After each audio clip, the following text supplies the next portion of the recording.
Testing. There we go.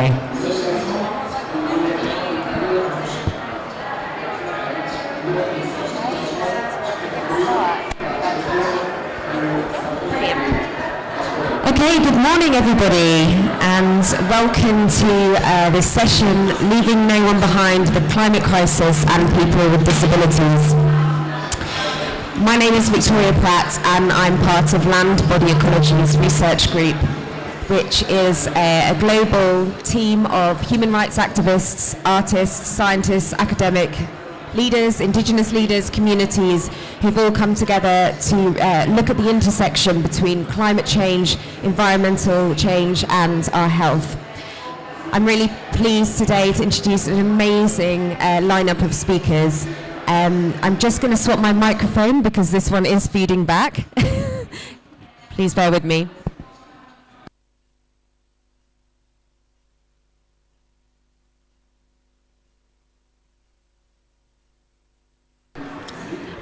Okay, still feeding back a little bit, but let's see.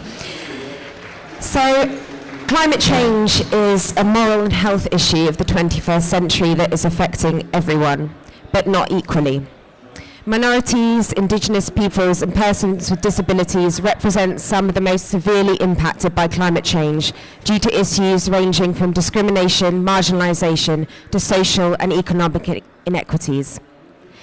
From higher global temperatures and worsening air pollution to exposure to extreme weather events such as floods, heat waves, this event we hope to present an opportunity to hear directly from people living at the intersection of these identities and how the climate crisis threatens their health. It will unpack the existing structural barriers to bring about change and discuss the importance of financing initiatives to ensure people with disabilities are meaningfully heard and represented in climate discussions. It's my great pleasure to introduce our first speaker we have with us today. It's Christine Candy. So Christine, I can read your bio, or maybe you just want to introduce yourself. Yeah, so Christine Candy is a peace ambassador and an indigenous disabled woman and leader of the Ndores community in Kenya.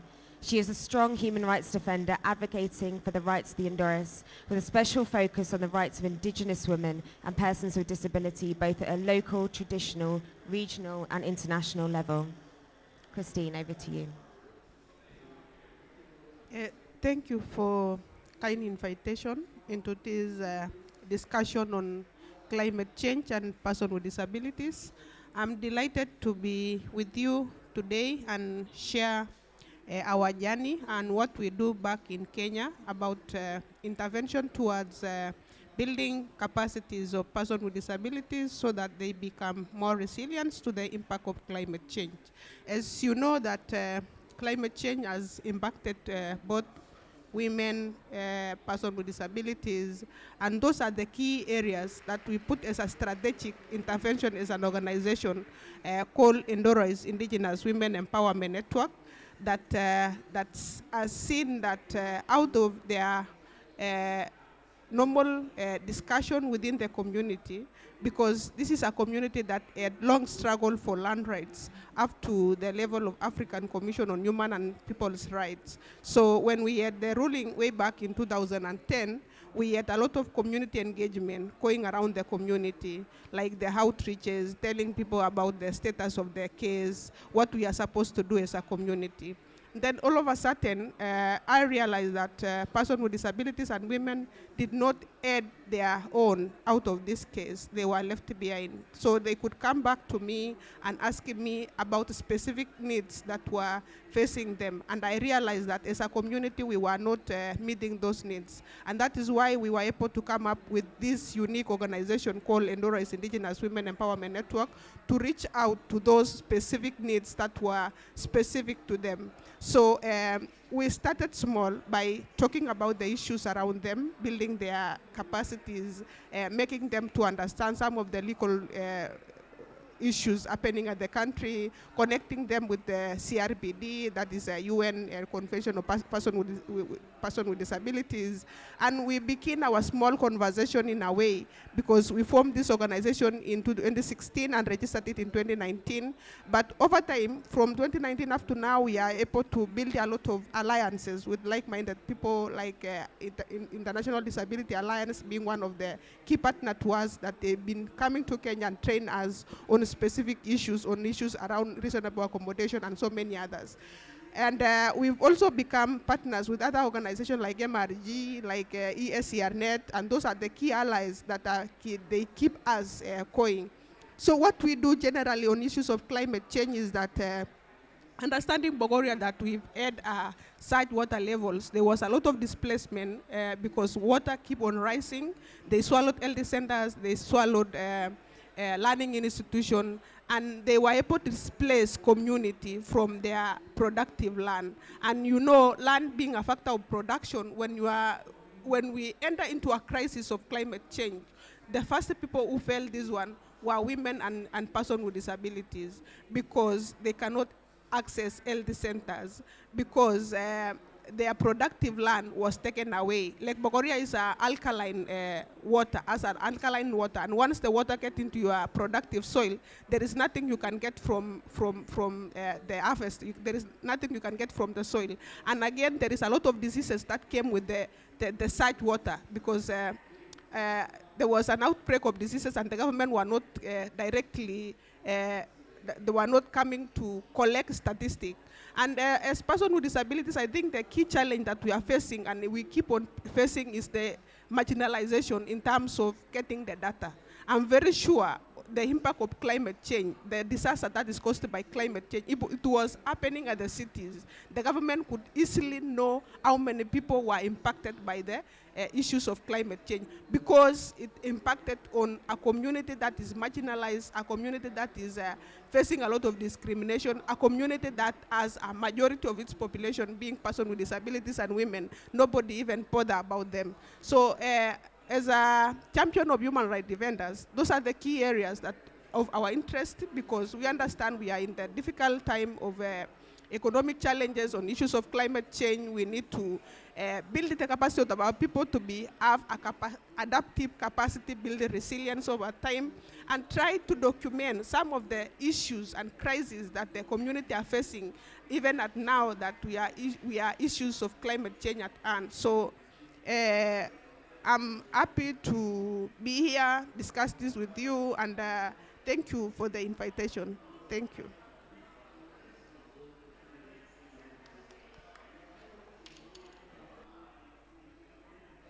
Thank you, Christine.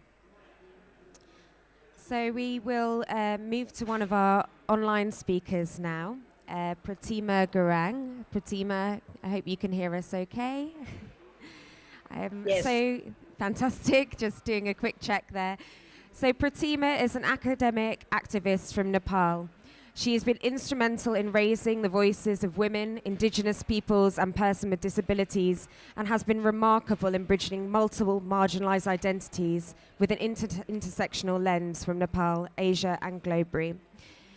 Ms. Garang is a faculty member at the Padman Kanya College and is single women colleges in Nepal. She's engaged in research and her links academic research to advocacy. So Pratima, a great pleasure to have you talking with us today. Over to you. Thank you. Thank you, moderator, and thank you to all the organizer and also my colleagues who are as a speakers attending physically and virtually. I would like to thank for providing me this opportunity to speak in this side event, Leaving No One Behind, the Climate Crisis and People with Disabilities. I would like to introduce myself. I'm an indigenous woman with disabilities, and I work on, as you all have already mentioned about, I work on women, person with disabilities, and indigenous peoples and its intersections from local to the global level related with climate change. And I will be also sharing some of my engagement in the UNFCCC framework and process, and also reflecting some of the ground experiences that we face as a person with disabilities, as a woman, and as an indigenous people. So reflecting on the UNFCCC process, because right now we are discussing and we are amplifying our voices in the COP27, attending virtually and physically. So in this process, we would like to highlight that we have been engaged in the climate change debate since COP15. It was my first time when Nepal experienced earthquake and persons with disabilities faced unique experiences from the disasters. We had realized the correlation of climate change and disaster and its impact on people with disabilities for the first time. So having those experience of disasters and climate change, I had an opportunity attending to the 3 days regional indigenous peoples constituency preparatory meeting in Asia, where I could share the impact of the lived experience of indigenous women with disabilities during the earthquake. These women with disabilities were left in an open space for 9 months. And during the 9 months stay in an open space, women with disabilities and indigenous women and girls with disabilities faced different challenges related with their disability and indigeneity, like access to assistive devices, wash and sanitation, harassment, abuse, and attempt to rape. To share these stories, I was further invited to participate in the COP15 by the Indigenous Peoples Constituency.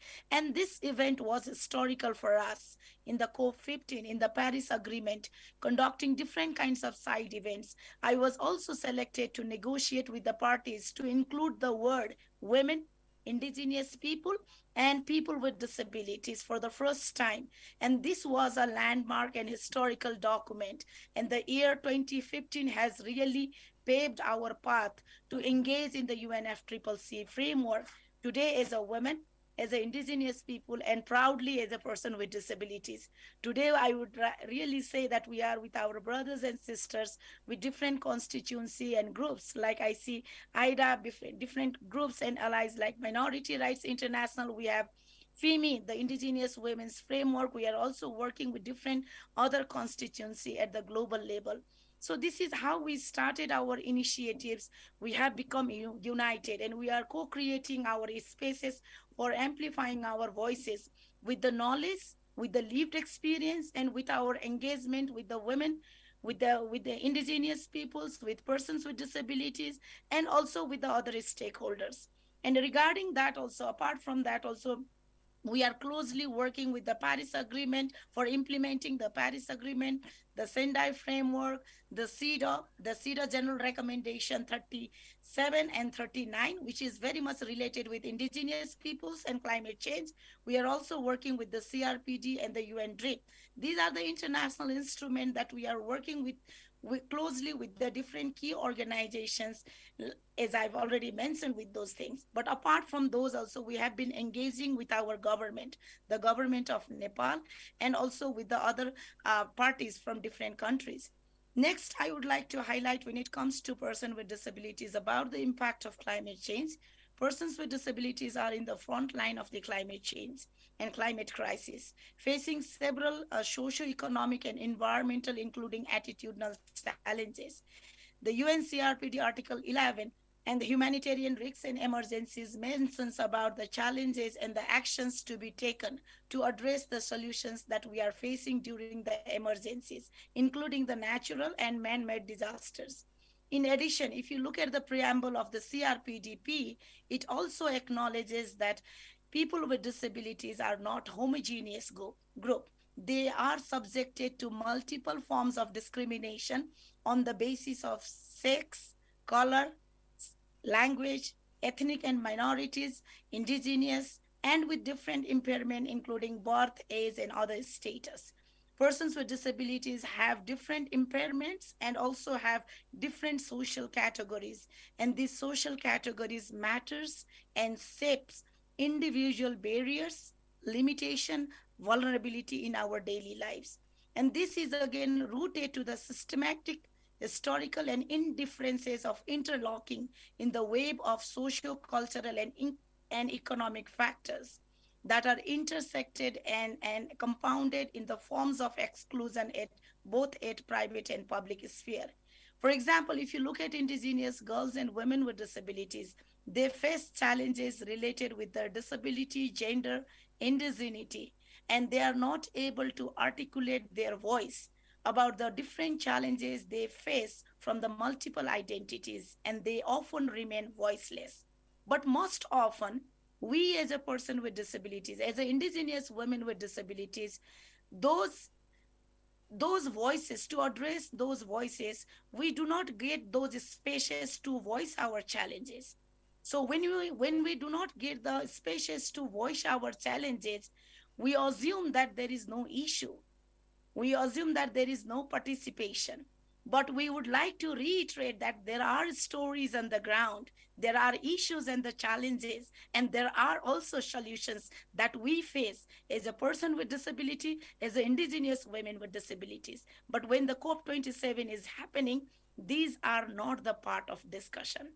And it is time for us now to convey, to consult, to collaborate with us. And this is how the climate change and disabilities are interconnected.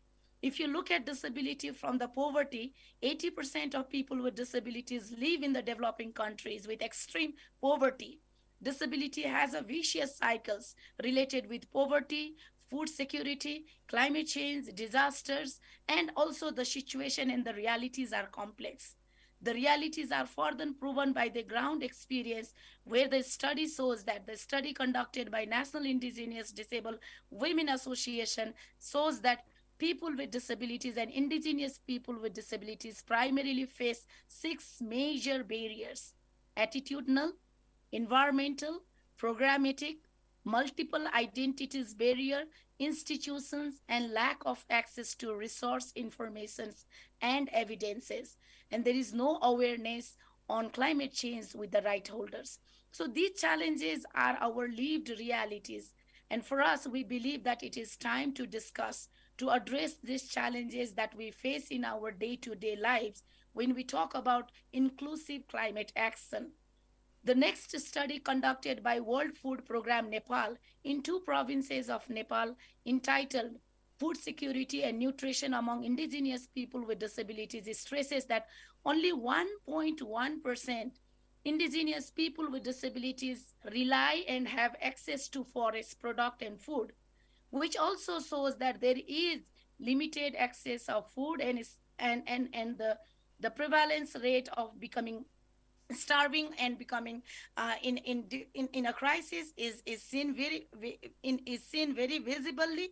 Apart from that, also food security intervention, social safety nets, autonomy, mobility, access to resources, and justice, along with the higher rates of care burden, dependency on the natural resources, and exposure to violence, exploitation, and displacement related with the land, are some of the challenges that the study has highlighted.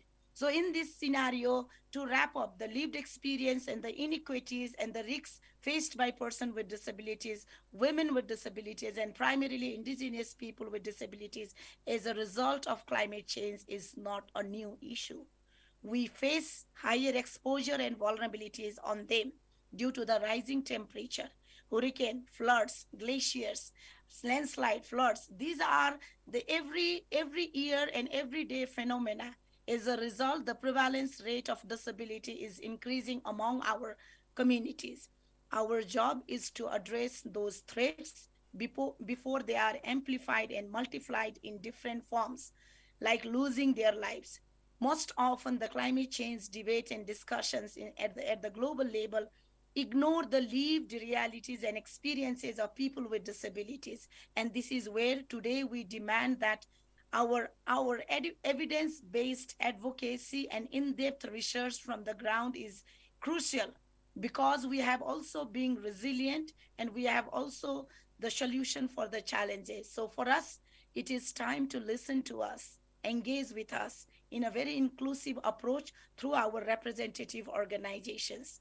Today, when we are discussing about the COP27, we need to understand the disability, gender, indigeneity, class, and other categories of the climate change impacts, how it is affecting our unique experiences. So I would also love to hear your concerns and queries. Thank you for listening me, and I will join the other conversation. Thank you. Wow, Pratima, thank you for such powerful words. Amazing, thank you. I have lots of questions, but we're going to move through the speakers and hopefully we'll have a good 20 minutes for Q&A, but thank you. So the next speaker I'm very proud to announce is Bhavani Isapati, who is an incredible writer, maker, social tech activist working on the intersection of invisible autoimmune conditions, access to healthcare and migrants' rights.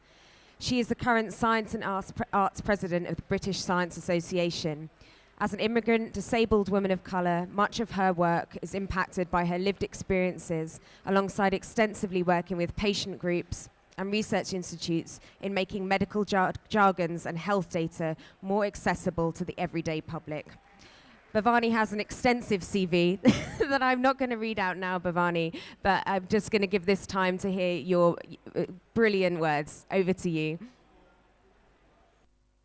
Oh, thank you very much. Thank you for LBE and for all the speakers and Rick and everyone who are there for organizing this and for actually bringing the concept of disability, 2022, into the forefront of a COP forum. Like, you wouldn't have thought that's something novel, but it is. I would like to start with kind of talking about a niche of my work, because I think it's slightly different. I've been working on looking at invisible disabilities for more than a decade now. Sounds like a long time. When I first started, it was not something that anybody knew to make sense of. There was no real terminologies to better understand it, and it was often seen as something that, oh, you just do it if you are feeling lazy or you have some unexplained what have you, fatigue or migraine, etc. But my work is specifically focused on autoimmune conditions, which are about 80 to 100 different types, and they are incurable and chronic in nature. But people like me, I have a handful of these, yet to receive my trophy for it. But I look and appear normal, or I hope I do, at least to you today. So it's one of these spaces where I felt it wasn't carved to begin with. Like, people knew what disabilities are, and as we have heard from a couple of speakers already, it's already a marginalized topic. So add to that an invisible layer to it. It's something that's easy to fall into the many, many cracks of organizational governments and our mindsets. And for me, the way I approached climate action, so to speak, is because I come from a space where I feel, particularly as someone who cannot be part of these conversations, which has very little to do with my conditions, you might think, but yes, that is a big part of it. But it's because of the autoimmune conditions I have, I eat meat at least twice a day. And if I'm doing really well, if I'm healthy, I tend to eat it 3 times a day, because my body cannot process the green healthy choices. And I have lots of things that I do. I'm always exhausted, so I will take the car to the store. I do a variety of things that are basically not permitted, if you will, within conversations around climate change. So that was one of the main impetus for me to look at, well, I do care, but how can I, as well as many others like me, be a part of it? And for me, it kind of started with looking at how does this affect our bodies, because for me, it comes down to chronic conditions, which I genuinely believe are already are, but need to focus as we move forward in terms of looking at how we support people's health. But but it occurred to me that climate change is as much as a scientific problem as it is a philosophical and mindset problem. Because if you think about how we have understood it until now, it's, oh, yeah, we are, let's save the planet. But I don't think the planet needs saving. We're just saying, how do we save ourselves? But we don't want to voice those things. And so looking into these, my work led me to look at the role of how the global waste program circles around the world, and I mean literally circle, I'll get to it, but also looking at the use of microplastics, or rather the lack of use, and how we tend to, there are a certain number of high producing, consuming countries that tend to, let's say, offshoot it or send it to different parts of the world, which is then it's later characterized as recycled, or it's characterized as, yeah, we've done our bit. And most of the climate reaction of how it's designed is to look at, oh, these are, let's say, for so many different countries, and we are at the top, and this country's at the bottom, and so on. But when you actually consider the data, it's not that simple.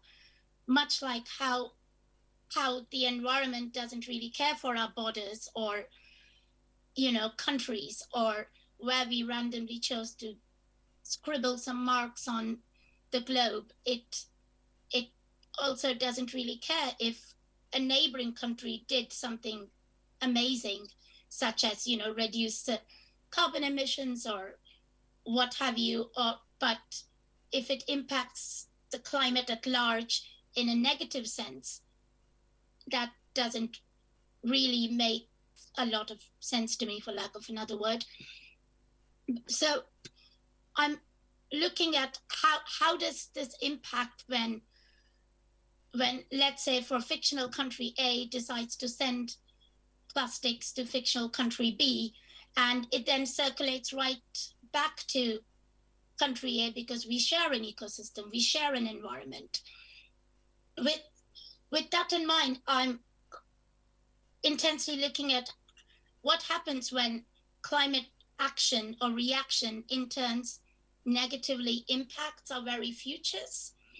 And we can see a direct correlation with the progressive rise in autoimmune diseases compared to the rise in production, the rise in, how much plastics is getting into our bodies. And I don't mean necessarily by food, but simply by the air we breathe. And I could bore you with a lot of data about, oh, this country did this, or, this year this happened. But I think if you simply imagine I'm your neighbor, and I decide to have a swamp because for some reason I like a swamp, or I decide to pay you some amount of money to take the swamp, but at the end of the day, it's both of us who have to live with the swamp and suffer the consequences of it. With that in mind, I'd like to think about it slightly differently and think, how do we address it in that case? What do we do when there are numerous factors at play, and there are organizations and governments, and it's just too complicated, which is what I hope this talk isn't proving to be. Can we have a category, let's say by the UNHCR, to come up with someone with a medical refugee status and this kind of data exists openly. It exists. You can see how much of chronic conditions is on the rise as a direct consequence of dumping of plastics waste or other type of waste from literally the other side of the world. So if countries are held responsible to actually look after the people they are making sick, and we can debate for a long time we don't have the time, but debate about what that actually means, then maybe there will be some responsibility. And I know we all believe that healthcare is a human right, but it's definitely is not so in practice. And with with the complete discrepancy between how many people have access to the right drugs and not, I think we really ought to look at how can we hold governments, organizations responsible if they're directly causing ill health to a community that doesn't have the opportunity today to speak in front of you here and have their voices heard. And with that, I hope to take your questions as well as hear from my amazing panelists about what they have to say on this topic. And once again, I'm really thankful for listening to me and having me here. Thank you, Bhavani. Thank you. So I'm going to move on to our next speaker now, who we have in person, and that's Elam Yousafzai. Thank you for being here. So Elam is the Inclusive Humanitarian Action and Disaster Risk Reduction Senior Advisor in the International Disability Alliance since 2019. Elam is responsible for leading and coordinating the implementation of IDA's strategy to promote and support the effective enforcement of disability inclusive DRR and climate action. Elam is co-chairing the Disability Inclusive Working Group of the Global Action on Disability, the GLAD Network. Elam, we're so pleased to have you with us today, and I'll pass the mic to you. Thank you very much, Victoria. Good morning, and probably for online audience, good afternoon, good evening, wherever you are. It was a pleasure for me to listen to speakers before me. I'm very much honored to be here in a group of such a powerful women speaking on the panel today. I just want to start by just one small description of my organization. So as a global network of organizations of persons with disabilities, which means the NGOs that have been established by, governed by, and working towards rights and inclusion of people with disabilities, we are representing over 1,100 organizations of persons with disabilities in total. And of course, intersectional approach and working on rights and inclusion of the underrepresented groups of persons with disabilities has always been a priority for my organization and my colleagues, including women and girls, indigenous people, youth, children, older persons, persons with different sexual orientation, and also underrepresented groups among persons with disabilities, like people with different impairments, including deaf, hard of hearing, persons with intellectual disabilities, persons with psychosocial disabilities, who are even marginalized among the disability movement itself. So this is, our climate work is not an exception, and we are working towards ensuring that persons with disabilities from underrepresented groups are properly included in our work towards realizing disability inclusive climate action. Today we are hosted in the World Health Organization Pavilion. So I want to focus my intervention today on impact of climate change on health, including mental health of people with disabilities, emphasizing under intersectional identities. So colleagues did mention about the poverty. That's like 80% of people with disabilities live in developing countries and in extreme poverty, many of them. So the linkage between access to health and poverty is clear to everyone. And for people with disabilities, because of transportation barriers, because of specific disability costs, including medication, rehabilitation, access to assistive devices, and personal assistant, like access to healthcare is even more expensive. So they are among the most poor, and the healthcare is even more expensive. So you can clearly see the interlink between access to healthcare and poverty for people with disabilities. Of course, that's even more difficult for women with disabilities because of additional barriers they face as women, and also for indigenous people with disabilities because of access to healthcare is even more difficult for them. For this group and also for deaf people, we face additional layer, which is language. So many of our indigenous brothers and sisters speak in their indigenous language, which is not recognized and is not supported in the mainstream systems, including health facilities. And you know, access to, when climate change hits the community, we have acute health problems, and we have also long-term health impact of climate change. For example, heat waves that have an impact on health for people with disabilities. And also, we know that access to clean water becomes more challenging as the impact of climate change. So that's another layer that I want to highlight. Food security impacts on health, and you know, climate change makes food security problems even worse, that my colleagues from Nepal and Kenya were already talking about. So you can clearly see how food security, climate change, and access to healthcare interplay to marginalize people with disabilities, in particular those with intersectional identities. And then another layer is access to healthcare facility itself, which is like usually inaccessible. Unfortunately, healthcare people are usually not trained properly on how to interact with people with disabilities. Another layer that I want to highlight in here is displacement. So one of the coping mechanisms with climate change is moving to a more resilient areas.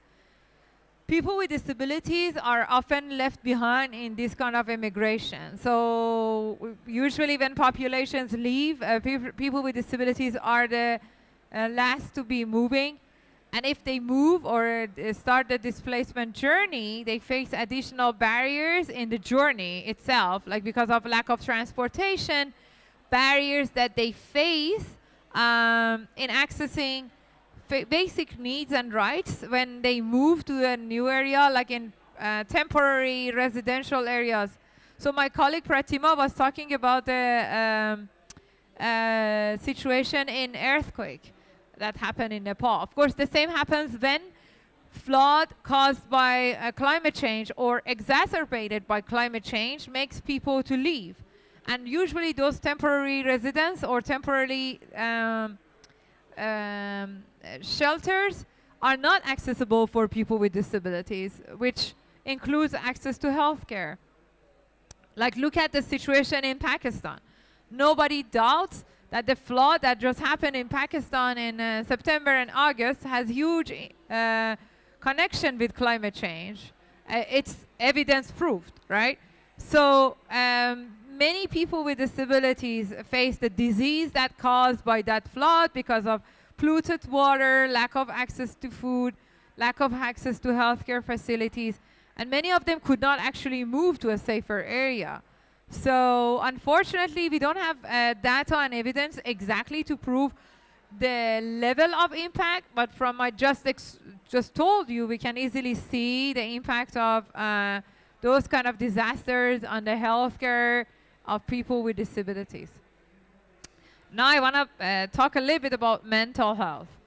First of all, we should remember that people with psychosocial disabilities are at higher risk of climate change for many reasons. When, for example, when the disasters caused or exacerbated by climate change heat, many people with mental health conditions or psychosocial disabilities are being left behind.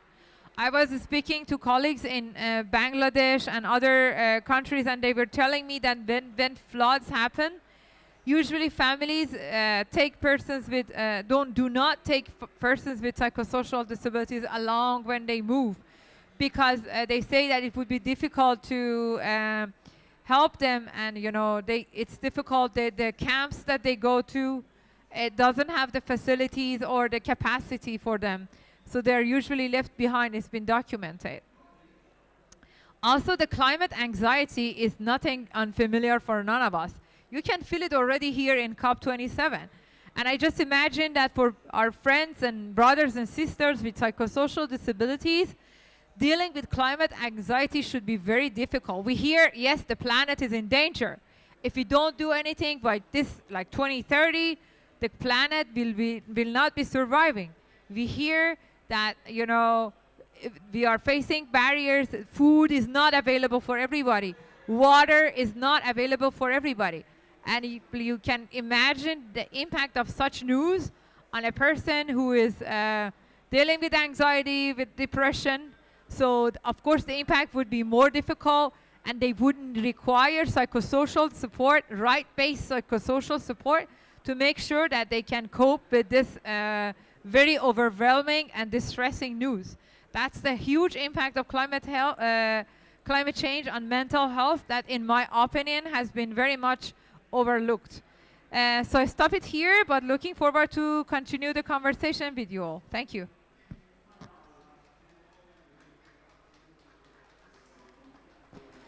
Thank you, Ellen. I'll move on to this mic and leave that with you guys, because I'm sure we're going to have some questions now. So I will open this up to the floor, but I just wanted to start with one response, which is we've talked a lot about the layers of identities that people with disabilities have, and the evidence and the data that is needed to make the case, you know, the health case for persons with disability and the climate crisis. And I want to everyone, my question was, do you have some good examples of how this data has been gathered? You know, I think especially when we talk about stories or lived experiences or mental health and this kind of qualitative data, that often is quite a challenge, I feel, within kind of a health discourse. And I would just like to know your thoughts on how we gather this data, how it can be done well, and how that can be presented to the health community.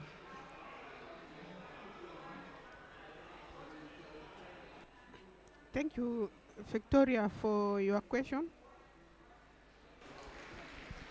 Thank you, Victoria, for your question. It is well thought out. And I want to pick on the question more quickly, and then I wish to bring this experience from Kenya, from Africa, where I work for the Endorise community. We are indigenous community because we were evicted from our ancestral land, Lake Bogoria, to pave way for tourism action. So when the government pushed us, evicted us, they didn't want to know how we bear in. Remember, the environment we are going to did not have education, did not have roads and all others. So what happened along the way, we pursue the legal way for our community.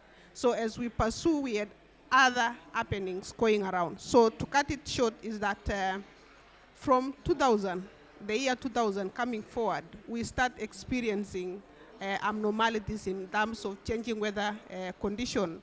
And by then we had, because being an indigenous community, our history, our knowledge was intact in terms of even trying to get medicinal for ourselves. So from the year 2000, some things start coming up, and we didn't know that it was the impact of climate change. So there were diseases that we could not treat with our herbal medicine. We were referred to hospitals, and some of us, because for the first time in our community, we've never had even polio, issues of polio. So we were taken to, our children were started vaccinated against polio. And then as all along, other issues, environmental connected issues like the rising water levels of Lake Bogoria, this went to a tune of like 60 kilometers square. That is a big chunk of land being swallowed. They caused devastative impact to people. They caused it to persons with disabilities. And as an organization, for last 2 years, we have been trying to do a research on the status of health and education. So when we were doing this research, we wanted to understand how many persons with disabilities are there within that kind of a range. And we were impressed with the number we caught. There are a number of people with disabilities. Some of them even are kept at home because of the weird cultural perception in regards to persons with disabilities. They are being discriminated. They cannot access government services. They cannot go to school. Children with disabilities, for example, they have structural barriers because the system of education does not recognize a child with disability. That is a discrimination of its own. When it comes to leadership, persons with disabilities cannot fully participate in an electoral process. That is a discrimination of its own.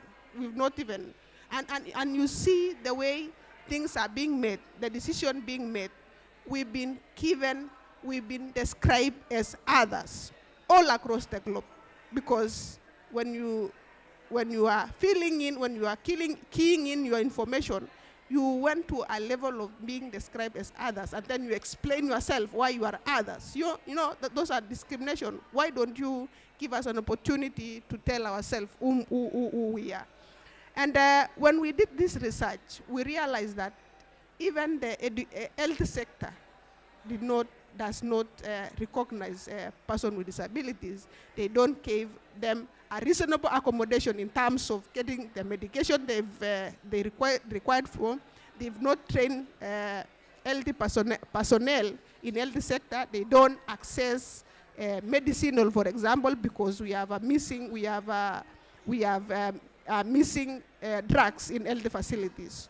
Such kind of barriers and many others that have been shared by my colleagues here are pertinent issues that we need to talk about, because even as an institution of persons with disabilities, we face a unique barrier of accessing resources for us to tackle on the issues we are facing as an organization. So all along, I've been talking about issues that when you are a person with disabilities, it is a very unique one that a person next to you does not understand, not only when he or she experience the same kind of challenges. So thank you.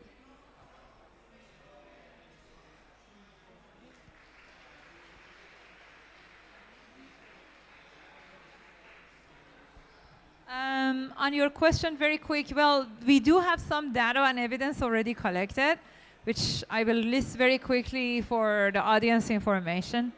So we in the International Disability Alliance and with McGill University, we have looked into all national climate policies and programs, the nationally determined contributions, as well as national adaptation plans and national mitigation plans. And we have analyzed them from disability perspective point of view. So the first version of this was published in June, and the second version I think will be published tomorrow by the end of COP, which we have looked at those and we kind of summarizing how many of them have mentioned persons with disabilities, which as you can imagine is not a very, very powerful number. Like 19% of the countries only mention people with disabilities in their nationally determined contributions, and 24% mention in national adaptation plans. And even those who mention, the reference is not strong, is not accurate, is not detailed, explaining what they want to do to ensure inclusion of persons with disabilities. So, and then in terms of collecting stories that you were mentioning, Victoria, we do have some, but we still need a lot more. I mentioned some of them. I don't claim to be comprehensive. So we have research done by CBM Global and Green Grants Fund in the situation of impact of climate change on people with disabilities in Madagascar and Bangladesh. We also have great work by Human Rights Watch documenting impact of heat waves on people with disabilities and older persons in British Columbia, Canada. They also recently published more evidence on Bangladesh and Australia. These are the ones that I have on the top of my head, and as you can imagine, still a lot needs to be done. I really wish we had more time and resources to do more, and it's really something that I think everybody who is in this area working can definitely invest on. In terms of how to do it, of course, adopting right-based approach. Make sure to look into this from right-based approach. Don't portray people with disabilities as victims, as people who do not have agency, but show the barriers and emphasize on persons with disabilities as agents of change. And the second advice that I can provide very quickly on how to do this is to do it in consultation with and direct engagement and leadership of persons with disabilities and their representative organizations. Because we say nothing about us without us, which means that if you want to collect data about us, the best people who can tell you how to do it is us as people with disabilities, especially through our organizations who are representing us. So reach out to organizations of persons with disabilities in case you want to do data collection and evidence research. Thank you. Over, Victoria. Thank you, Ellen. And Pratima Bhavani, I don't know if you have any, if you'd like to comment. Bhavani, yeah. This is a unique problem, which was like, the first barrier we faced when I first started working in it, because there wasn't a definition for invisible disabilities. And we began a project called the Invisible Health Database, which essentially we put it up in museums, virtually, as well as like any public space we could gather, and just asking people in simple words to even educate ourselves and the people who participate in it of how they define themselves. Because one of the things we are very cautious with is to not go in with pre-existing definition of saying, oh, disability means this or you this. So we started with trying to collate what kind of everyday chronic debilitating symptoms you have. And for someone, it could be, I don't know, like, stiff joints for 2 minutes in the morning.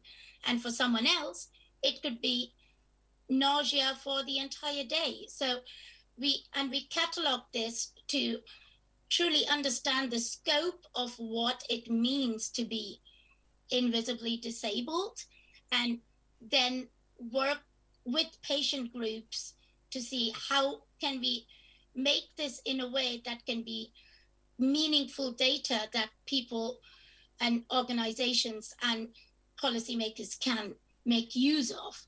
As far as stories, which is how all of it began, at least for the work we're doing, is to ask, it was incredibly important to look at stories as a qualitative element where people are free to express what they're feeling and what they're going through without telling them, sorry, you don't match this requirement, or you do.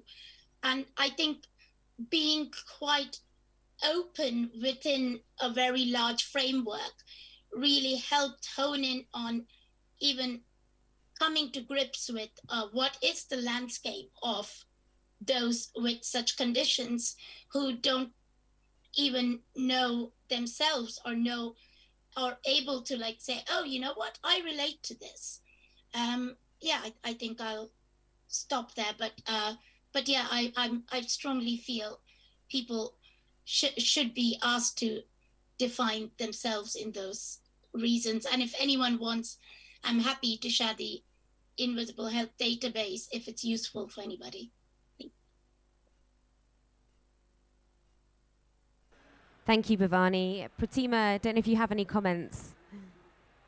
Just to, I reiterate and I echo to all my panelists, but I just want to add some few points like the climate change and the climate crisis discourse, and linking that discourse into the disability itself is new, I would say, in terms of research, in terms of data, informations.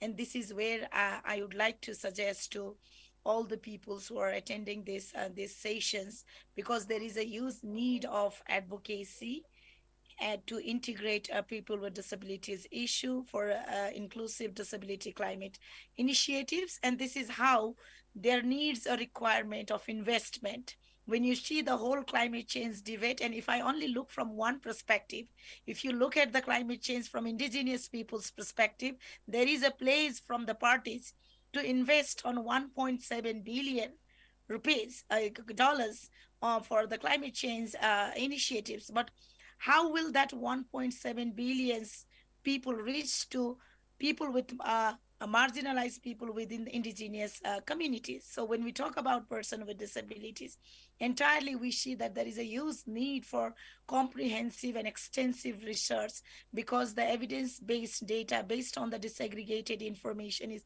very much crucial. When we talk about nationally determined contributions, we know that some of the country has committed, there is a word like person with disabilities, and this is how we are taking those word as a fundamental guidelines for us doing the research.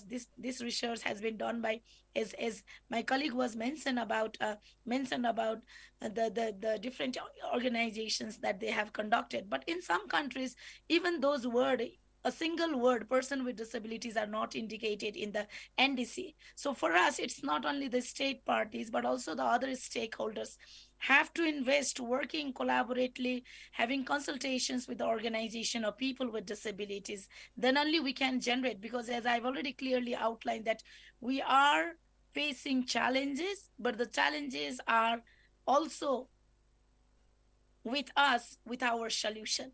And this is where the solution can be invested through different kinds of research and documentation.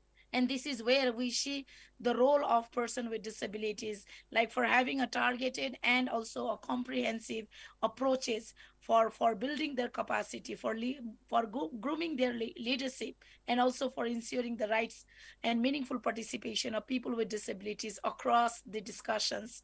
Because most often it has been mentioned, but when we have our nationally determined contributions in consultation at the national level, most often people with disabilities are left behind.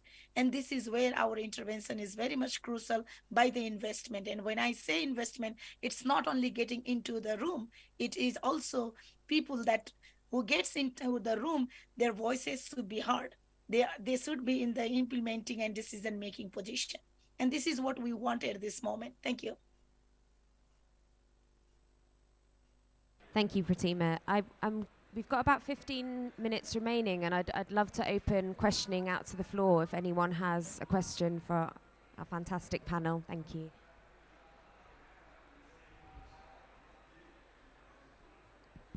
Good morning. Tanaki, can I speak in Arabic or French?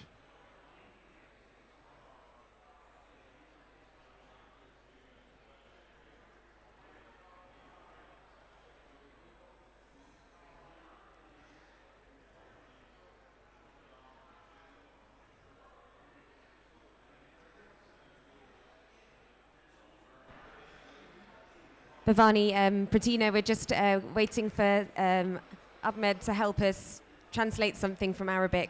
1 second, please. That's okay.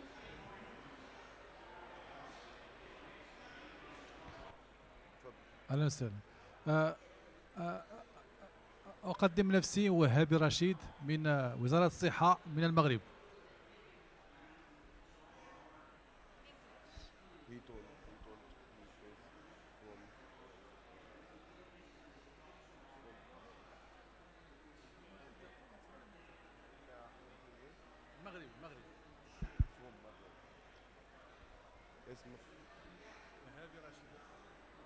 Rashid from Madrid. Okay. From Madrid. Madrid. Okay, thank you. هنا عندي تعليق بالنسبة للموضوع الإعاقة. أولا أعتبر أن لا يجب أن نعتبر الإعاقة سببها التغير المناخي، بل أن الإعاقة تخلق يعني vulnerability أكثر من كون هي السبب. هذا التعليق الأول. التعليق الثاني خلينا I will try in English. but because my English is very it's not very so I have two comments. The first is we I consider I think that must consider vulnerability, disability. It's a huge problem, but don't consider climate change like alone responsible for that, but the men and the women who are in this case are many extremely vulnerable about this issue. That's the most comment. The second, I think that it's the moment for all us, for all professional, health professional and others and NGO working in this issue to say that we, the all international institution must consider this issue as much important that the debate on consider the developing country who have to pay and not to develop. We have this straits that separating between geographic stratification, but we have also work on this human vulnerability strategy, because I think it's not in our consideration at all level, international level and local level. Thank you. Thank you. Your English is also excellent, but also sorry we couldn't get that translated for you. Does anyone have anything to comment in response? Pratima, Bhavani, did you hear? Okay. I think we were talking. Correct me if I'm wrong. We're talking around a lot of this conference around loss and damage, and the countries least responsible for the emissions bearing the brunt of the climate crisis, and actually at what point is that responsibility taken on by the global north and countries who are responsible. And I think what you were saying is that also exists at a human level. At what level are we equally responsible for people who, again, are not the ones causing damage, but are perhaps in a more vulnerable state? So yeah, how do we bring those morals into a more human level, is what I interpreted. I'm sorry if that's incorrect, but I wonder if anyone has any comments on that. I mean, I completely agree. I think that's why the whole narrative around save the planet is so wrong, because I feel like if we can't save each other, like how are we going to even save the planet? That just seems like grandiose talk to be not able to do anything at the end of the day. But but the only bit I would caution against is that, yes, it's important. How do we do it on a human to human level? But to get the greatest advantage, so to speak, I think we have to look at how do we do it on a large enough scale so that it's not down to, it's not down to you and me alone, but rather that we are supported by organizations and governments who can see the worth in the work that we are doing human to human. I don't know if that answers your question entirely, but I've far too often seen, but we shouldn't trust, large organizations or governments. We have to look out for each other. But I feel like that may be one of the reasons why we are not getting ahead, is because we are not holding these larger companies and governments accountable. Maybe someone else has something worthwhile to say.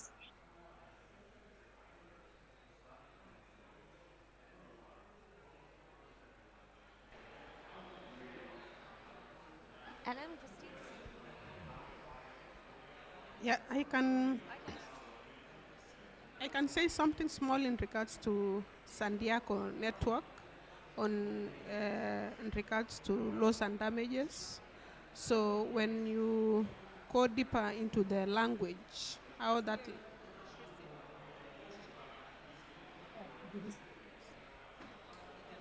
Yeah, when you go deeper into the languages used in San Diego Agreement, does it have, is it accommodative? Is it reasonable enough to consider being understood by persons with disabilities, so that when you talk about loss and damages, we are going to extreme end on the impacts of the climate change? So do we have in mind that those who are feeling the biggest brand of climate change are persons with disabilities? You know? Do we have them in those conversations, in those talk? Do we have inclusivity? Do we consider their voices? I think that is the level that we need to find it more productive for us. And and again, I like the idea you are bringing in, that the climate change is not in its own has caused extreme damages to persons with disabilities. We have many other components, like the one I've highlighted is a non-representation on issues of when it comes to socioeconomical development. So I find it very important that we need to expand our thinking and bring other parameters in place that has be a big impediment when it comes to realizing the rights of persons with disabilities.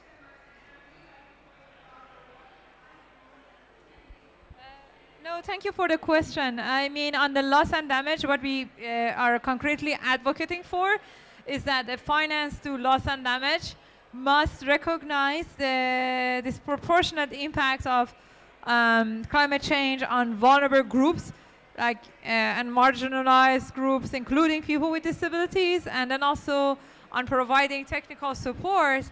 For that, we also require a seat around the table, so that we can tell them how people with disabilities are facing loss and damage and what should be done to address that, to mitigate that. So basically, that's very quickly what we are advocating for. For now, of course, including the rights-based language in loss and damage is still being, right now that we are sitting here, being negotiated and being discussed. But we really hope that can get through and then for future can be implemented. Thank you.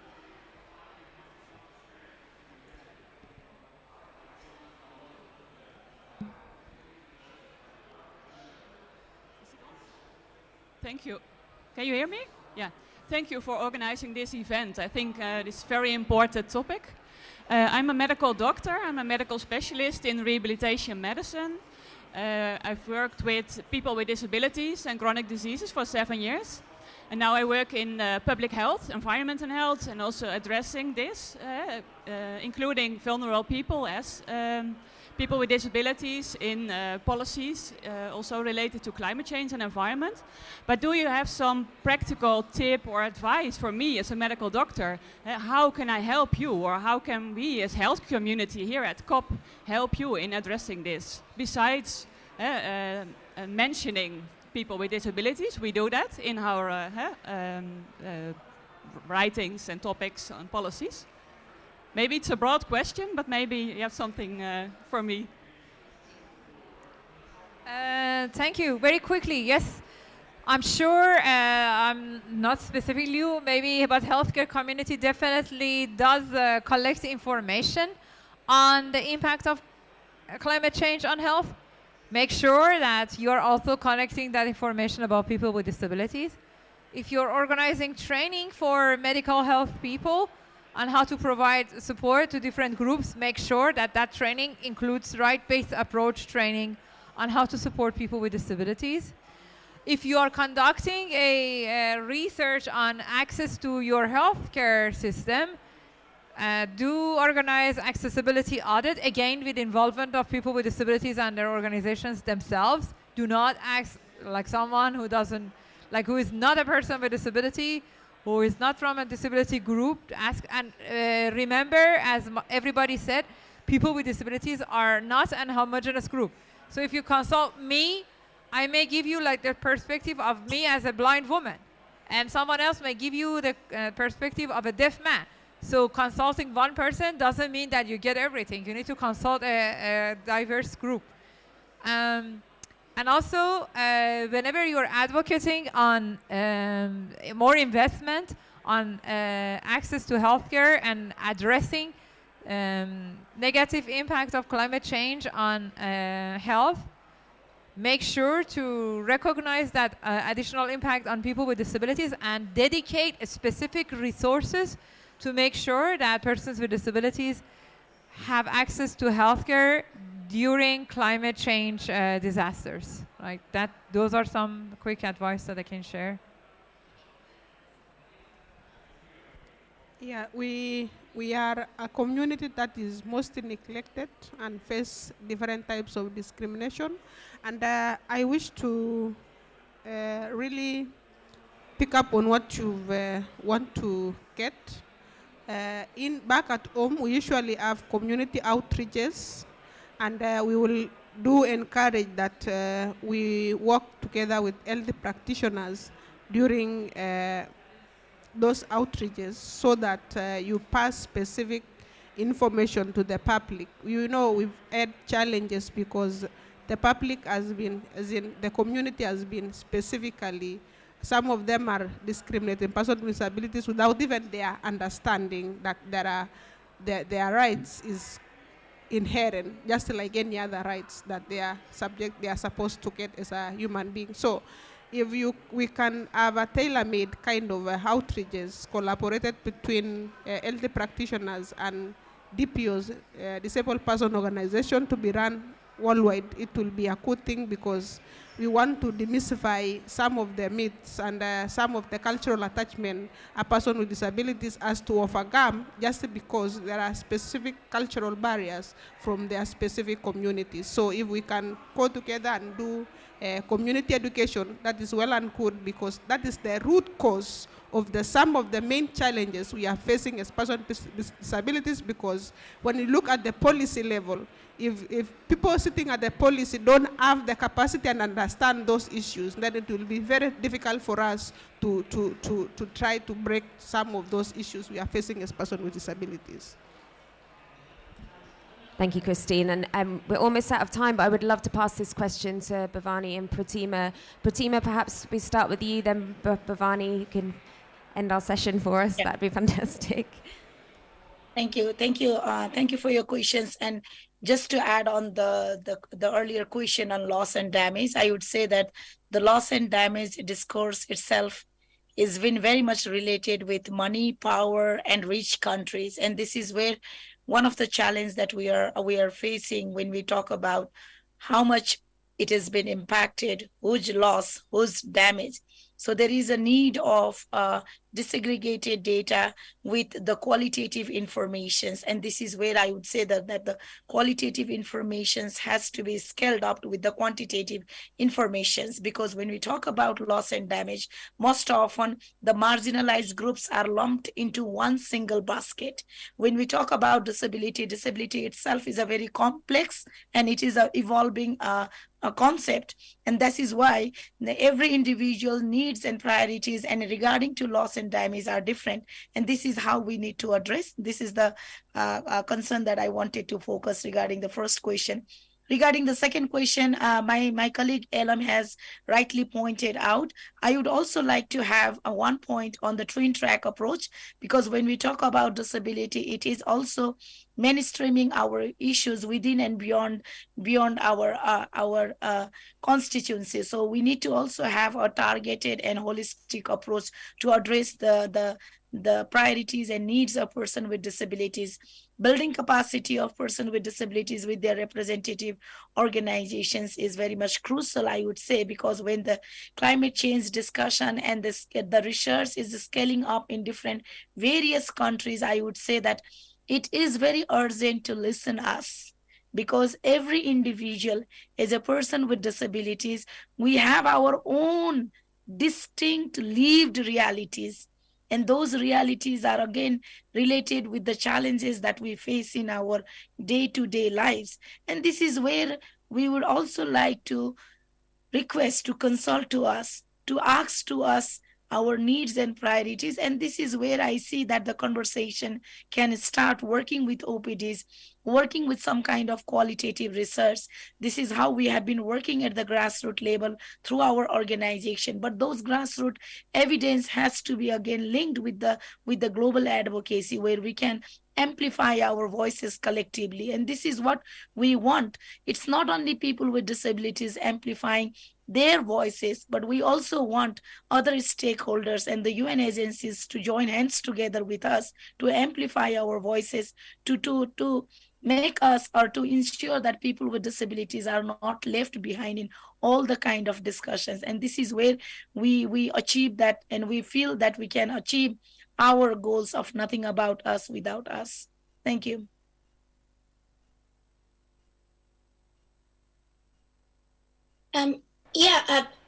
Thank you for this amazing question. I think the biggest impediment to bridging this gap between climate and health, I think, is a very intensely scientific problem. It's like the scientific method problem, because science requires that, that it needs to be repeatable. It has to have a direct impact.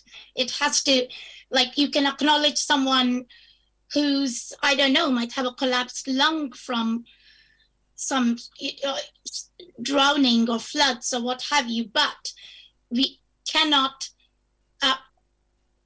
ascribe climate change or climate reaction as one of the reasons for someone with a collapsed lung. Let's say if they've been born near a landfill and have been inhaling that for a long time, because as many of my colleagues have said, it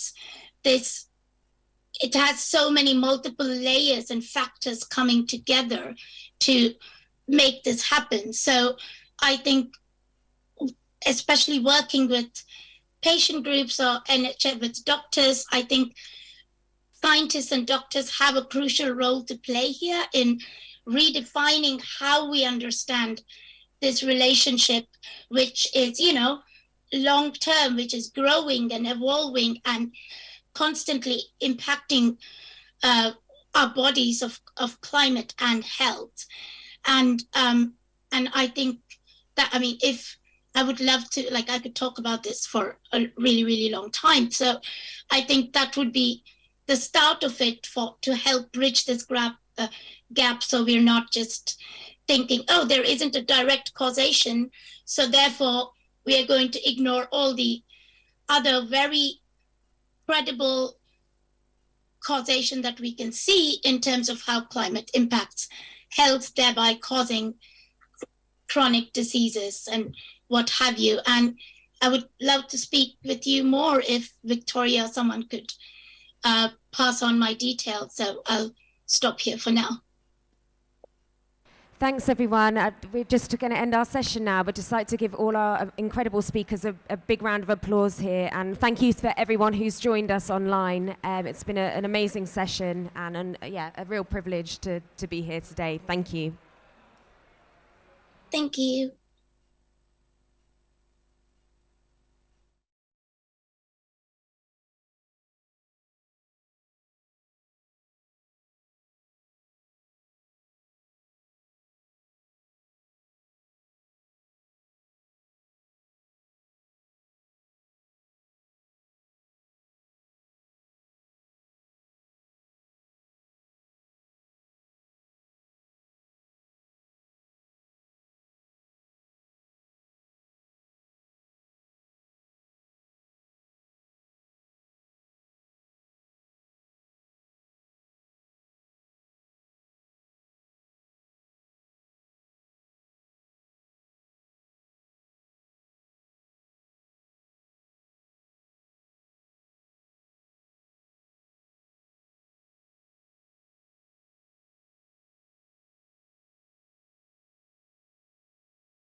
Hello. Okay.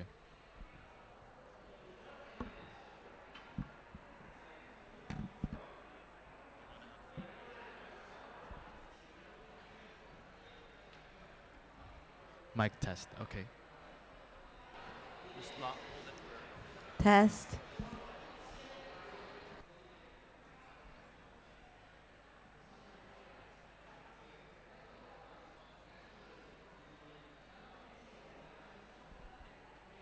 Do we start?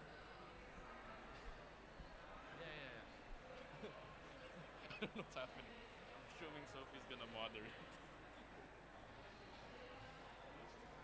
Yeah, but she's online. So it's really just us on the ground.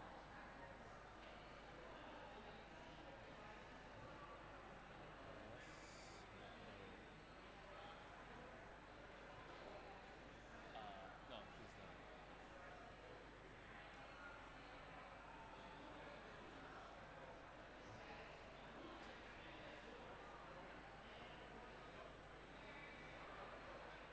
Hello? Are we heard over the... Okay. Just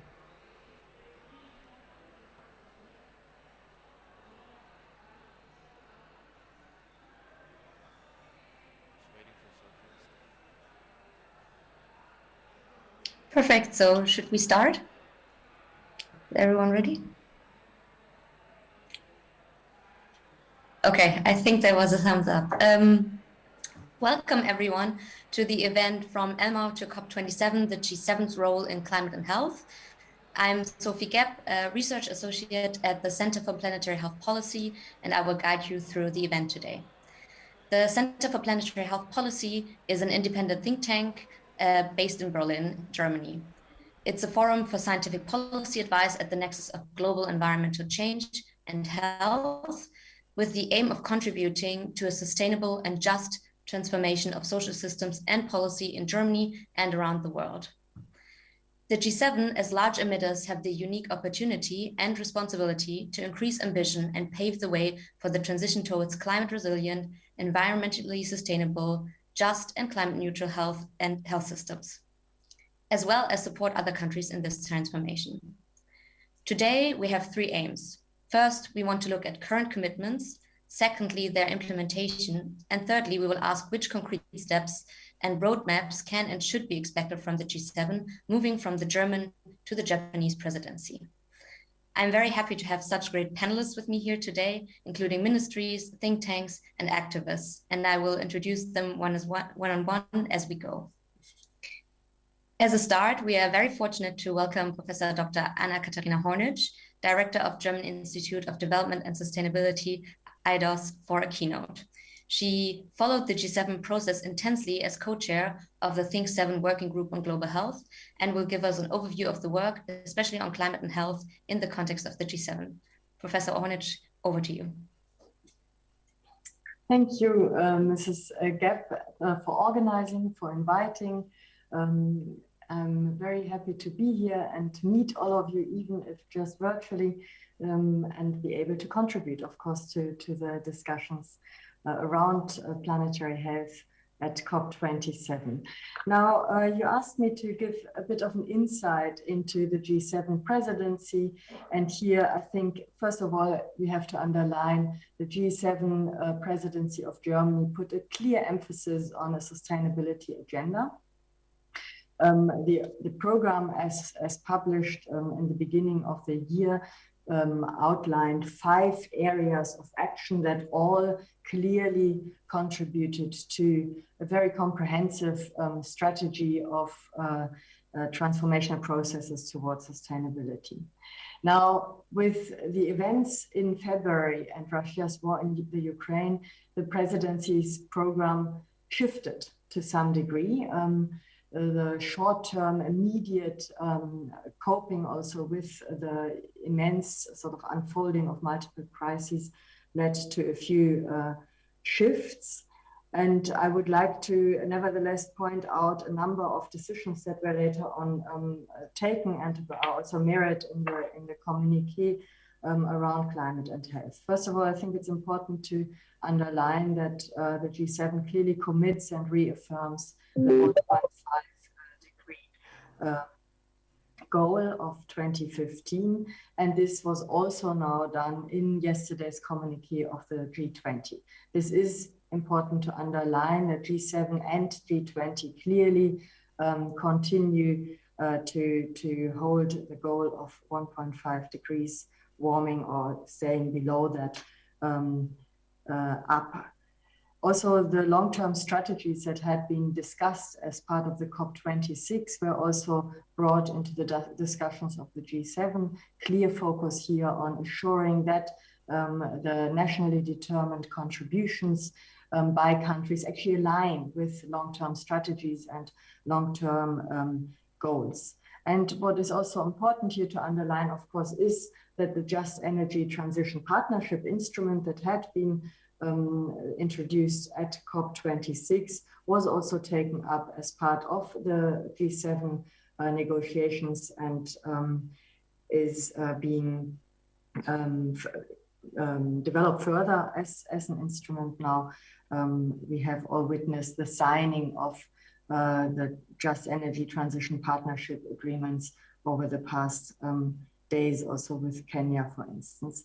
And one could, I would say, argue that the discussions, and this is my last point on the climate front within the G7 presidency, the installation and decisions taken on creating a global shield for climate risks were prepared for a longer period of time, but were definitely then decided by the G7 and in many ways paved the ground for including the loss and damage question as an official agenda item now also in the negotiations of COP27. So what I'm trying to underline here is also the linking of the G7 process, the G20 process, but also then the international climate negotiations. And we see similar trends in the field of biodiversity, or also in many other fields, also within the health field. And I think that is very important. It's a very important focus to take, basically to reflect on how do the different different fora of transnational negotiation and discourse formation and policy formation actually interact. Now, on the front or in the field of health and questions of global health, the G7 presidency, on the one side here also with an immediate sort of focus on the immediate pressing needs, took on the vaccine inequity topic and here assured a clear focus on the Act A development and its installations, its workings. So the doses, 1.175 doses were made available. Health sovereignty as a concept and was held high also in the G7 presidency, and health sovereignty here mainly looking at the investments into the development of manufacturing sites in different world regions, especially with a special focus on low and middle income economies, and linking this with investments and a fostering of policy discussions for science policy investments within the health field. No? So here creating awareness also and contributing to a multilateral policy dialogue for research and development investments on the national level, but within the context of global health. And of course, then the strengthening of the global health architecture played an immense role. We all witnessed the G7 Pact for Pandemic Readiness, which basically assures that around 100 low and middle income countries are being supported in implementing the international health regulations for the upcoming 5 years. A clear applauding of the World Health Assembly's decision to increase the share of assessed contributions to 50% of WHO's base budget, and the 7th replenishment of the Global Fund, of course, also has to be mentioned here. Now, having in mind what how the negotiations unfolded and in which they actually, in which decisions they actually ended, basically, or could be captured in the communique, we still have to also reflect on the situation that the whole G7, Germany's G7 presidency was very much shaped by Russia's war in Ukraine, by the geopolitical contestation processes that unfolded also became tenser due to these and as part of also then the different votings on the General Assembly level of the UN. I mentioned already that it led to quite a short term and focus on the immediate dealing with the effects that meant in the health field also a clear focus on the topics of food security. We here saw the Global Alliance on food nutrition security, food security being implemented,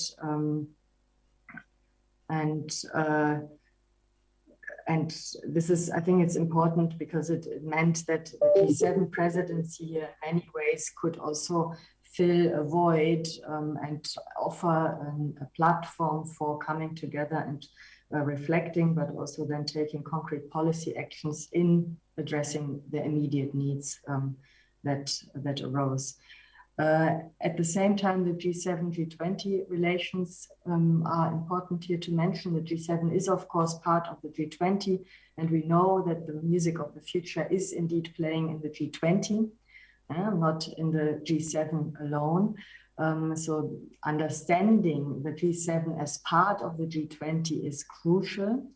And if we look at now the communique from the past 2 days in Bali, the G20 summit, we see that Indonesia's G20 presidency was substantially challenged with the current geopolitical situation and found, I would argue, a rather diplomatic balancing way of, on the one side, clearly naming Russia's war of aggression in Ukraine as a breach of international law, an international law which the world community, the community of states, has agreed on, and at the same time also keeping dialogue spaces, keeping doors open for continued collaboration in order to address the effects of multiple crises that unfold at the same time. And climate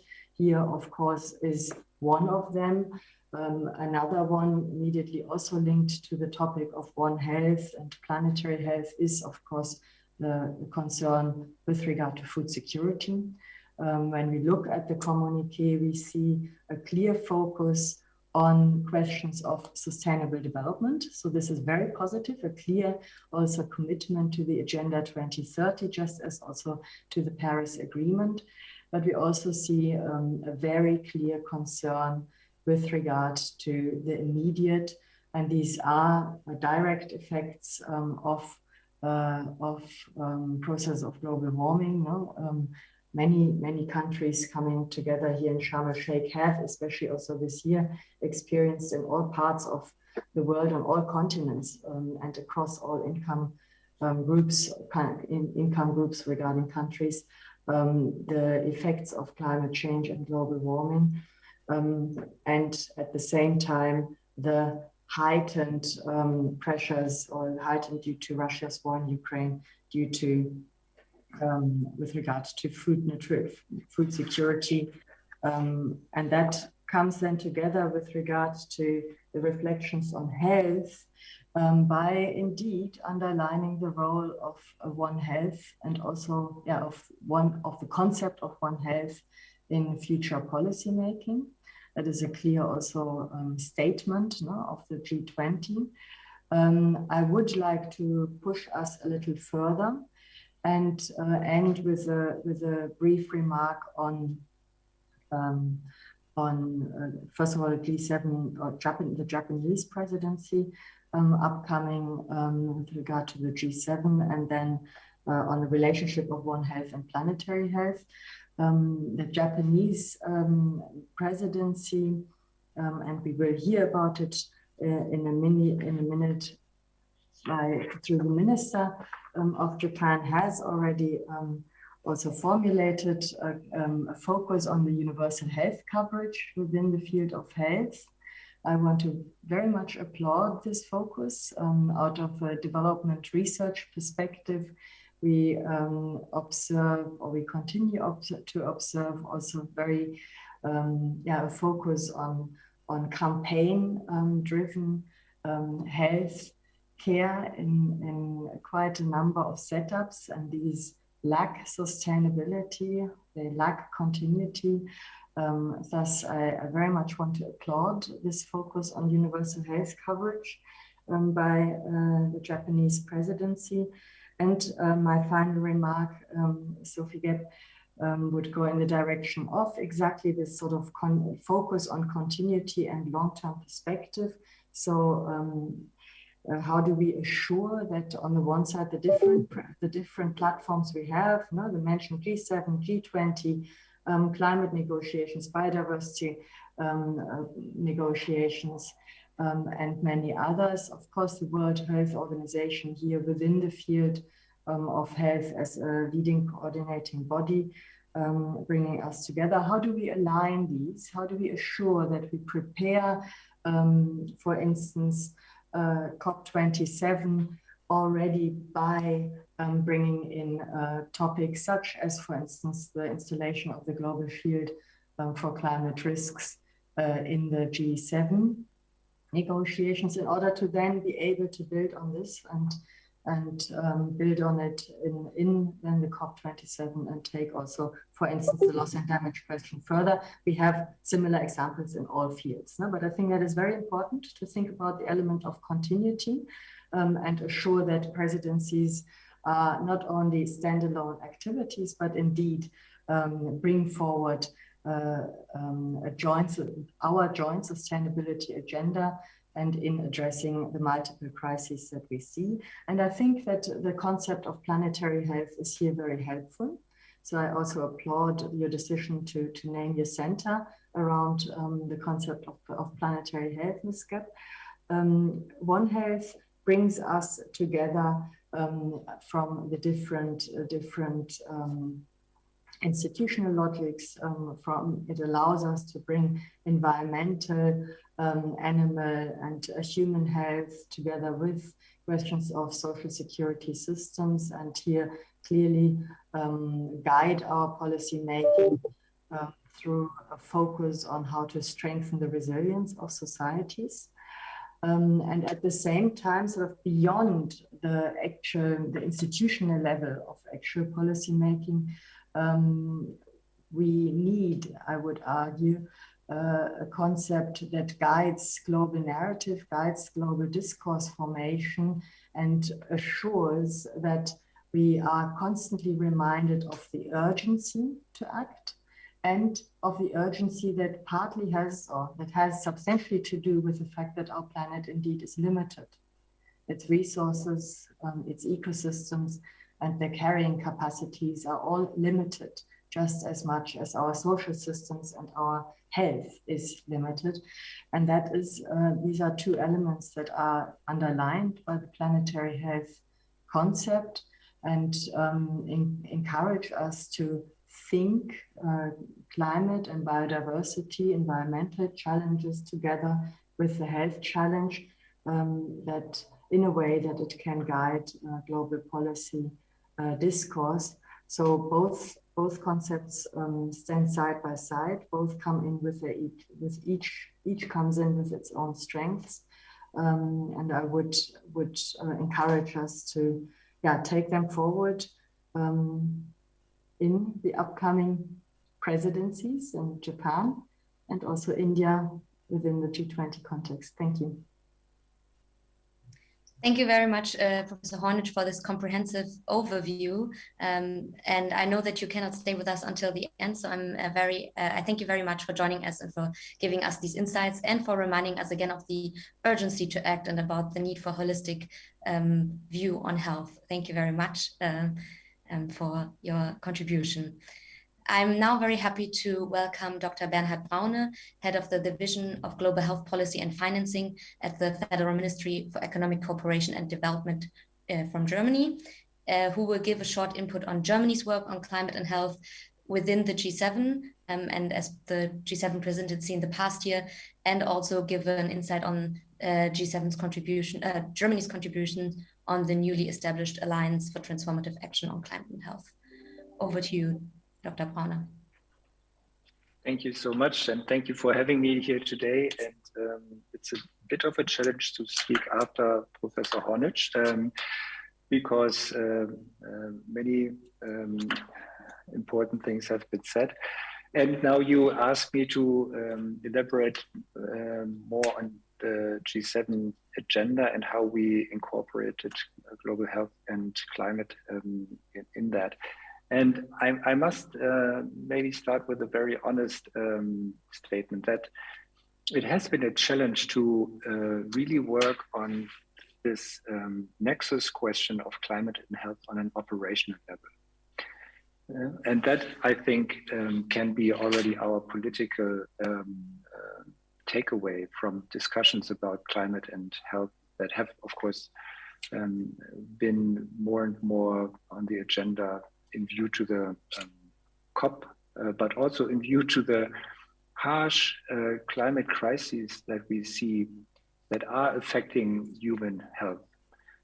Just want to recall the terrible situation in Pakistan, where we have reports from WHO that 900 health infrastructure elements have been destroyed, health clinics, health stations. How do you sustain universal health coverage or primary health care in a country in which 900 health stations have been taken away? That is, as I say, the challenge of making health and climate discourse operational. And I can give you maybe 2 or 3 examples of our work, how we want to do this. One certainly is the continued battle for climate resilient health system strengthening. There is no other way than working on the ground to tackle our multiple challenges, and without primary healthcare systems that are climate resilient, but resilient overall, that can endure shock, we will not achieve any of our sustainable development goals. So very traditional approaches on working with communities, with cities and villages on reaching hard to reach population. That will be, in my view, also a very important element of our climate and health agenda. Second element I want to mention, and I'm very happy that we have had ample references to that topic in our G7 documents, but I'm also looking at our Japanese friends and colleagues, and I'm sure they will take it on, is One Health approach. This linkage between animal health, human health, and the environment. We've seen that in the recent pandemic, but also in the outbreaks since COVID-19, monkeypox, and also Ebola, that we are living in an infectious world, and therefore we need to be looking and understanding better the interdependencies of these areas. And I think the One Health concept describes this very well. Of course, we want to work on this again on the operational level. Professor Hornich mentioned our work on vaccine manufacturing. This to us is an important and concrete way forward to come to a robust vaccine industry, especially on the African continent. We fully align to the African Union's goal of 60% by 2040. And the G7 has been very supportive of that AU strategy, and we look forward to continue our work on this. We know there's again challenges in coordinating, in making sure that we have a good market structure that will sustain local manufacturing, and we are very hopeful that our G7 request to Gavi, the biggest procurer of vaccines on the African continent and for the African continent, was taken up, and that Gavi presented a market-shaping strategy. This is a little bit outside now, of course, health and climate, but it comes back to my point. We need to operationalize this agenda. We need to make sure what are we really talking about and how do we want to address it. I think my 5 minutes are probably over, and so I stop here and maybe we'll come back to one or another point in the discussion. Thank you very much for having me again. Thank you very much for this insight, and for especially stressing that we have to operationalize and be very concrete on what this means on the ground, which I think is sometimes challenging when we see these big G7 commitments. So that was a really interesting perspective. We are now moving from the German G7 presidency over to the G7 presidency of Japan next year. And I'm very happy to introduce to you Mr. Tetsuya Itani, who is the director of the Office of Global Health Cooperation from the Ministry of Health, Labor and Welfare of Japan, who will give an overview of Japan's work on the intersection on climate and health, and give an insight on how climate and health will play a role during the Japanese G7 presidency. Happy to welcome you, and over to you. Apologies, we can't hear you just yet.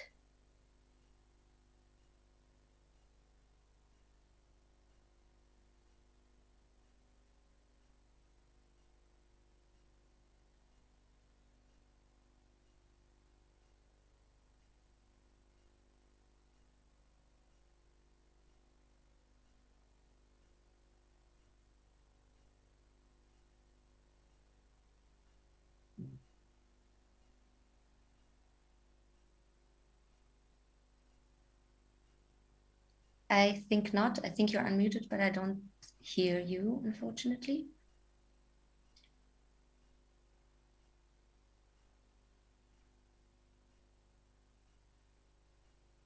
Okay, can you hear me? Now, perfect. Okay, yeah. Thank you. I'm sorry. Distinguished participants and ladies and gentlemen, good morning, good afternoon, and good evening. Thank you very much for organizing and inviting me this event, and thank you very much for mentioning our next year's presidency of G7. And climate change is public health crisis. How to describe our slide?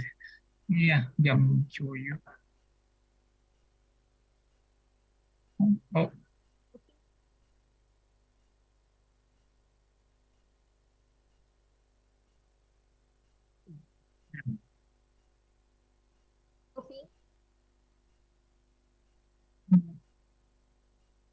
Sophie. Yes. Open the slide. Yeah, I will try my best.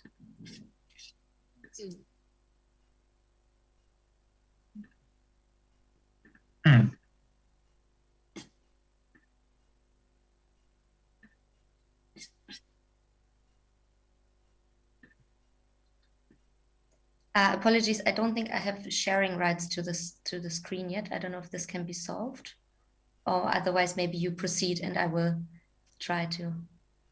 Okay, yeah.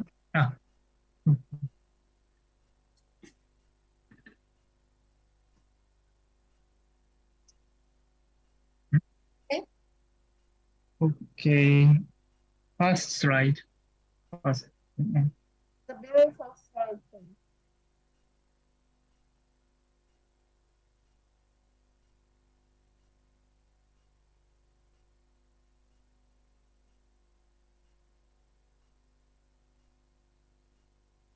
Now I think we might have lost connection.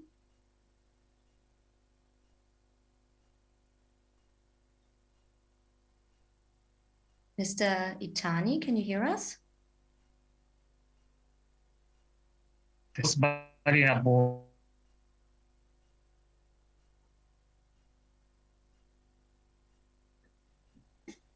Okay.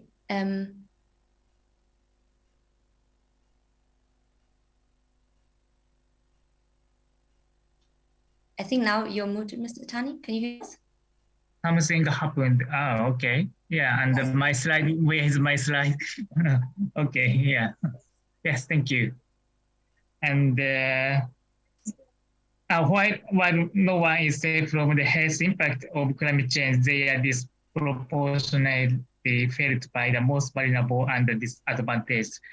I would like to share what Japan has been doing to tackle climate change and health with all the participants of this event. Next slide, please.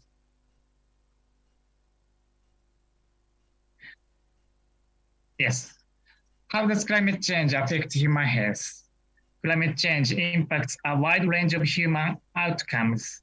The figure illustrates the most significant climate change impacts: rising temperatures, more extreme weather, rising sea levels, and increasing carbon dioxide level, their effect on exposures, and subsequent health outcomes that can result from these changes in exposures.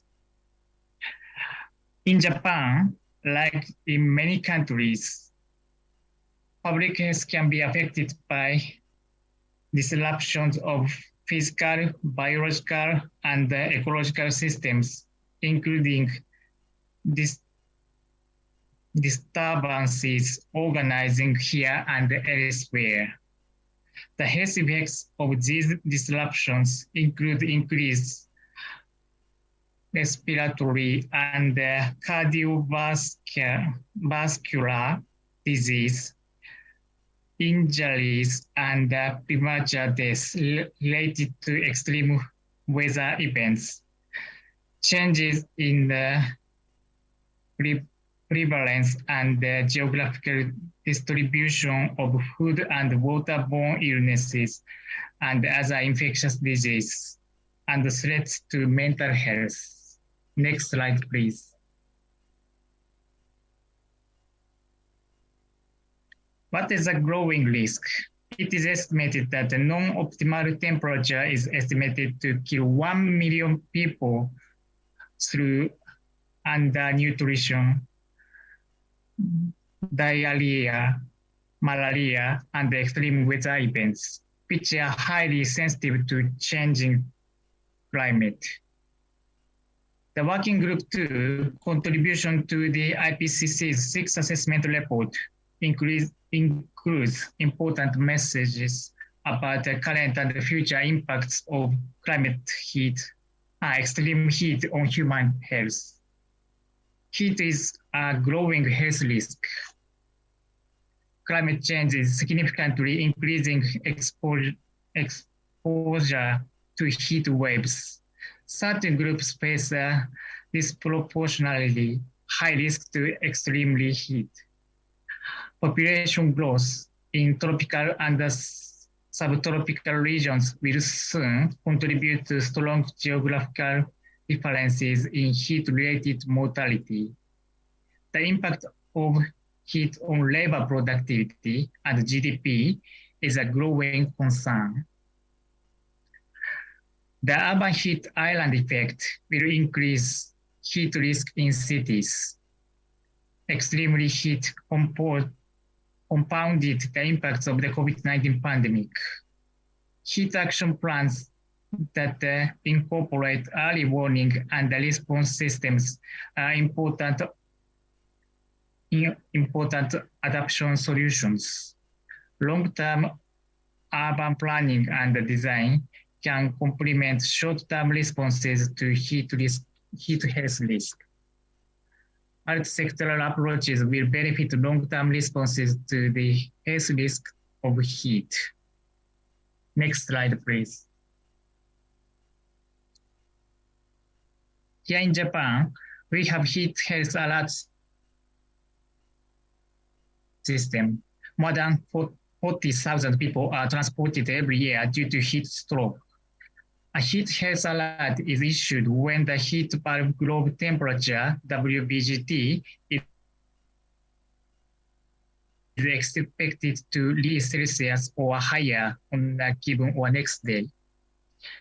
Using this, we have a midterm target less than 1,000 deaths per year by 2030, with the aim of achieving 0 deaths due to heat stroke. We may be also able to develop a similar system in developing countries. Next slide, please. We are facing a crisis that we have never experienced before. Climate change, such as global warming, is thought to have large impacts on water works. We thus aim to develop a system to monitor and find the influence of climate change on water quality and the supply, and to project the future situation. I will introduce one of what measures in waterworks against climate change have been developed here. In preparation to suffer from deterioration in water quality and impaired water purification due to increased algae concentrations in dam reservoir caused by rising temperatures, we have been trying to develop a method for monitoring algae at water sources and also a model for predicting algae outbreaks. For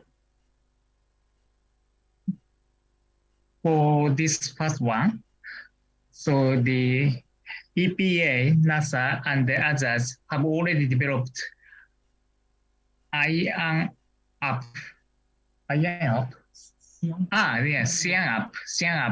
It provides weekly data on cyanobacterial bloom, concentrations,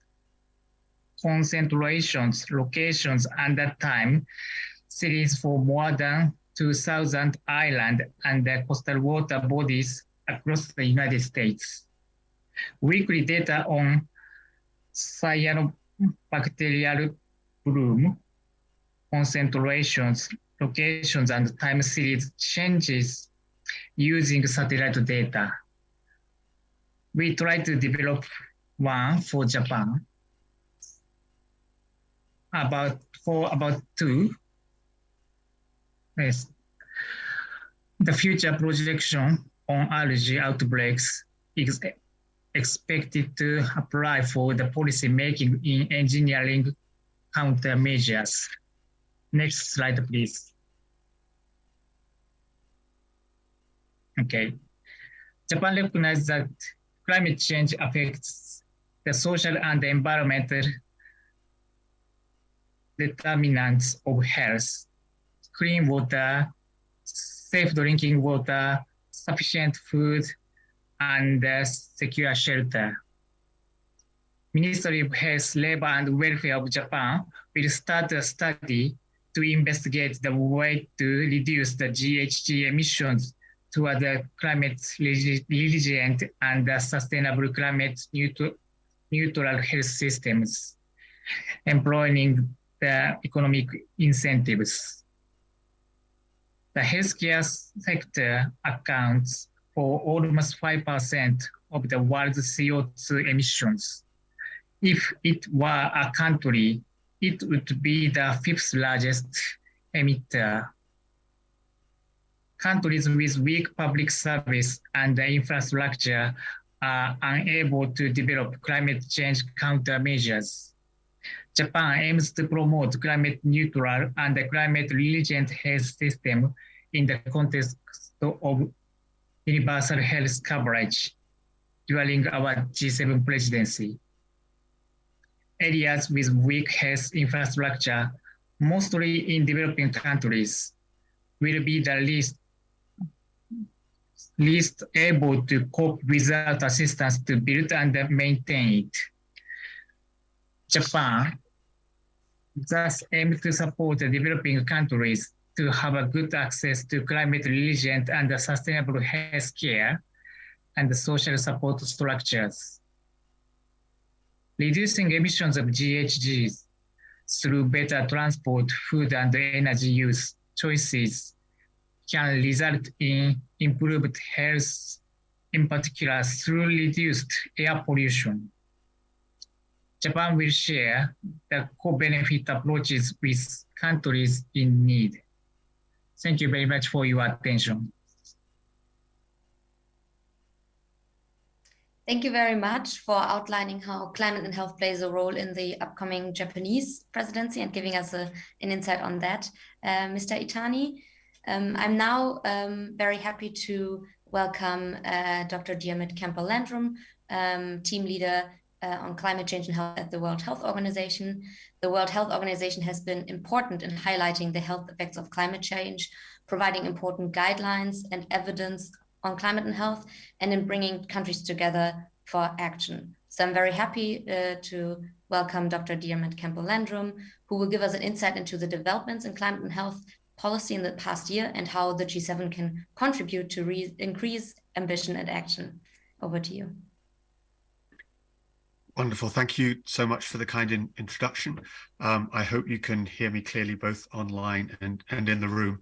Thanks. As somebody who has just come out of the COP, I feel I've spent my last 10 days living in the Pavilion, that hopefully you can hear me in. I know the sound quality is not always great, so I'll try and speak slowly and clearly and suggest people use headsets if they're having any problems with the sound quality. But it is a real pleasure to speak in this forum, because one of the questions I was asked to talk about was, what are the successes that we've had over the past year or so on climate and health? And I would say that the ultimate success for us continues to be the overall success of the climate negotiations. We have said that the Paris Agreement is the most important public health agreement of the 21st century. So everything that you are hearing in the opening keynote about the progress that is or isn't being made to contain global warming to 1.5 degrees centigrade, to explicitly phase out fossil fuels, and to be very clear about that, it's not just fossil fuel subsidies, it's not just expansion of renewable energy, it is the phase out of the fossil fuels that are killing us both slowly through climate change and quickly through air pollution.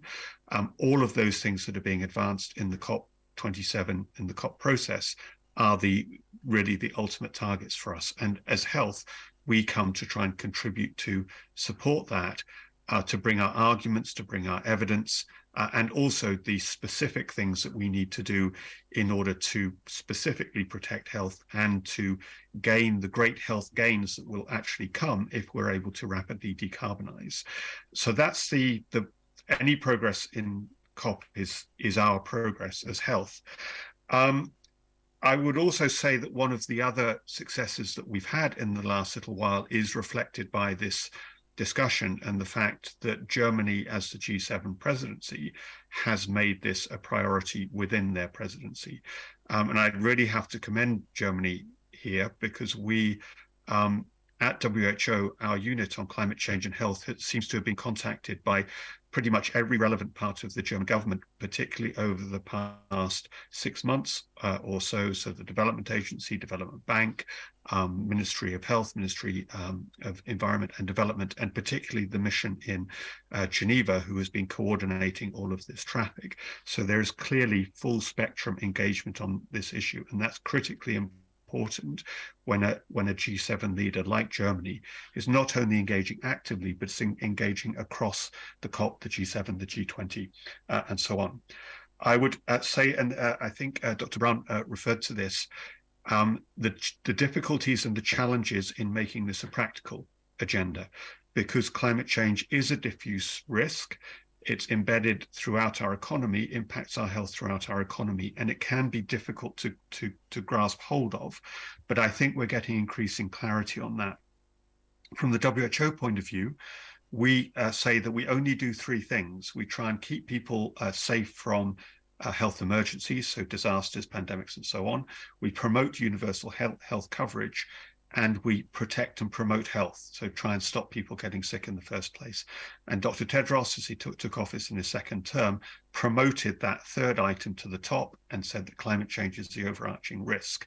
But when you think about what we need to do practically in order to do this, it comes back largely to providing universal health coverage, which is also climate resilient. It comes back to ensuring our preparedness and response and prevention programs for disasters and pandemics are climate resilient and go upstream. So it's entirely embedded in what we do. And when you think about it from that practical point of view, it becomes more tangible because we're not trying to invent a new field. We're saying we need to build climate risk and climate action opportunity into what we do in health. And that makes it easier. And I think that clarity is now coming. Just very quickly on some of the specifics on the progress over the last little while on climate change and health. One is that last year we had the first ever health program within a COP under the UK presidency, so another G7 presidency. So we have a range of initiatives, and we had 62 countries sign up to commitments to building climate resilient health systems and to work towards decarbonisation of their health systems, or for low and middle income countries to put the development of their health systems on a track that didn't necessarily go down the high fossil fuel route. So we have sign up to that agenda, and we also have a mechanism in place now to follow that up. That's the Alliance for Transformative Action on Climate Change and Health, which was launched in the middle of this year to make sure that those commitments don't stay on paper, but we bring all of the technical expertise and the partners together in order to support that. And again, my thanks to Germany here, because they have agreed to chair the finance working group on that, and it's very appropriate because of course Germany is one of the biggest multilateral climate finance donors, one of the biggest health donors. They want to ensure their money is well spent, of course, but they can also be a driver on this agenda, because we have a real issue here that there are gaps. These things can fall between the cracks. Only I think it's about 0.5% of all multilateral climate finance is going to projects that explicitly aim to protect health. It is falling through the cracks, and that's why the engagement of not only ourselves, but some of the big donors and the most affected countries is so important. So again, to commend Germany's leadership on that. The final point that I wanted to make was just on this importance of coherence. And we heard that again in the opening remarks. So it's one of the things that we're encouraging the G7 countries to do, and that Germany is doing very well, is to basically say the same things or say mutually supportive things, whether it's in the G7, whether it's in the G20, whether it's in the COP, the next COP, or through the World Health Assembly. And in fact, Germany will be leading discussions through their Friends of Global Health group in Geneva to ensure that the global health diplomacy is aligned with what has to happen through the other fora, because ultimately there is only one planet, there is only one health, and so we're all aiming for the same thing, but we need to try and align those. So the final thing I'd like to say is we look forward to the Japanese presidency. We're encouraged by the remarks that we've heard just now from the representative of Japan, and we hope to work with you to carry on that strong action on the things we need to do, but coherently across all of the avenues that we have to take this forward. So thanks very much, and back to you, Ms. Gepp. Thank you so much, especially for stressing that the most important measure for health is limiting global warming and phasing out fossil fuels, and how any progress or lack at COP and with regards to limiting global temperatures is a success or not for health. And I also really found it a very important point to talk about following up on commitments, which we might also talk a little bit about later. So thank you very much for this. I'm now happy to welcome Dr. Grace Mbugu. She's a senior fellow and head of climate change program at Africa Policy Research Institute. And I'm really looking forward to your perspective and your input as someone who is more or who's focused on climate policy. And I'm looking forward to your input on the G7's role in climate policy, reflect on the your reflections on the G7's role at COP, and the intersection of climate and health. So over to you, Dr. Grace Mumbungu. Thank you very much for the invitation, and also thank you very much for all what has already been said and done in terms of climate change and action and health. I've been asked to talk about, to reflect on the G7 and its climate policy. I've also been asked to make an assessment of the G7 and the climate commitments as well as at the COP, but also to look forward and provide what my expectations could be and recommendations for the upcoming G7. So those are the things that I would like to talk about today. I'll begin with the first one, which is the G7 in climate policy. I think that the group of 7 has both a practical and a moral responsibility to move forward the climate debate in a way that is both ambitious but also speedy, and also one that covers the extent of the crisis that we're dealing with, but also putting into great attention the differentiated effects of climate change on different populations of the world. In that respect, in terms of the practical aspect, I think the G7 has done a great job in looking at mitigation and also emphasizing, of course, the need for staying at the target for 1.5, limiting greenhouse gases, and also other environmental damages. There is huge, of course, opportunities left in this area in terms of energy and how we both extract and use energy resources, but also ways of responsible extraction of raw materials as we move towards a just energy transition. So I think these are some of the areas in terms of energy that are important.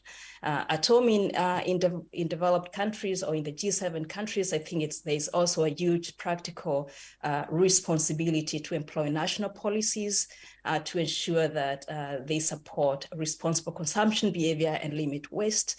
I think we often focus too much on fossil fuel, which is very important and should be the case.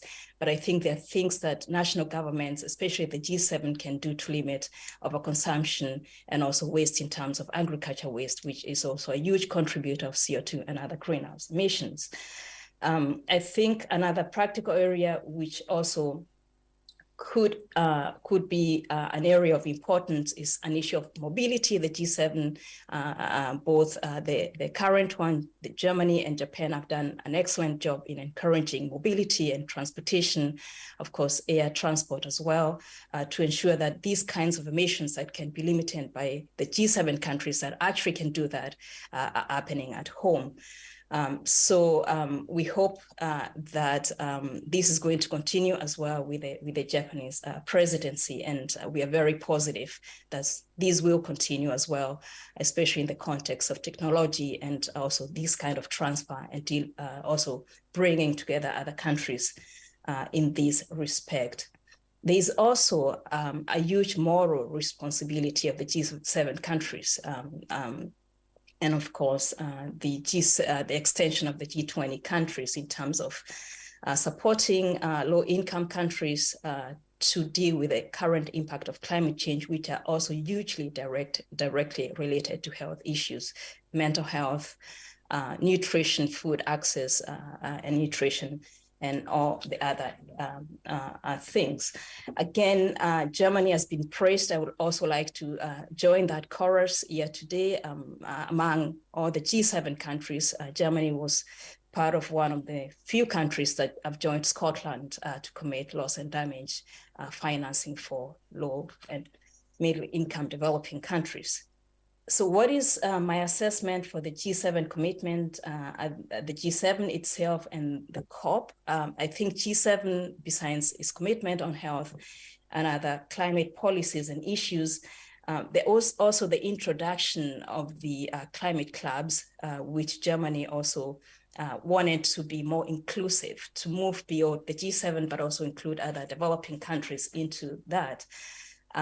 This is still in works, but I hope that as it proceeds, then we are going to have more, of course, actions and considerations of optionalizing actually on the Global South countries, how these could work and how all these different countries with different trajectories of development can work together for climate action and health. The other is, of course, a global shield insurance that Germany also announced with the Vulnerable 20 on the 14th of December. I think that's action in the right direction, but and one that can also be improved in the coming days in terms of how that could work, and also in respect to how that could be approached to not, for example, sideline other important issues of adaptation, of environmental protection, and also loss and damages.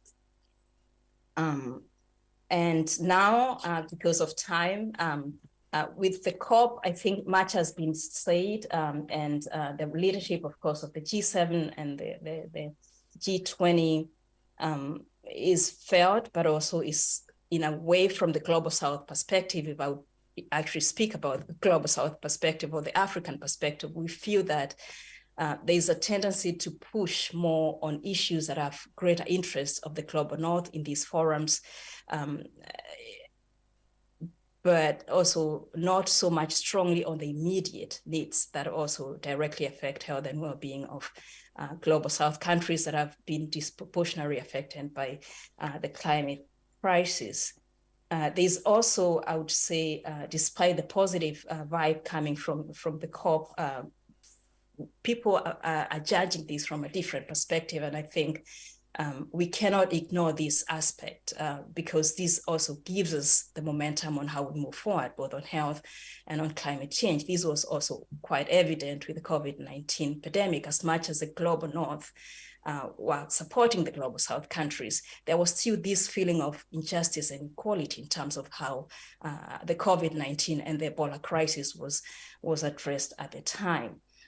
Talking of energy and just energy transitions, we have this kind of saying in the African context that there's a tendency to bite and to bite and blow at the same time. So there's, of course, some good things coming out, but there's also, we also observe quite some backsliding in terms of leadership when it comes to climate action and the just energy transition. These cannot obviously be blamed, can be attributed to the current war in Ukraine, and of course the geopolitics of what that is doing to food prices, energy prices. But I think what we communicate and the message we send out there really will contribute to how the rest of the world will also follow suit in addressing the crisis. So my recommendations for the G7, the Japanese G7 presidency, moving forward, I think, given the lessons we've learned from the past 2 years, maybe even 5 with the Ebola crisis, my expectations is that the G7 presidency takes a comprehensive approach to health and climate action, especially when addressing the needs of the Global South countries.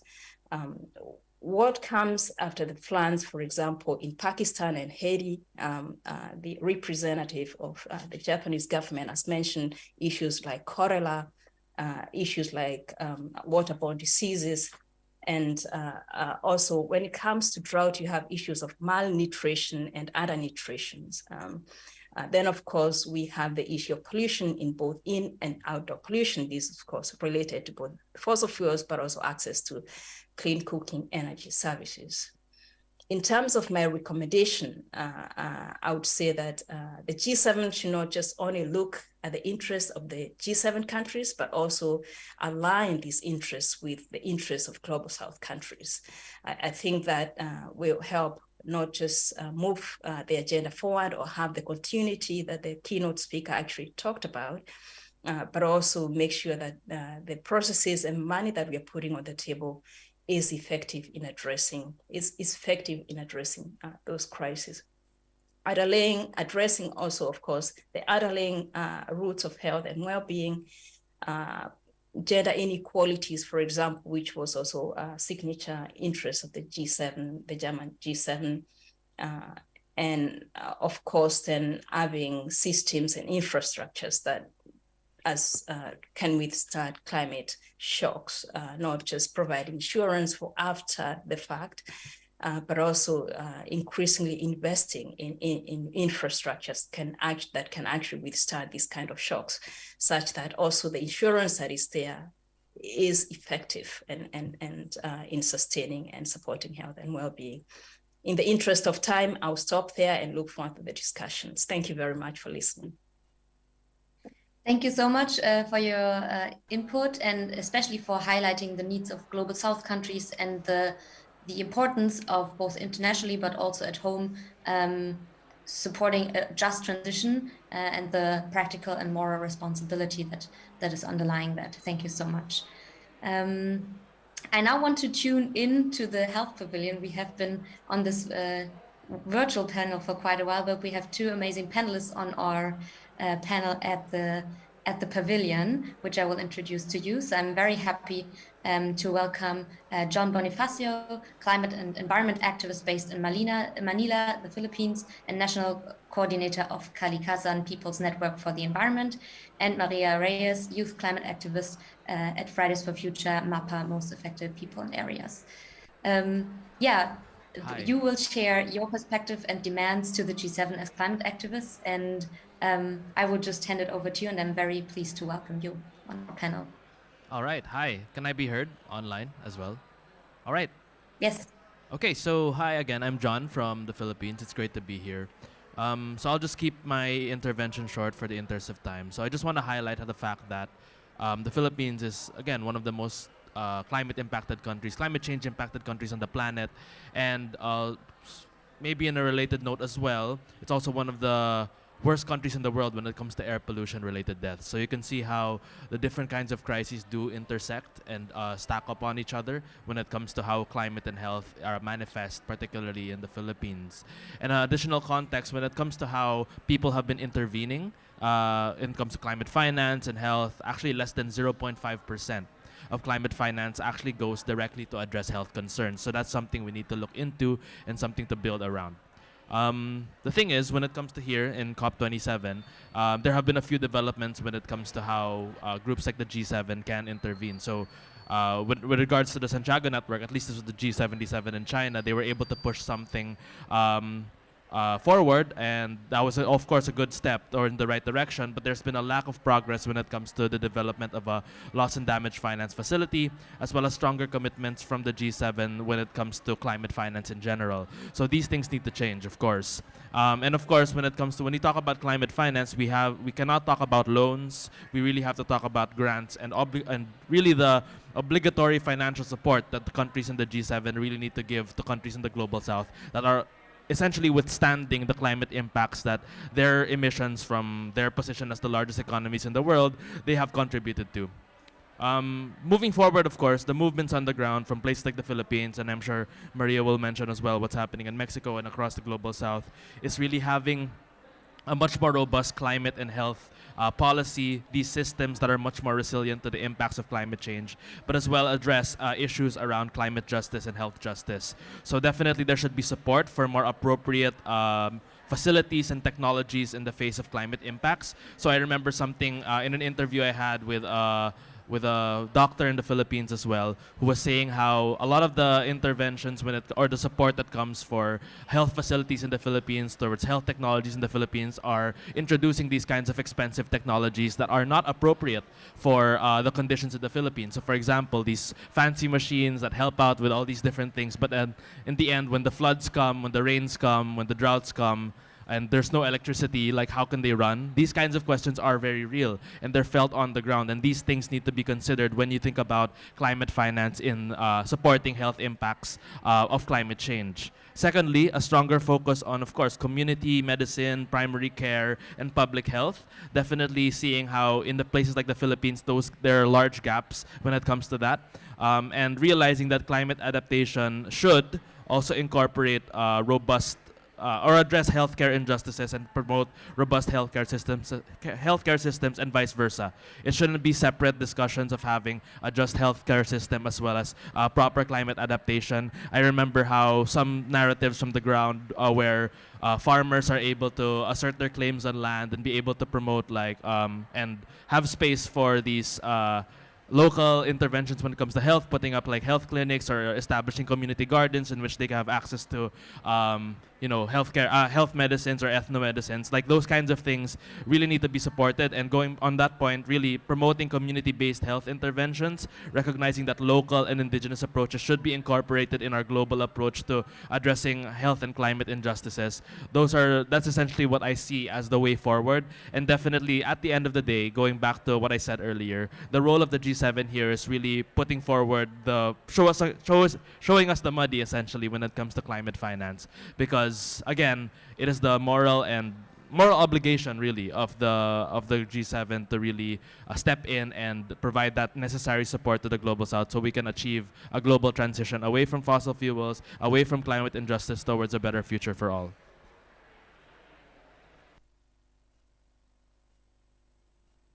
Yeah, definitely echo this historical responsibility point. I mean, we know that the G7 are also 7 of the most polluting countries in the world.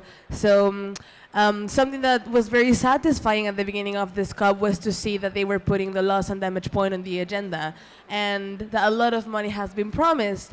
But still, despite that, there is a lack of acknowledgement of who is responsible to pay that money and who is responsible to actually follow the money and be accountable for it.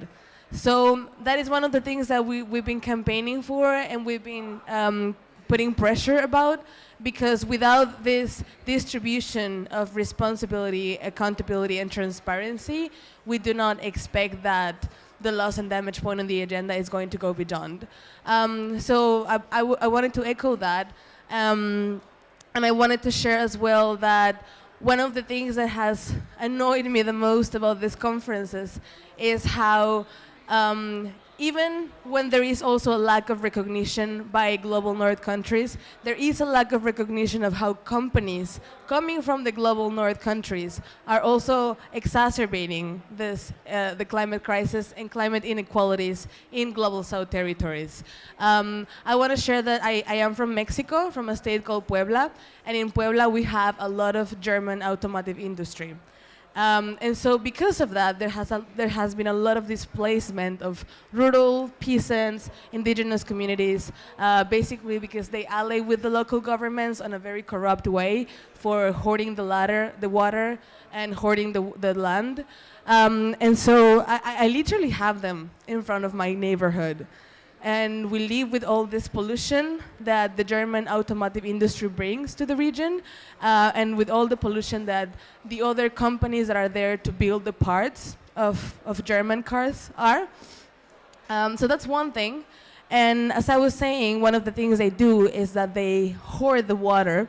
So in where I live, we experience water scarcity, not only because of the droughts, but also because of the companies hoarding the water, and also because there's a very inefficient way for distributing the water resources. I have experienced water scarcity since I am 6 years old, and I actually have been sick because of drinking polluted water. I remember we were together in COP last year, and I was under treatment, medical treatment, because my body was very messed up because of drinking polluted water.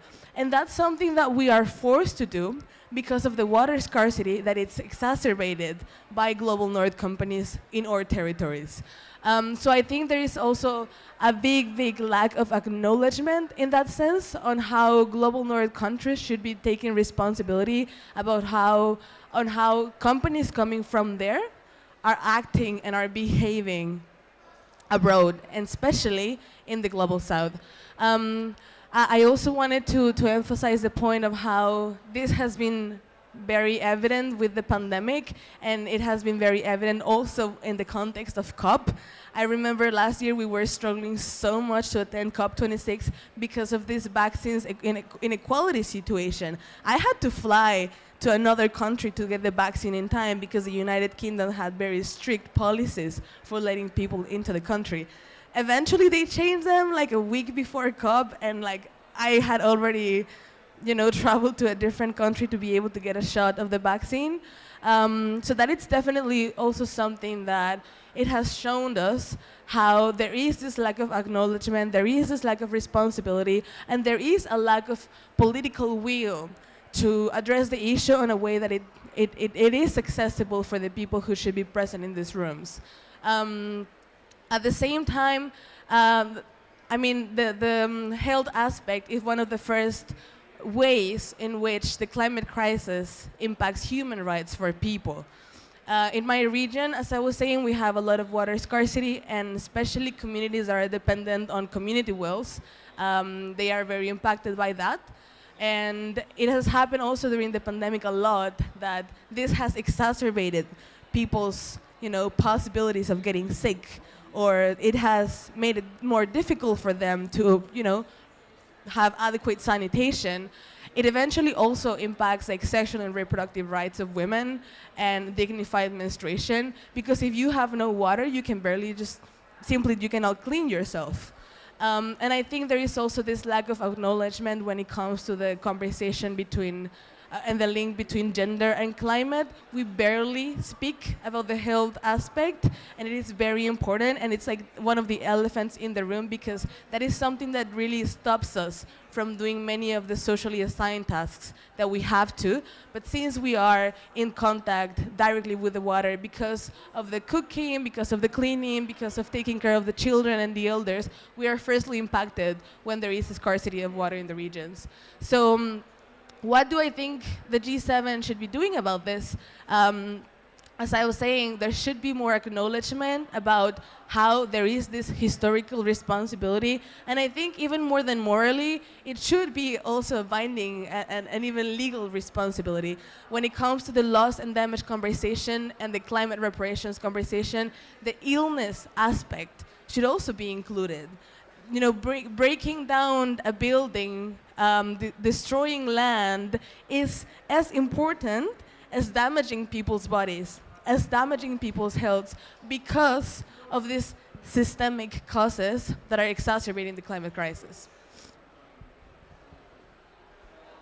Thank you so much to both of you for highlighting the local perspective, a very personal perspective, and also an intersectional perspective on COP, on the G7, and really underlining how health and climate justice interact, and also pointing towards the role and the responsibility of the private sector. I've enjoyed this conversation very much. We are coming a bit to the end of this, but I want to give you all one final last question, one final round of remarks, and I encourage you to keep it very short, so one sentence, which would be: imagine we meet again at COP28. What concrete action should be implemented until then, or do you want to implement until then? And I would go in the order of speakers we had before. So Dr. Braune, if you would like to start. Thank you. What do I want to implement until next year? I want a full-time assigned colleague in my team who can work on health and climate issue. Thank you. That's very concrete. I pass it on to Mr. Itani. Okay, thank you very much.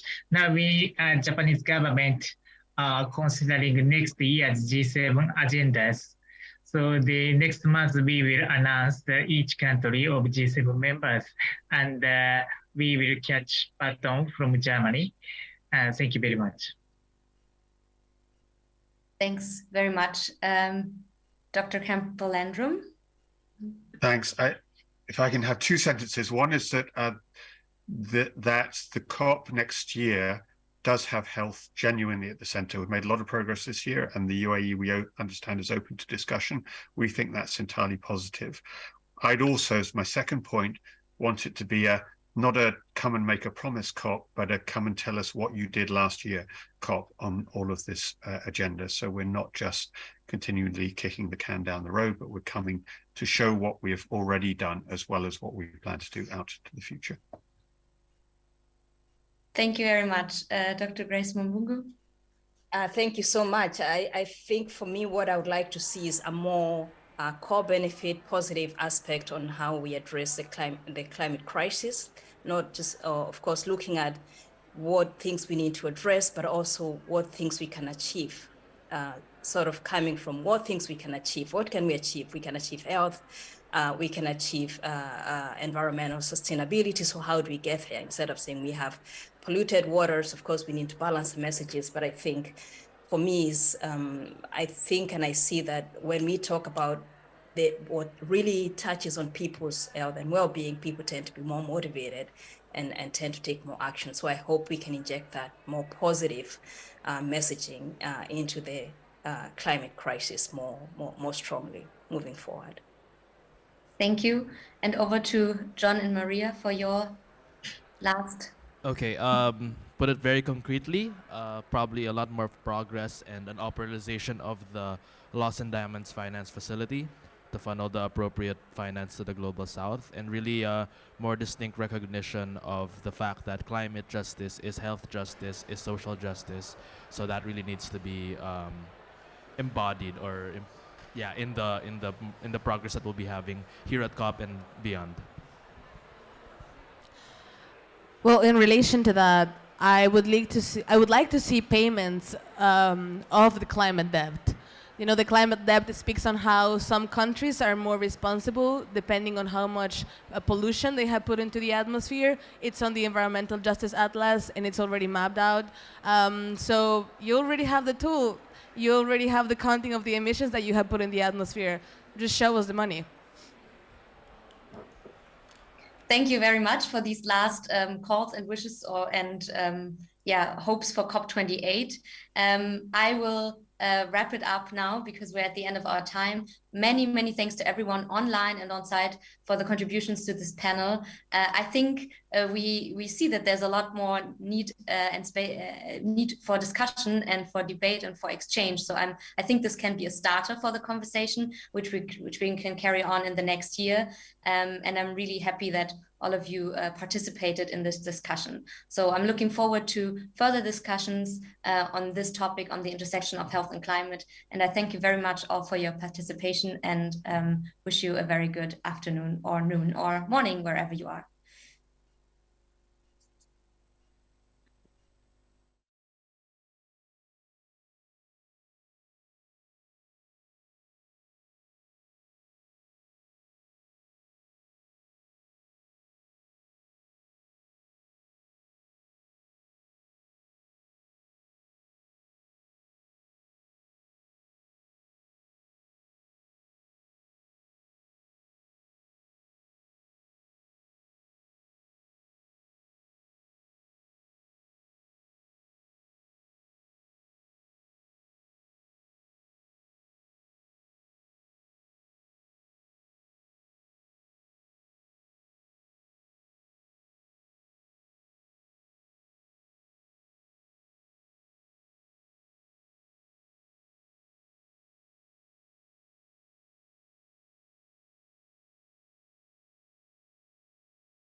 Good afternoon, everyone, and warm welcome to this session dedicated to discussing human health and loss and damage in Africa.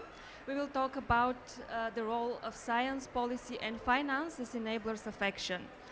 It's the end of week 2 here at the COP, so I'm sure that many topics in the nexus between health and climate have already been discussed, so I hope that this session complements previous discussions. We will talk about the continuum from adaptation to residual losses and damages to connect with the debates under the UN climate change regime, but we will focus on Africa, on Africa's regional challenges. African Union has recently adopted its long-term vision, including the Agenda 2063 as well as the Adaptation and Resilience Strategy. Both documents highlight the importance of health in the context of climate change. However, advancements in terms of policies and finance are very slow. The latest report of the Climate Policy Initiative highlights that the NDCs submitted of African states list health on the 5th place of all priority sectors together with water and agriculture, which accounts for 8% of adaptation finance needs by 2030, and yet the current climate finance flows to Africa, including also for health, represent only 11% of what is needed. And in the same time, the continent experienced compound crisis. So what is needed to strengthen the resilience of countries and community to the health impacts of climate change?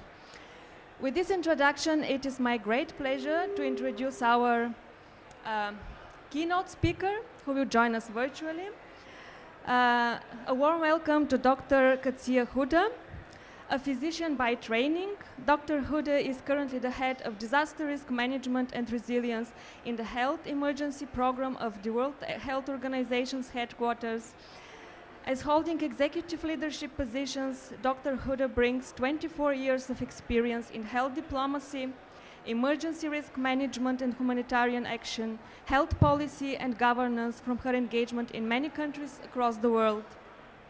An accomplished health disaster risk management expert, Dr. Huda has led several operational researches on emergencies and disasters, authored and co-authored a number of books, chapters, and articles on various aspects of disaster management, especially focusing on vulnerable populations, addressing equity, inclusiveness, and rights-based approach through whole-of-society action. Dr. Huda, warm welcome.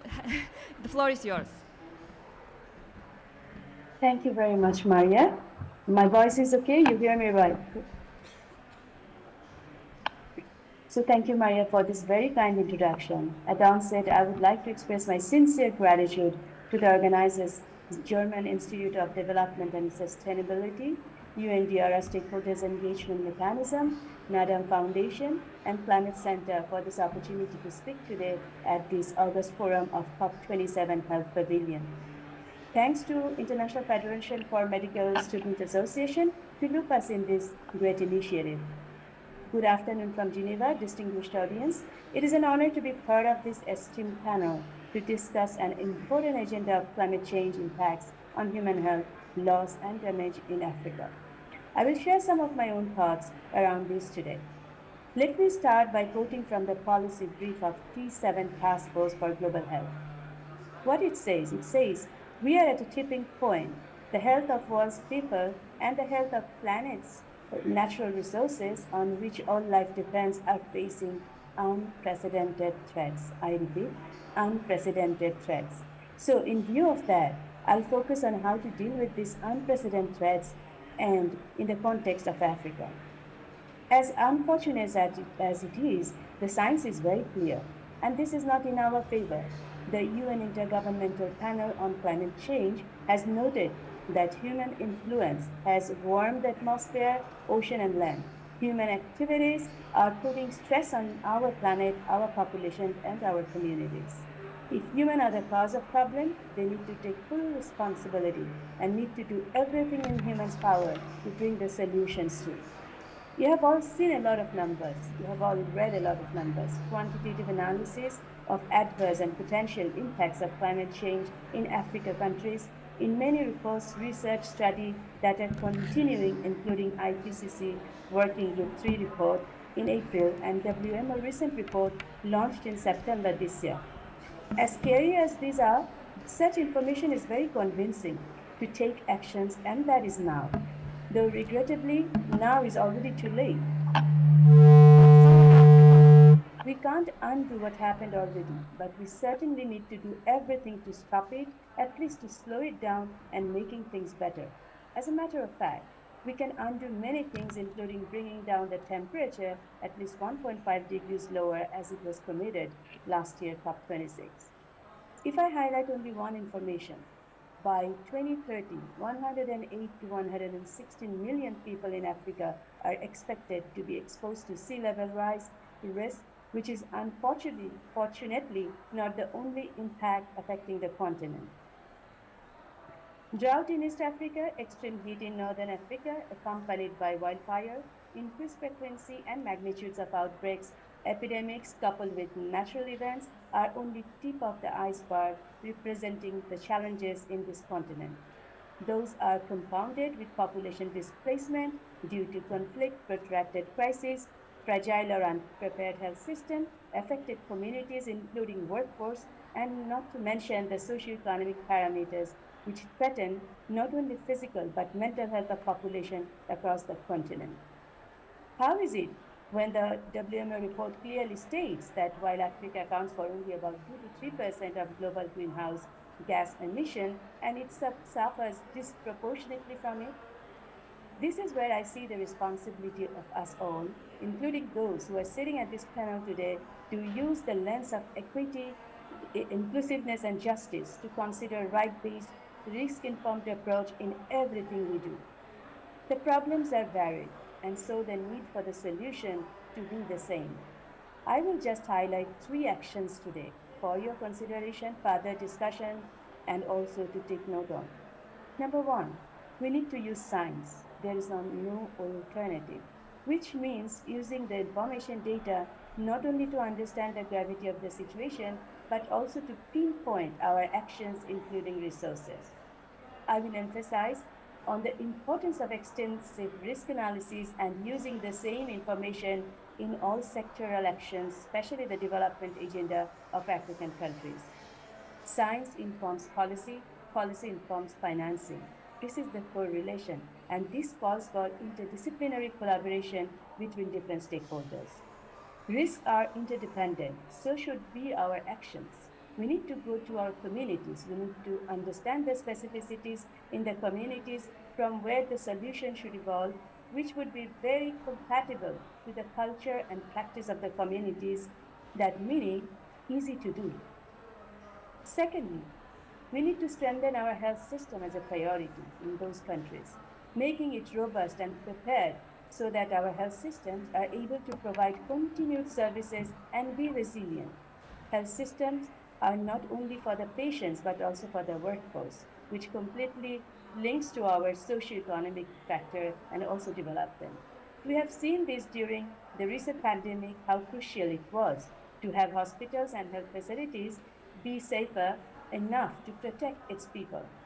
The health systems needed to be flexible, scalable, and safe to deal with concurrent risk during pandemic. This needs to be a national priority and within countries' development agenda. Climate change can mostly be seen as a health issue. Changing weather patterns and more unpredictable, severe and frequent extreme weather events such as extreme heat and flooding affect us all. They put a lot of pressure on healthcare systems, demanding further resources to deal with the consequences of these disasters. That effects can range from inconveniences that interrupt everyday schedules to hospital visits to mass death at scales we don't want to find out. Third, and my final point, is adopting integrated approach in policies and strategies. Integrated approach of public-private sectors together, and not to mention the international community. As we speak today, the world is still struggling to cope with the COVID-19 pandemic. As a public health practitioner, climate change impact is another pandemic to me. Both are impacting all sectors, everyone in this planet, and as well everything what we do, our walks of life. We have no excuse not to be cognizant to this fact.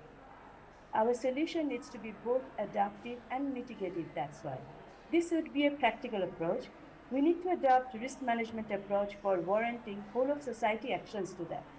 We need to go beyond health, rather looking into the whole spectrum of problem through health, peace, and development nexus to bring it closer to climate and health nexus.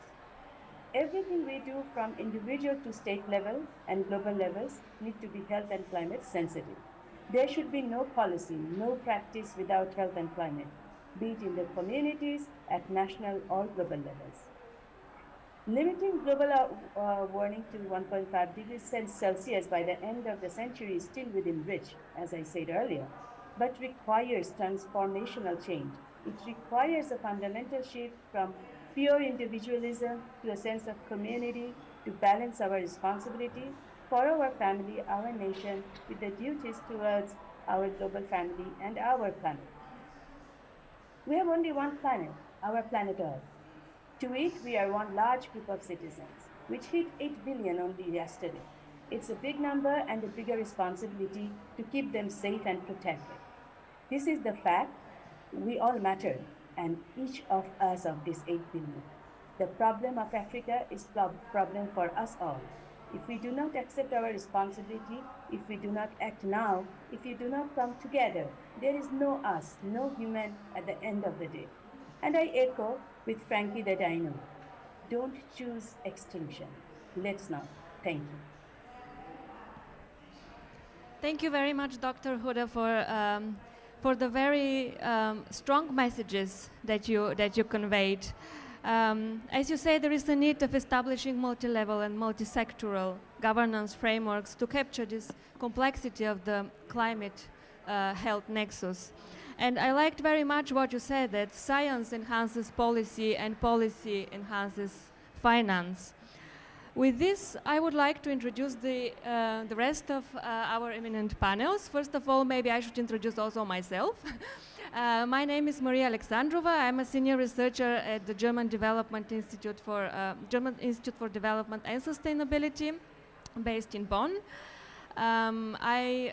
It is now my great pleasure to have here Professor Martin van Alst, who is the director of the International Red Cross Red Crescent Climate Center and the Princess Margaret Chair in Climate and Disaster Resilience at the Faculty of Geoinformation Science and Earth Observations at the University of Twente.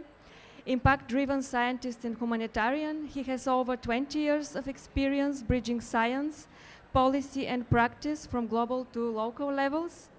As a coordinating lead author for the IPCC on the chapter for key risks. And he is also a member of the technical expert group on comprehensive risk management established under the Warsaw Mechanism for Loss and Damage. Thank you for being here. I now would like also to welcome Mercy Grace Manduro, who is a human rights lawyer and activist, currently serving as the head of programs and fundraising at ActionAid International Uganda, where she oversees the country programs anchored on supporting social justice. Ms. Manduro have previously led work on gender justice, community mobilization and awareness, and advocacy work for gender-inclusive policies within Uganda and broader Africa. And I'm happy to have here as well Harry Covind, who has recently graduated medical school from South India. He works as a climate health fellow at the Global Consortium of Climate and Health Education at Millman School of Public Health at Columbia University. In his additional capacity, he serves as the Integration and Protection Lead at Migration Yacht and Children Platform. He is also youth advisor to Children, Cities and Climate Action Lab at London School of Hygiene and Tropical Medicine and a steering committee member at Health Information for All. Once again, a warm welcome. And I think now we should continue the discussion in trying to understand what in fact is loss and damage when it comes to health. Martin, I know that you have been, like, as a lead IPCC author, but also as your role at the Red Cross Climate Center. Could you share your thoughts of what are the key takeaways from the IPCC assessment on losses and damages related to health, and how this could inform policy and finance in Africa? Thank you.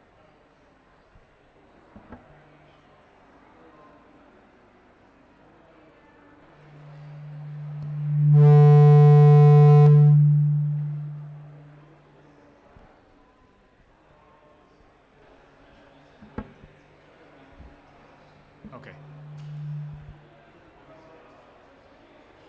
Good. Let's hope it keeps working. Good afternoon. Thank you. I feel a bit humble talking about health in Africa because I'm not a health specialist. I'm also not from Africa or primarily working on Africa. But I'm happy to provide that perspective from the IPCC and also from indeed our experience in the International Red Cross Red Crescent, where we do see much of that science indeed already playing out around the world, but especially in the African continent. Maybe as an illustration of what the IPCC has primarily brought to the fore this cycle much more than before, namely that we are already seeing all these climate impacts today. We launched yesterday the result of a rapid attribution study of the Nigeria flooding, which you may know is still going on, has all kinds of health impacts, but also has directly killed hundreds of people in Nigeria, Niger, and Chad. And we found that that type of flooding is now 80 times more likely than it would have been without climate change. And that it's now about a 1 in 10 year event. So it's still, you know, not something that they can expect every year, but something that they should really be prepared for, as something that they can expect quite frequently. Whereas before climate change, it would have been extremely rare. So those are events we're seeing today with massive impacts on human lives today. Now, of course, the fact that these floods are having such terrible consequences is partly because of the high vulnerability. But it's really that combination of a climate that has already changed and is having real impacts today with that high vulnerability that makes this issue so poignant for Africa, and why it's so important that we have solutions on all the fronts of what's discussed here at the conference as well. At 1.1 degrees of global temperature rise that we've had so far, we're already being hit hard, and especially the most vulnerable are being hit hard. That's going to get a lot worse if we don't limit global warming to 1.5 degrees. So it speaks to the need for ambition on the emission side. Clearly, we would need to do more to reduce the vulnerability to such shocks. So that speaks to the questions on adaptation finance, and the IPCC findings on Africa are also very clear that the financing is not getting to where it's needed, and it's not getting to Africa in general, but also not to the right places in Africa, and I'll come back to that. But thirdly, it's going to be unavoidable, given where we are today, given what we have emitted in the past and what we've not done on adaptation and where we are in terms of vulnerability, that there will be more impacts to come. And the shocks that we are experiencing already shape the vulnerability to the next shock. So those people now hit by the floods in Nigeria will be more vulnerable to whatever next shocks come. Now, you're asking particularly about human health. And in many of these impacts, it's actually quite difficult to separate these sectors neatly. And sometimes our sectoral separation is actually part of the reason why we're not addressing the underlying structural vulnerabilities effectively. So the IPCC identified a number of key risks based on the literature, what we are seeing in terms of impacts today, because for all of these key risks, we are already at elevated risk levels even today, but also then we assessed how they're going to be rising with rising temperatures going forward. Many of these key risks are what you would call sort of outside of health, but many of them at the same time also very strongly intersect with the key risk that is specifically about health. The most obvious example would be food security, where we know that food security is already under threat in a changing climate, that has effects on nutrition, and that it has immediate effect on health. So it might be in a different bracket, but that is one area where we're seeing these impacts. Specifically on health, we are seeing increased morbidity and mortality already today, but also the warning about continued increased rises in risks due to increased heat, which is something I want to highlight because that's not actually something that is considered by many one of the primary drivers, but it is already emerging from the literature, and at the same time it's flagged as a literature gap that there are many areas where we don't have proper studies on that, but it is flagged. So heat, infectious diseases, including both vector-borne and diarrheal diseases. Now that's driven from the climate impact driver side by increasing temperatures, heat waves, and precipitation changes in both directions, including rising uncertainties therein. So that's another thing I want to emphasize. Even in places where we don't have the perfect information about what exact climate trend we're facing right now, we are facing growing uncertainties. It could sometimes go either way, and that itself is a challenge in terms of how you manage these risks. And then, very importantly, the IPCC flags a range of vulnerability factors that make this risk especially, well, prominent in the continent, but also for specific groups. So it flags elderly, pregnant women, individuals with underlying conditions, immune-compromised individuals, including from HIV, and young children. Now, again, these are not unique to Africa, but we know that in many parts of Africa we have especially vulnerable population groups there. It then includes regions without vector control programs in place or without detection and treatment regimes. So this also speaks again to these questions of where something that is climate specific and that is much more general intersect. If you don't have proper disease detection, it doesn't really matter whether the increase in disease is due to climate change or not. The intervention that you need is fixing the detection problems so that you can address your health problems, and that will go a long way to addressing your rising climate risks. Another one important to that heat issue as well, inadequate insulation in housing in informal settlements in urban heat islands. And again, we know urbanization, growing cities, growing informal settlements around cities are one of those trends in Africa that may be shaping the risks more than just the climate trend on its own. So we're seeing that coming together of different risk trends. Inadequate improvements in public health systems, inadequate water and sanitation infrastructure, especially in rapidly expanding urban areas and informal settlements. So these are the highest level vulnerability factors that we're flagging. But then taking one step back and indeed looking at that wider set of key risks, including food security and including infrastructure and you name it, we're also seeing the hotspots often including areas where governance is weak or where governance is not reaching all the segments of the population. So that also means there's a big differential vulnerability within Africa beyond the classical health indicators that you'd be looking for. And a particular challenge I'd like to highlight, and then we can leave the rest for the discussion, is that our adaptation finance that we have structured so far is woefully inadequate. Woefully inadequate in terms of the amounts of resources being delivered to cope with the rising risks already in Africa today, but also inadequate in terms of where they're targeted in terms of addressing the highest priority risks, particularly for the most vulnerable people. And that includes, for instance, fragile and conflict-affected countries in Africa, where the per capita spending on adaptation is way lower than on average in the world or even on average in the African continent. So that's a particular concern if we're looking at the adaptation findings in the IPCC Africa chapter and the report at large. Thank you. Thank you, Martin. I like what you said, the importance of weak governance when we talk about level of vulnerability. I'd like now to discuss a bit more about the fact that there are local level solutions and how we can strengthen policies as part of governance mechanisms. And I will first touch a bit more the topic of action in fragile, conflict-affected countries, because there are several countries in Africa where these challenges even further the possibilities for action. And I'd also like to talk about one area that is often neglected when we talk about health, and this is psychological health. Therefore, I'm really happy to have Mercy here, because you have experience with psychological support programs in Somalia. Can you tell us how this can be successful? What have you learned from this, and why they're very important?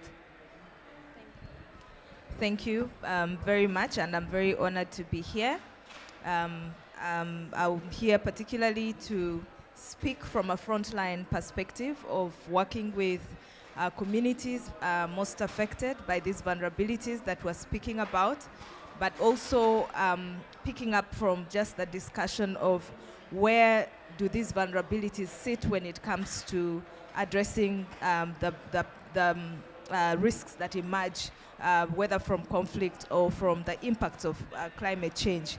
But I'll focus more on how we have been intervening, particularly in the most affected communities. First of all, is to acknowledge the fact that during these emergencies, there are already pre-existing psychosocial problems in our communities. There are also those that are created by particular emergencies, but also there are challenges that are created by the humanitarian aid within the communities that exist. And so in doing our work, it is first to acknowledge that fact that the groups that you're dealing with already had pre-existing challenges at community level, but also that there has been an additional layer of vulnerability created by a particular emergency, but also that in the way we respond to this emergency, we have the potential to create more challenges for the communities. So one of the things that we have done in the way that we intervene is to ensure that psychosocial support is within the nexus of the humanitarian support that we provide to communities. And in doing this, right from your interventions at the onset, we have trained personnel that identify specific psychosocial needs, even while they are responding to the most immediate situations. They are trained to identify trauma in the different groups of people that they come across. And it is always very important to identify, sometimes it's more difficult to identify this with particular groups of people, such as children, adolescents, women, and also the men. So the trained personnel empowered, and the capacity is built in the sense that even if you're doing food relief, even if you're responding in any of the communities that you've been placed in, you must have the extra capacity to identify the psychosocial needs, because we have also realized that whereas food, shelter, and other components of response are important, psychosocial needs are often ignored, and yet they compromise the resilience capacity of the communities. And so for us, we look at psychosocial support as a mechanism to build the resilience of communities. We have established safe spaces because one, our communities in Africa in general already have their community-led resilience mechanisms. They already have their ways of coping with challenges that may emerge. But during emergencies, you realize that all of these protection mechanisms are compromised, and many times they're even eroded.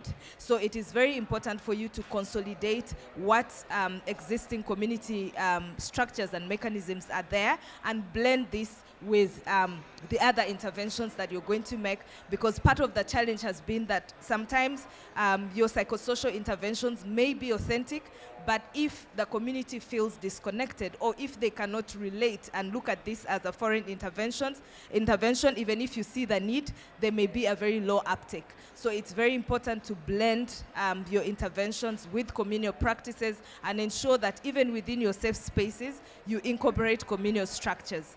One of the practices that has really worked is that there are particular groups of women that have perhaps received psychosocial support through the community structures. They now become champions for change within their communities. They do step-down capacity building, and they also organize group therapies where these groups are able to deliver psychosocial support at community level. It's also a sustainability mechanism, because as and when support ceases, you know that you have entrenched certain capacities within community structures that will continue to support vulnerable sections in most affected areas. Thank you, Mercy. That was very interesting, and I just have a quick follow-up question.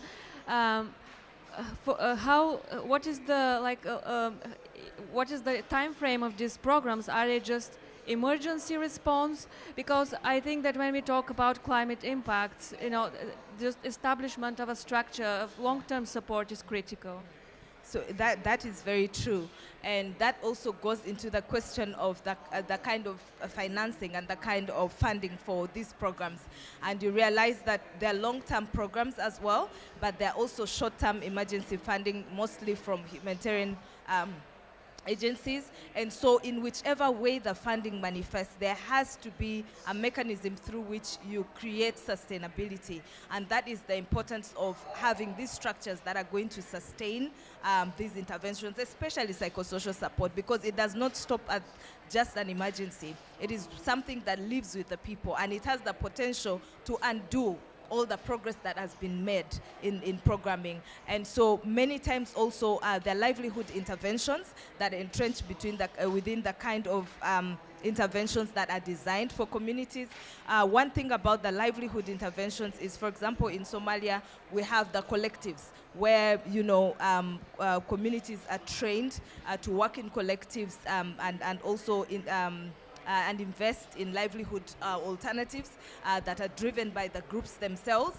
And through this, you're able to build their capacity to overcome, first of all, their own challenges, but also for them to be able to look beyond a particular funding circle and continue to sustain themselves should they find themselves in vulnerable situations, but also to rebuild themselves, their families, their communities beyond funding. And so just to say that even with the shrinking funding towards these levels of interventions, one thing that we have learned over time with our work is that it is very important for us to continue with the conversation around sustainable funding that includes psychosocial support. Many times that nexus between climate and health is very gray, and you'll find that not very many funding streams focus on that particular aspect when we are talking about especially climate and health. So it's easily forgotten, and we need to pick up that conversation and ensure that even within development agencies, that this is something that is a top priority and that there's a deliberate effort to emphasize its importance when we are addressing issues around climate. Yeah, I totally agree with you, and I see the same, the same lack of attention, especially to psychological health. We will come back later again to the experience from your work, but now I'd like to give the floor to Harry. Harry, you have been working with communities in India, and the projects you have been engaged are on climate health education that promote whole of society approach to resilience. Can you share your experience and perhaps reflect on how this can be implemented in other countries?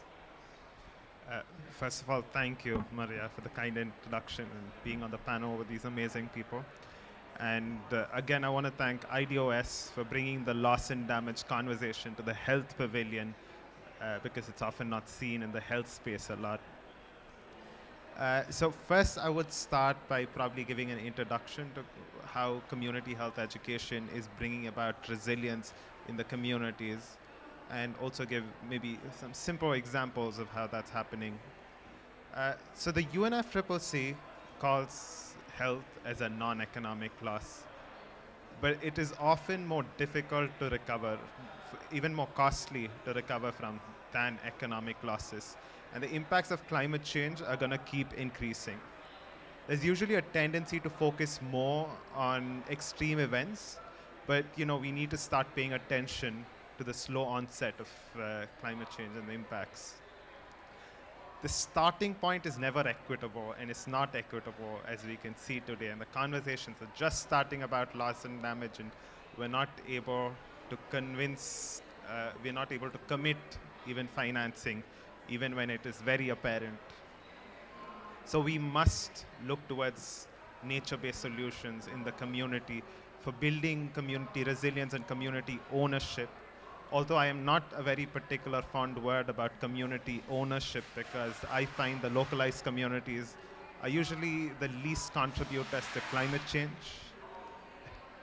Localized communities are the least contributors to climate change, so I don't like the word I think I'll just start talking louder, hopefully. But yes, but yeah, they're the least contributors to climate change, and by asking them to take ownership, we are changing the narrative from looking at these big corporations who are the main contributors to climate change. So we need but you know, we're still existing in this world, and we need, I mean, regardless of taking away the narrative, we still exist, and climate change is still happening. So we also need to take ownership, and that's why, you know, climate health education and I are working with young medical students and young healthcare professionals in India and bringing about climate health education for building community resilience through this localized approach, because oftentimes the community are the first responders and to any disaster, any extreme event. The way I see it, loss and damage in health is, particularly in health, is focused in two pathways. One is the financing for infrastructure and development and you know, building health system resilience. But this is just my viewpoint, again, not anybody else's. The second is building capacity, one in healthcare professionals. So that again is through climate health education, and I work with GCCHE on it. And the second is building community resilience through climate health education, but both are a little bit different. You can be more technical with healthcare professionals, but you need to be really simple, really get the communities to mobilize and take ownership of the way they're going forward. Building resilience, it's not about today or tomorrow, right? It's about what's down the lane, 10 to 20 years down. So it's very unique in that way that when you're talking about community resilience, we need to look at local context, indigenous knowledge, how exactly these communities interact with the aspects of climate, you know, how heat events, how water quality, how soil health, air pollution, non-communicable diseases, dengue, malaria, communicable diseases interact with, I mean, these communities interact with climate change and is being affected by all these health impacts. So for example, I'll give you very simple, and this is usually my go-to example. So in South India, we have we've been found that there's an epidemic of chronic kidney disease, and it's linked to dehydration. Did we suddenly one day wake up and decide we're just gonna drink less water? No, it's because of extreme heat, and healthcare professionals are aware of it's, you know, because of increased temperature, but the climate health education part has not reached the communities. In that sense, we're still drinking the same amount of water. That simple message that drink more water, this is, you know, you're leading directly to chronic kidney disease and kidney stones and UTI. That message needs to be felt. I mean, the community needs to be aware to build more resilience, because again, adaptation, we need to adapt because it is happening one way or the other. Also, another example that I would like to bring to light is, you know, the WHO policy document on loss and damage. It calls for the impact on children and youth on physical, mental health, and well-being, and development, learning, and potential to succeed.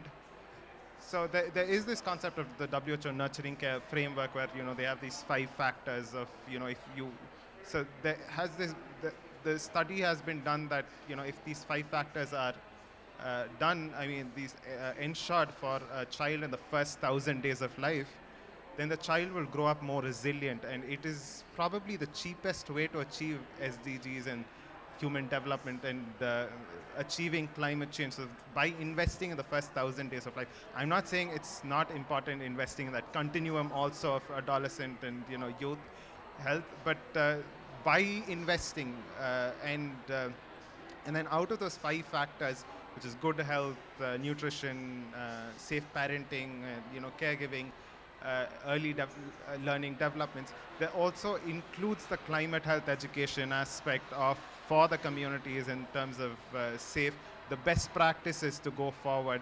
And we have to look at it very in the local context, very culturally, so that, you know, we are able to get the communities themselves to follow. So I would say, but financing is important, right? So we need climate health financing, and without climate health at these negotiation tables, it is very incomplete.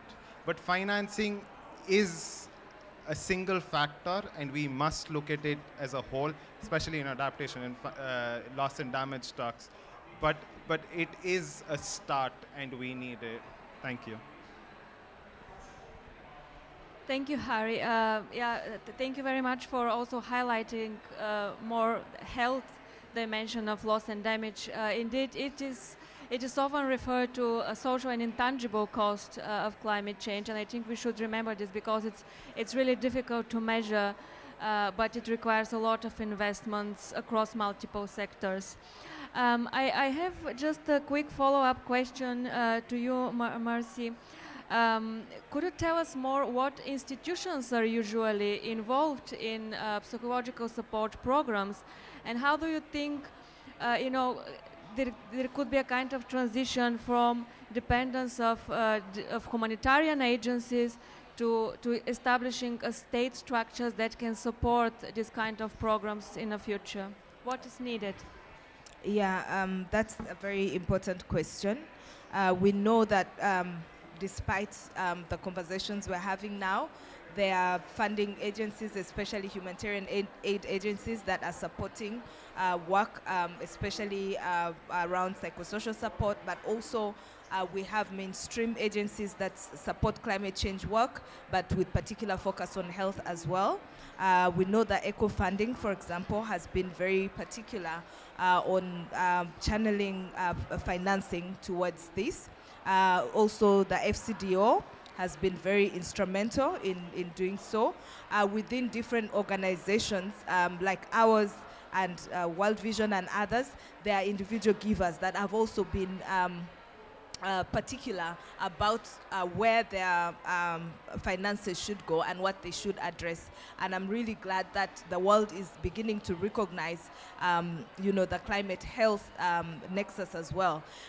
Many times when we speak about finance, I also get worried, especially in the perspective of Africa, because we know that we have very huge governance challenges that sometimes compromise the ability of local governments and governance structures to manage finances specifically meant for interventions of this nature.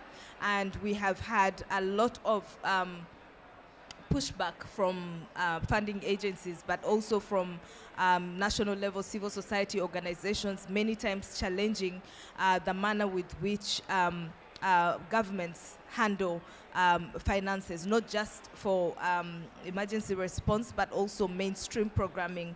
And when we've been having these conversations around creating a particular facility, funding facility for loss and damage, the question has been, how will this work? How does it fit within the current context in terms of transparency, accountability? Because we cannot speak about financing and funding without the question of accountability. What accountability mechanisms do we have in place that if a particular funding facility, especially that which has to be streamed down to national level, happens, how do we ensure that there's accountability? And also, that is where sometimes the community aspect of financing for loss and damage becomes more glaring, because then the financing and the modalities get lost mid-air and communities never really get to feel the impact, but also community-led solutions get lost in the process. So that where funding is channeled, what the priorities are, then becomes very glaring, and we've already seen this happen. So you realize that the community-led solutions that he was speaking about then lack funding, and yet these are sustainability mechanisms that are meant to build resilience at that level, knowing very well that within the past couple of years we've seen extreme climatic events in Africa, and so we expect that more will happen. So that being what we anticipate to happen, that means we need to strengthen these resilient structures and ensure that they're sustainable, and also that we support community-led solutions. So I feel that at national level, we'll have to have honest conversations around accountability and transparency for funding. And we also have to have the same conversation with funding agencies in terms of how this funding is channeled and how this funding can really have the aspect of community. Community, and that within even organizations like ours, that we are very deliberate about localization. and that we, as funding, as CSOs at our level, are not taking ownership of this funding and not paying attention to localizing. And that is why, as an institution, we're very particular about localization, that when you receive funding, you must ensure that you entrench a concept of localization in how you intervene and how this funding is dispersed and how you target particular initiatives within a particular funding program. Thank you. Thank you, Mercy. I think you really pointed out a very important issues. And when we see the finance landscape, for instance, there were recent reports that really finance for adaptation rarely reach really local level, and there are many issues. I think there is a much more a need to discuss what are the challenges and how the things can work in various contexts, in various country contexts, and this is very much also depends at the national level. Actually action and conversations. And I wonder if Dr. Huda is still there? Yes, I'm here. Okay, great. I hope you were able to follow the conversation. Yes, you could hear well? Yeah, it's very interesting conversation. I was really following it with all the speakers. Okay, I have a question to you. As a reflection on what was discussed, in your opinion, how can climate and health policies and finance mechanisms be more successful in a reality with multiple crises faced by the African states? Thank you very much, Maria, once again. Thanks to all the speakers, because I think that they have already touched upon this.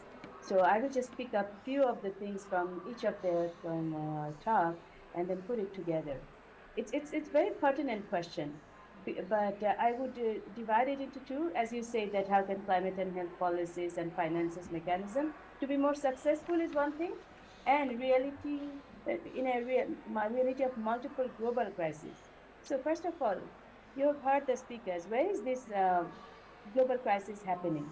I think that this is something we need to pinpoint. It's happening in the communities, and each community crisis are accumulating and making it a global issue. Because climate change, it is a global issue, but it is affecting the community. That's where we need to go.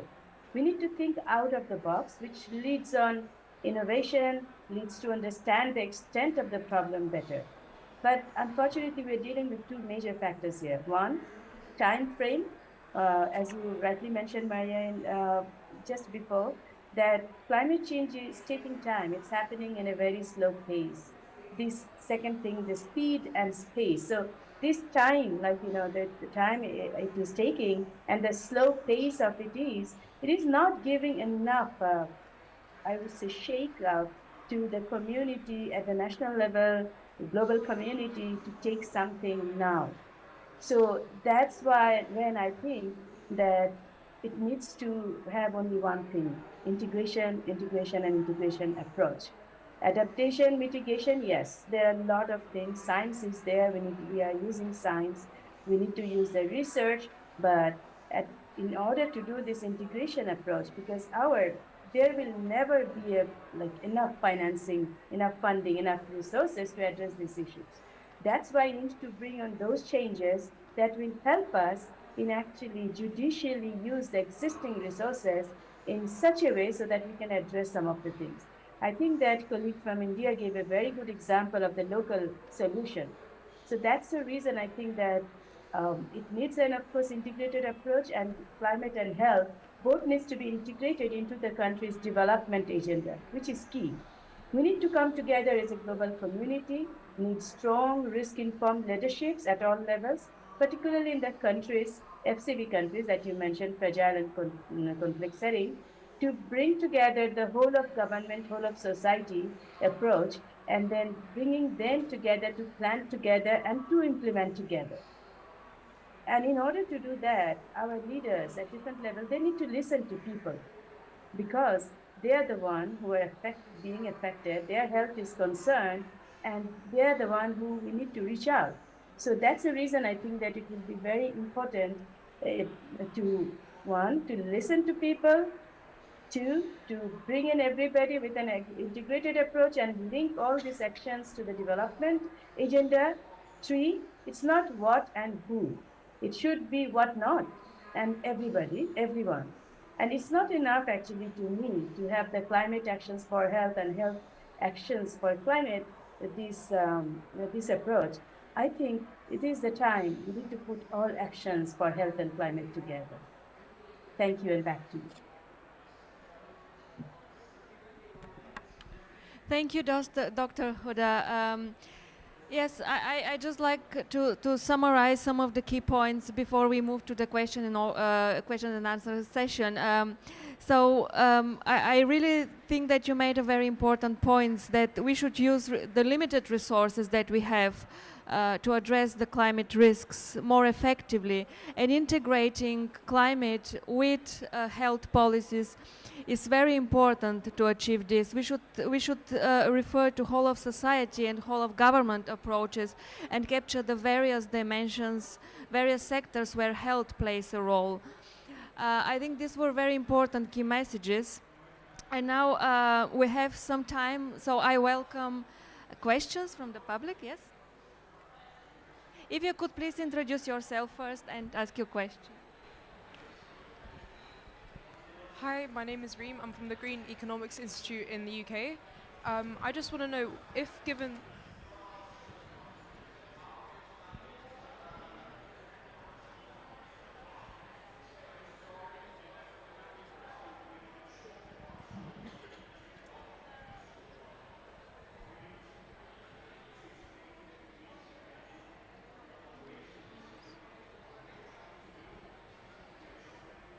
Sorry. No worries.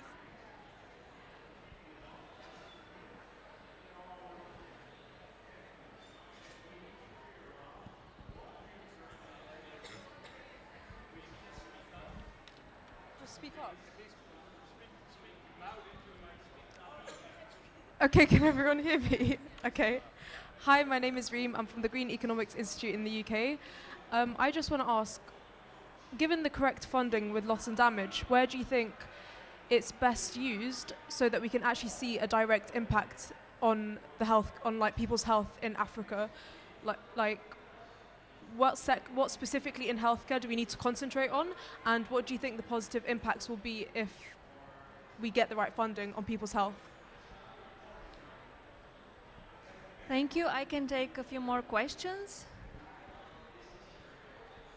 Yes. My name is James Orbinski from York University in Canada.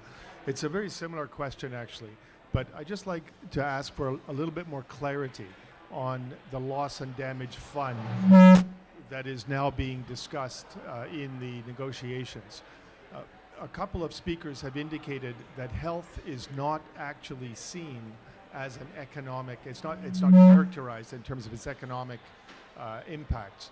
And therefore, it would seem to me logically that it won't actually make it into this ongoing discussion now around the proposed loss and damage fund. So if that's the case, what is the point of even discussing funding under the framework of loss and damage when in fact it's not even included? Now maybe I've misunderstood, but I wonder if that could be clarified. Thank you. Some other questions? Then perhaps our speakers can, who feels comfortable to talk about. Okay. So you're not making it easy for us, are you? So maybe to the first point first. I think it's very important that we first of all keep emphasizing it's not only about finance for loss and damage, it's also about structural investments and adaptation. So we're lagging behind on the 100 billion in general, but we're even more lagging behind in that support being balanced. There was a commitment last year in Glasgow to increase adaptation funding from 20 to 40 billion a year. That is by itself already an important one to keep watching, but then also the question of where does that money get allocated? Who does it reach and what priorities are being set there? And I think we're not getting enough to the people that need it, and we're not getting enough into the systems that need it. And that's maybe a bit to that second question. I think one of the reasons why we have wasted a lot of time and frankly also a lot of money with adaptation finance discussions and not channels it effectively, for instance, into health systems in the early days, is that for loss and damage, so for adaptation finance, we constructed this fairly theoretical notion of incremental costs, where the first finance for adaptation could only be given for the additional cost specifically due to climate change for a particular intervention. So the classical example being 10 centimeters of sea level rise, okay, then we'll give you the money to put 10 extra centimeters on top of a seawall that you already have or that you are constructing. We're not paying for the seawall. We're also not paying for an early warning system for a storm surge if you cannot afford a seawall, but we'll pay for the 10 centimeters on top. That has several problems. First of all, it leads you to only the places where you can do those calculations. So the data sparse regions where we know vulnerability is high, but we may not be able to know exactly what the climate change is, get left out. Secondly, it leads to the sorts of interventions where you can do these calculations, whereas actually we know that the more systemic interventions, for instance in healthcare systems, actually have a much better bang for their buck. But it's much more difficult to say for those exactly which climate change increment you're addressing with that intervention. Sorry, that was a long introduction to say I fear we may be running into the same problem if we are defining loss and damage in this separate, pillared, siloed way. So I would urge for, first of all, and I know this is politically sensitive in the negotiations at this point, so I think, negotiators should figure out something that leads to a complete package that has all the elements, the mitigation ambition, adaptation finance, and a solution for loss and damage. But however you do it, I think it would be a complete mistake if we set up a separate financing facility that starts running into the same mistakes that we had with adaptation finance. So some countries like the Maldives have proposed what they were calling something like a mosaic approach, where you look at a number of instruments, a number of systems that are already taking care of some losses and damages, beefing them up where they need to, and that would include the work of health systems already picking up increased challenges with disease burdens in Africa. But then also examining where you've got gaps, where those systems are not functioning effectively at the moment, and possibly addressing those gaps with an additional finance facility, but then in a much more targeted way. I think at least in terms of the philosophy of how you address the problem and where you do your diagnosis of what's really needed, that would be important, and indeed it would avoid some of the challenges that you're highlighting, possibly. Thank you. Perhaps Yes, I think he's answered very extensively, but also just to emphasize when the first speaker asked about what priorities when we are addressing challenges around health, and I think we just spoke about the psychosocial aspects, because anything associated with loss also includes depriving people of their livelihoods and has layers and layers of impact on the mental health of different sections of the community. And many times, even all these designed interventions that we have are unable to take shape if people are not in the best of health, and that includes mental health as well. And we see that over the past couple of years, at least 3 or 4 years, this has been the case, especially for communities that are very vulnerable across Africa and also in the Horn of Africa as well. And so I feel that that is a very important aspect that must be mainstreamed all through planned interventions, and it must be prioritized very importantly, because otherwise it has the capacity to run down all the gains that have been made thus far. And I think that is a conversation that should not be lost even as we continue to advocate for a specific funding facility for loss and damage. I might not be the best speaker to answer this, but from what I understand, loss and damage financing is compensation for the loss and damage of climate change events. So the finance must go to the communities regardless of facility, and the people, it must get into the people's hands. Like Martin said, it might not always be the case. There might not be political will for it to go inside, but it must get into the people's hands. And I think that would be the way to go forward for loss and damage. I understand it's not a clear-cut way to go about it, but yeah, I would definitely say that would be. And also, again, my own opinion is financing alone will not, I mean, is not the only solution for loss and damage. We must, I agree that compensation, but it also, the compensation is to build back better, and it does touch about mitigation and adaptation, but also we must build back better in a better way, right? It must go beyond only compensation. We must focus on other ways to build back better. Yeah, thank you. He just reminded me when we're speaking about financing also, there's been a question that when we speak about financing in the concept of loss and damage, we make it futuristic, like it is something that has to happen in the future. But we know that the communities that are already suffering the impacts, the communities that have been in dire need of this facility. And so we have the question around, reparations. What do we do with these communities? How do we invest in the systems that are existing that are able to cater to the existing needs within affected communities without looking at it as something that is yet to happen or something that will address what is yet to happen, yet we are living in the now and we're seeing the impacts now. We're seeing communities suffering now. We're seeing vulnerabilities increasing by the day as we speak. Right now we are seated here, but there are communities that are dealing with actual loss across Africa and across the world. So I think that that is also an aspect that must be considered, and I'm really glad that we're sitting with fellows that have done research in this subject, and I think a part of the findings will help to give a policy direction in terms of how this funding should be appropriated, not to forget what has already happened, but also what can happen after here. Thank you. Yes, thank you very much also for highlighting the need of more knowledge even, and to learn from past experience and from what is happening now, because the costs are growing with less action. Dr. Huda, would you like also to reflect on the questions? Yes, sure. I think these questions are not only pertinent, these questions we should be asking more often. This, if we can get some answers at the end of the day. Two things here, as I see, that health, whether it's being priority or way to actually allocate this loss and damage funding. First thing is, I mean, I heard from the colleagues that the need for mental health support, need for health system and everything, but everything will come if that priority is set up at the policy level. That's where my take is.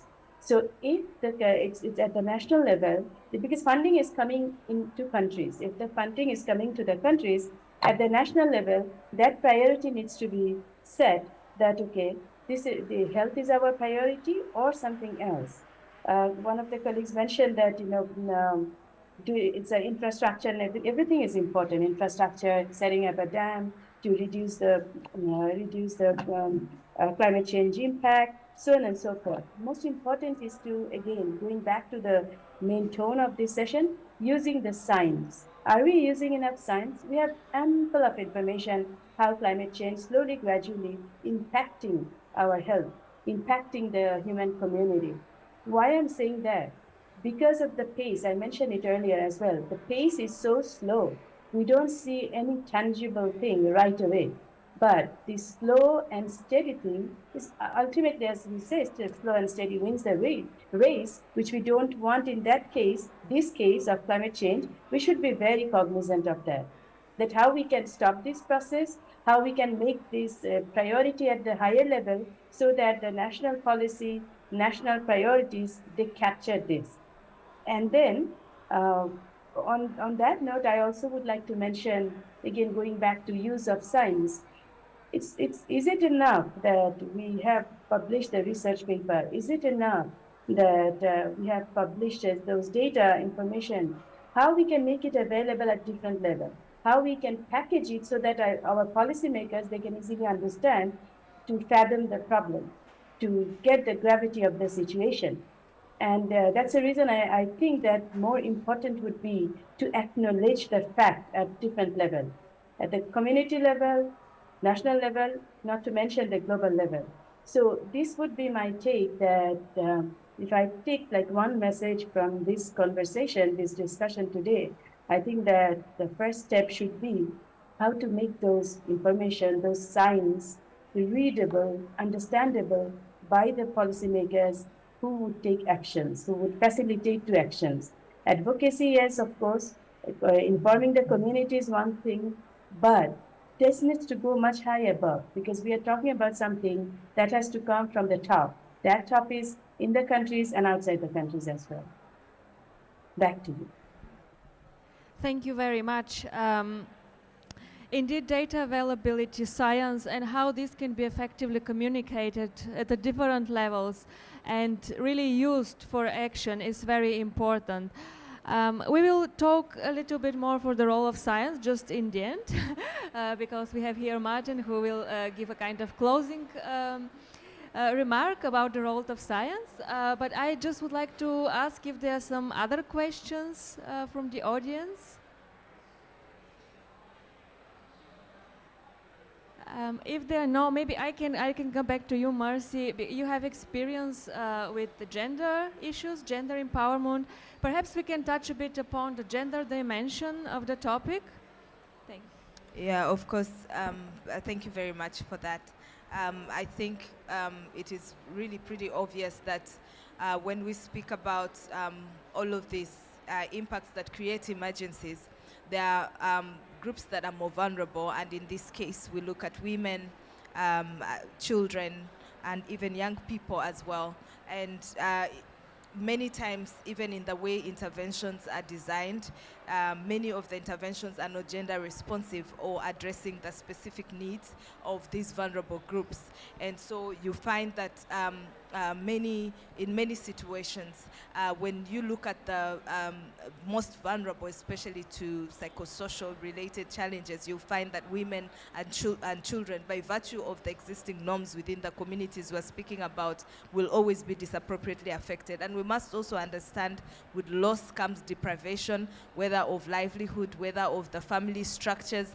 And many times you find that there's a shift in gender roles, with women taking up more responsibility for their children, making provision available, but also unpaid care work that continues in this. You know, the care burden increases, especially on the women and girls.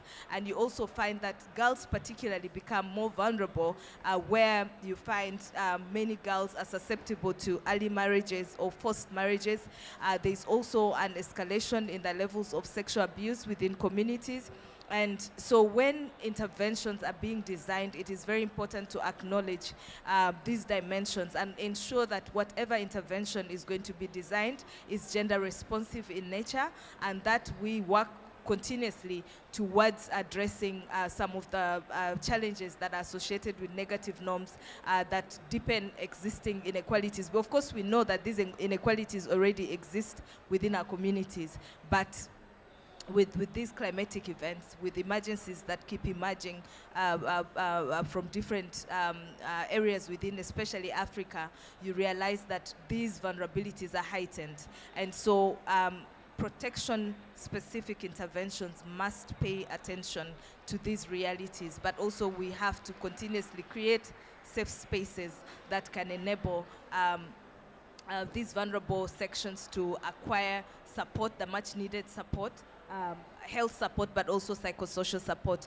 In the case of Action Aid, our safe spaces have been very instrumental, specifically in addressing sexual and gender-based violence, but also they're layered with other psychosocial related interventions, which are very important even when you're addressing SGBV, but also specific interventions that target especially children, and making sure that these interventions are age appropriate, but also that they go to address the specific needs of the specific groups of people.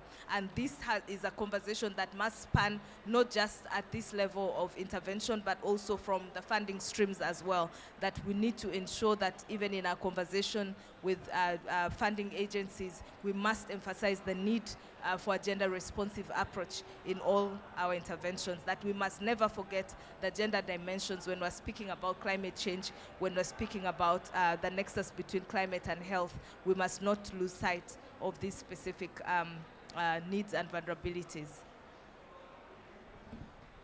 Thank you. These were very important points, and perhaps I could add that it is also very important to ensure that activities that aim at adaptation or risk, they do not create further vulnerabilities.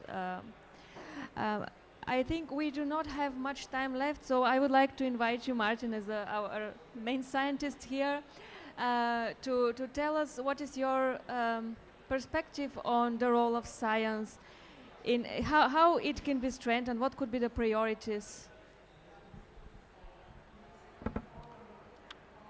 Thank you, and also thanks for the good discussion, and it was really nice.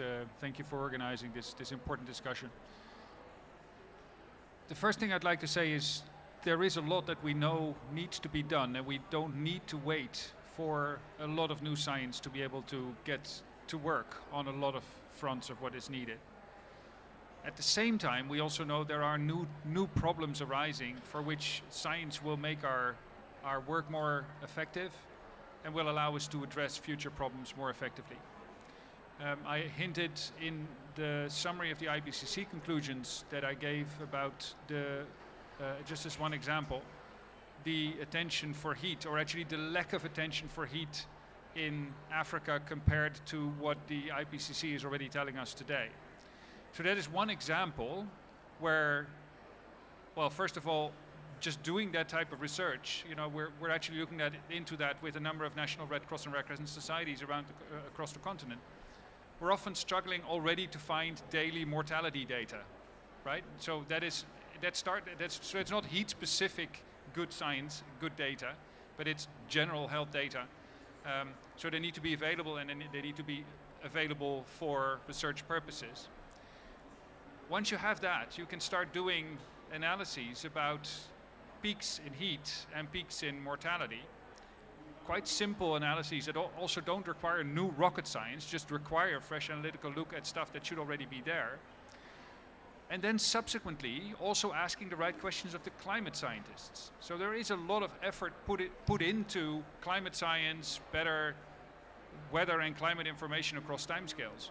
But we know from heatwave research in Europe, for instance, that you actually need to do a proper assessment to know what heat characteristics, what type of temperature patterns actually drive morbidity and mortality. Is it nighttime temperatures? Is it a number of days in a row? Is it particular hotspots in particular areas where you need to look at the microclimate?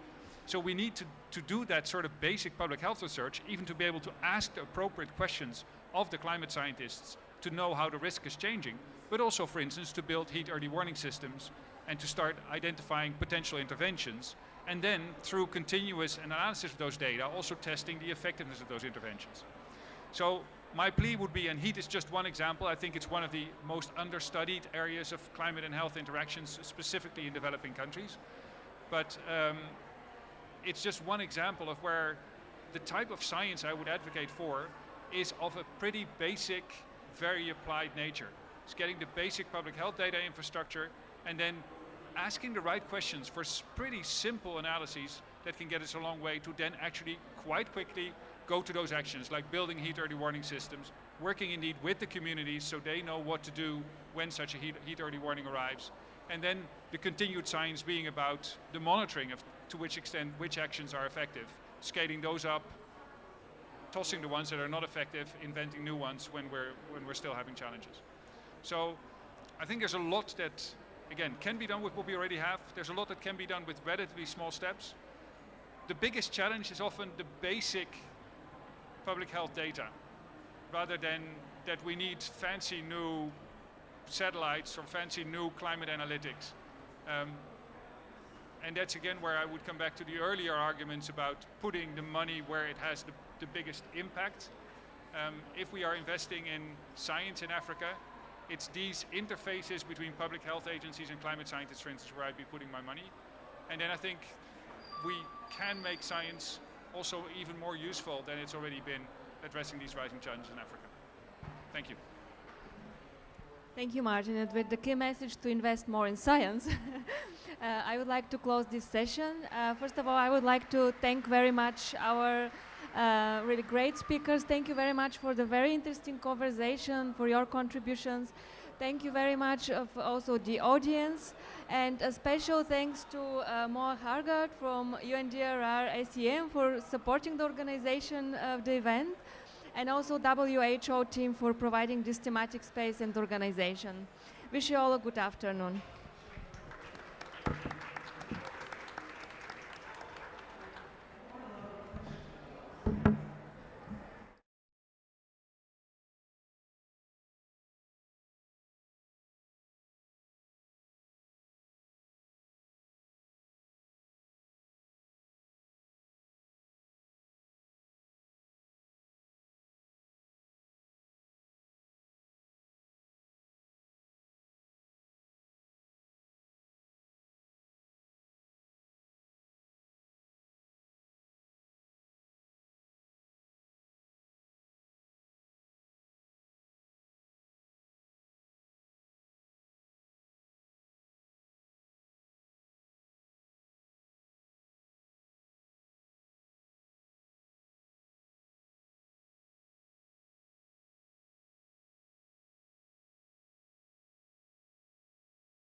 Good afternoon, everybody. Good afternoon. Welcome to the WHO Health Pavilion side event called Healthy Prescription for a Green New Deal, From Advocacy to Action. Welcome to you all. We'll start, if you don't mind, we'll start with a chant because we're here for climate justice, and I'm from MedAct, which is an organization that is mobilizing health workers for social justice, because we believe that social justice and climate justice are one and the same. So we'll start with a chant. So I'll say, what do we want? And you say, climate justice. And then I ask, when do we want it? And then you say, now. And then hopefully we can get more people in and involved, and they'll be like, what's going on? What do we want? Climate justice. When do we want it? Now. What do we want? Climate justice. When do we want it? Now. Thank you. Hopefully that's fired up people a little bit. So we have a panel event here, and I know it's a fairly intimate community here, but we also have many people joining online, so welcome to everyone joining from afar. So MedAct, as I said, is an organization that's based in the UK, and it campaigns for social justice on a variety of topics. One of its campaigns is called Health for a Green New Deal. And this campaign is mobilizing health workers for a transformative Green New Deal, mainly in the UK, but some other work that the Health for a Green New Deal campaign does is we're working as part of a team of co-organizers and a collective called the People's Health Tribunal Collective. And essentially, this collective is a forum for deep listening and radical reimagining of climate and health justice, focusing on stories from the front lines of climate violence and extractivism. We had our first People's Health hearing as part of the People's Summit in Glasgow last year. And this year, well, next year, in April 2023, we have a People's Health Tribunal happening. We also work within the UK, so Health for a Green New Deal is campaigning for a Green New Deal bill and being implemented in the UK within the UK Parliament. So that's some of the work that we do. To our speakers now. So we have a fantastic panel of speakers today. We have Asad Rahman, who is the Director of War on Want, an anti-poverty charity, and also the co-founder of the COP26, so the Climate Justice Coalition, sorry. It was the COP26 Coalition last year. It's now the Climate Justice Coalition, a coalition, a collective of organizations around the world that is working towards transformative and radical climate justice. We have John from the Philippines, so John Bonifacio, who's the national coordinator of the Kalikasan People's Network for the Environment, pushing for a People's Green New Deal in his local community. So very, very excited to hear about that. He's also the spokesperson and former national coordinator of YACAP, which is the Youth Advocates for Climate Action Philippines. We also have Erica Artiaga Cruz, who's joining online. I just saw Erica. Hi, Erica. Erica, who is a physician from Ecuador. She's the coordinator of the People's Health Movement Extractive Industry Circle. Erica is the coordinator of the Environment Network of the Latin America Social Medicine Association. She's a public health educator at the Universidad San Francisco de Quito, and she's a fantastic organizer and feminist advocate. Welcome to you, Erica. And finally, we have Omar El-Mawi, who is the coordinator of the Stop East Africa Crude Oil Pipeline Project from Kenya. And he's also promoting a green and sustainable energy future for Kenya through Decolonize. So welcome to all of you. Thank you for having us, WHO as well. What a panel. What a fiery panel. We'll start by just doing a quick show of hands. Who here identifies as the health community? Okay, almost everybody. Okay. And who has heard of a Green New Deal? Almost. Okay. Oh, great. Okay. So hopefully by the end of this event, you will be able to appreciate what a global Green New Deal is and what a Green New Deal looks like in different scenarios, what the different aspects of it are, and what we as a health community can do to engage with it and support and act in solidarity with people mobilizing for a Green New Deal. And we'll start with Assad. So Assad, if you could set the scene, what is the global Green New Deal?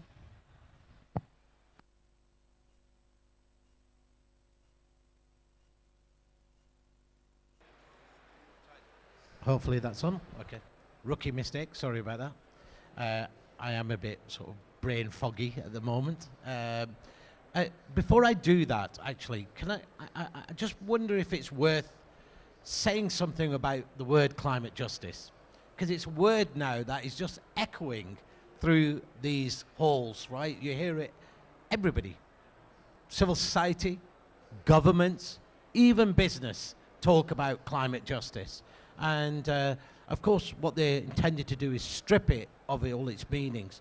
And it was just because Erica is on the call there from Ecuador, and I'm just reminded that, you know, the issue of health has been very, very central to the development of the climate justice movement, because the two key formations that came together at the end of the 1990s and the beginning of 2000 were the environmental justice movement in the global north, which of course was founded because of an understanding of the intersection between the health impacts, inequality, and what we call sacrifice zones, of the siting of high polluting industries and how they affected particularly poor, black, brown, Hispanic people in the United States. And that movement connected with global south movements, particularly movements such as from Ecuador that talked about ecological debt, and founded what we now know as the climate justice movement. And it had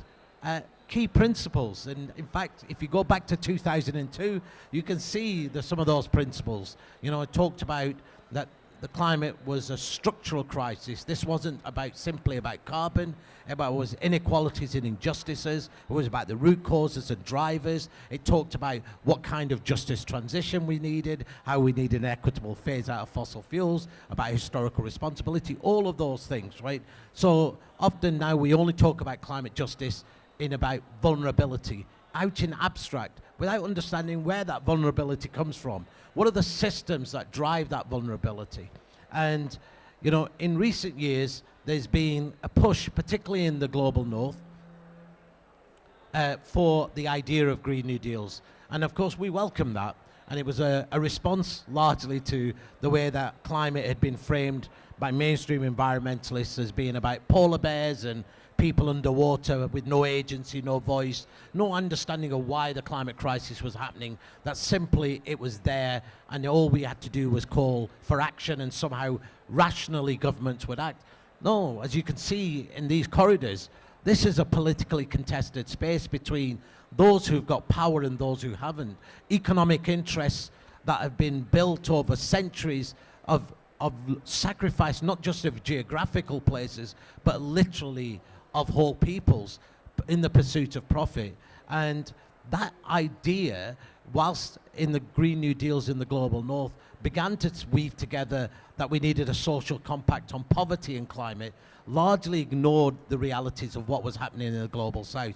So the idea of a global Green New Deal, or a people's global Green New Deal, came from understanding that we were not facing one crisis, we were facing multiple crises, and they were interconnected. And I can break down maybe 4 of the key pillars, right? Yeah, of course we were facing the crisis of climate, the importance of limiting temperatures to below 1.5, the importance of equity and justice and historical responsibility in doing that. But we were also facing a crisis of global inequality. Half the world still surviving the equivalent of less than $5.50, denied public services such as health, education, 2 billion people still facing issues of hunger, over 1 billion people facing issues of lack of access to water, housing. We could go on and on and on.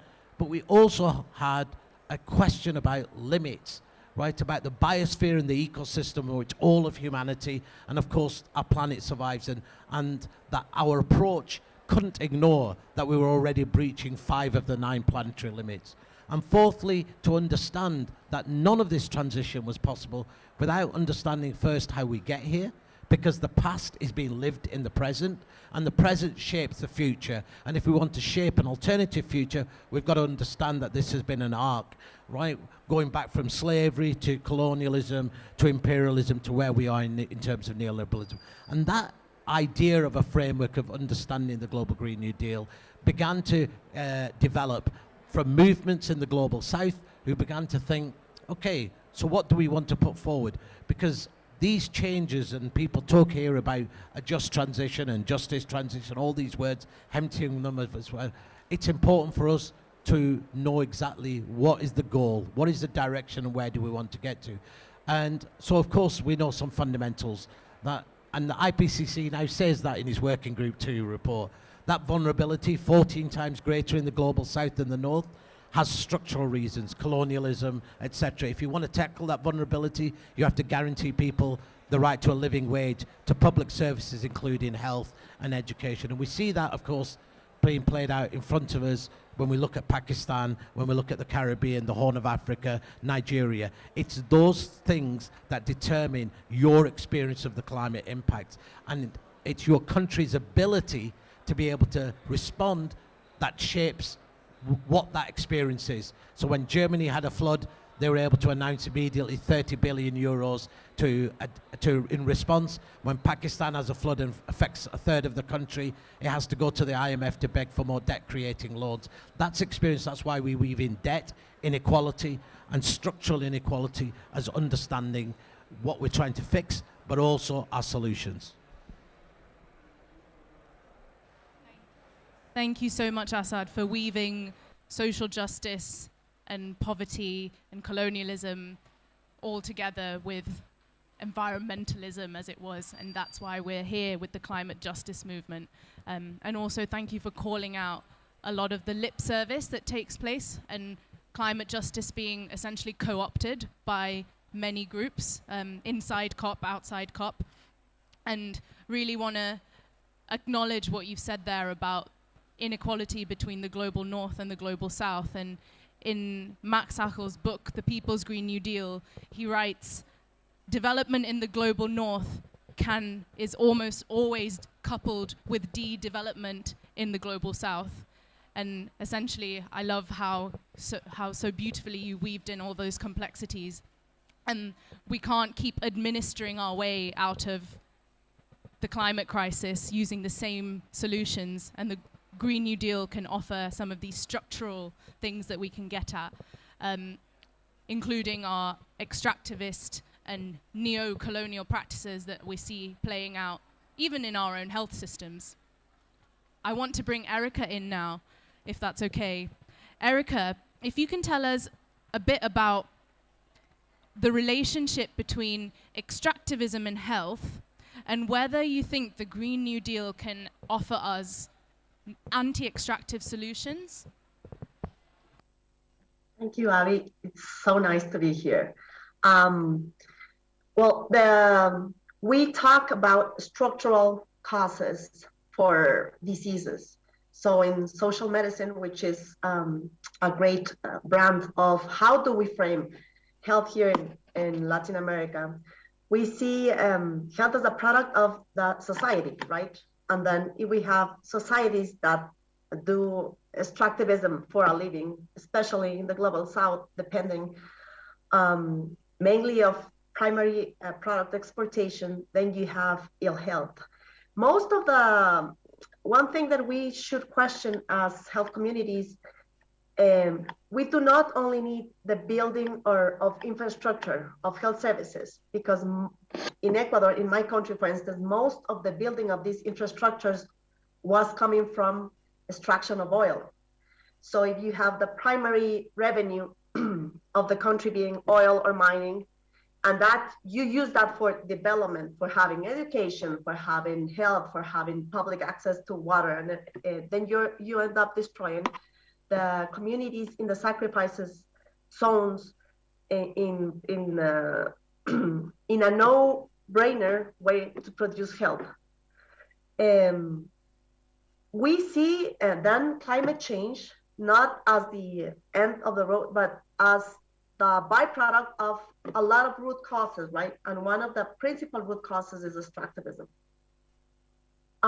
In the global south, or mainly in Ecuador, we do not have these open discussions about Green New Deals because it depends. We are still discussing about what has been said previously. How do you conform inequalities? How are the inequalities being produced? So it depends. Will the Green New Deal tackle Bretton Woods institutions? Will the Green New Deal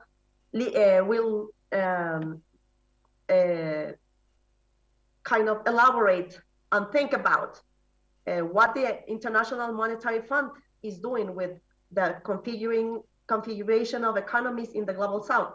What the World Bank is doing with the configuration of agendas, with the configuration of the WHO agenda, with the configuration of how we see global health. So we need to start analyzing everything. For instance, will the new Green New Deals or the global north will try to portray another form of global financial institutions? There's this investor-state dispute settlement that when you even try to, as a country, sovereign country, start or stop producing fossil fuels, then the oil companies in the global north are suing the states in the south. So the Green New Deals are in the discourse. This sounds really nice, right? We are gonna go through a just transition for a new economy and a new ways of producing green new jobs. But these green new jobs, are those based on what?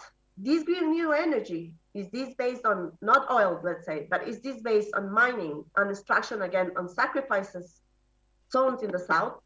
How are we discussing the implication of this investor-state dispute settlements in the economies in the global south? What happens? In Ecuador, for instance, Peremco, which is a French oil company, we start demonstrating our own sovereignty and saying, okay, Peremco, you are not gonna take that much amount of profits. Instead, the Ecuadorian state is gonna be sovereign. So they demanded the Ecuadorian state for breach of contract. The demand of Peremco for breach of contract to Ecuador is 3 times what Peremco is supposed to pay us for environmental reparations. So where is the focus here in these international financial institutions and the international economic regulations? The focus is on capital and profit. So even when the Green New Deal sound like this new way of relating, if we do not tackle the international financial institutions and how the economy is built, then there's going to be very little that we advance. And we have been fighting the capitalist system for centuries now. So how the Green New Deals are effective towards better climate justice and health justice depends on how we are going to tackle these issues. Is the Green New Deals are going to be about equity, mainly equity and colonization. The colonization that needs reparations and serious discussions of loss and debts. We also need to tackle human rights, and I want to end by acknowledging my solidarity with more than 60,000 political prisoners in Egypt, and to ask for free Allah from the prison and his very sacrificing hunger and water strike. That's pretty much it, Abby.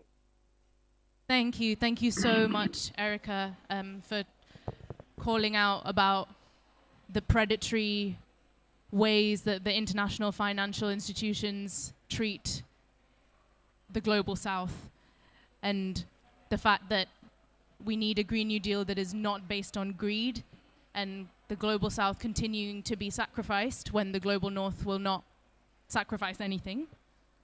And also, finally, for talking about human rights, because what is the point of working on climate work when we're not doing human rights work? And we weep for polar bears, we weep for our families, but why are we not weeping and wailing for Allah, who's in prison on hunger strike? Thank you so much for raising that.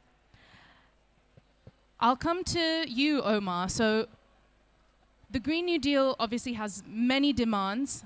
You should all have action cards, actually. And in those cards, when you scan the QR code, you can find a digital copy of this document, which is the Public Health Case for a Green New Deal.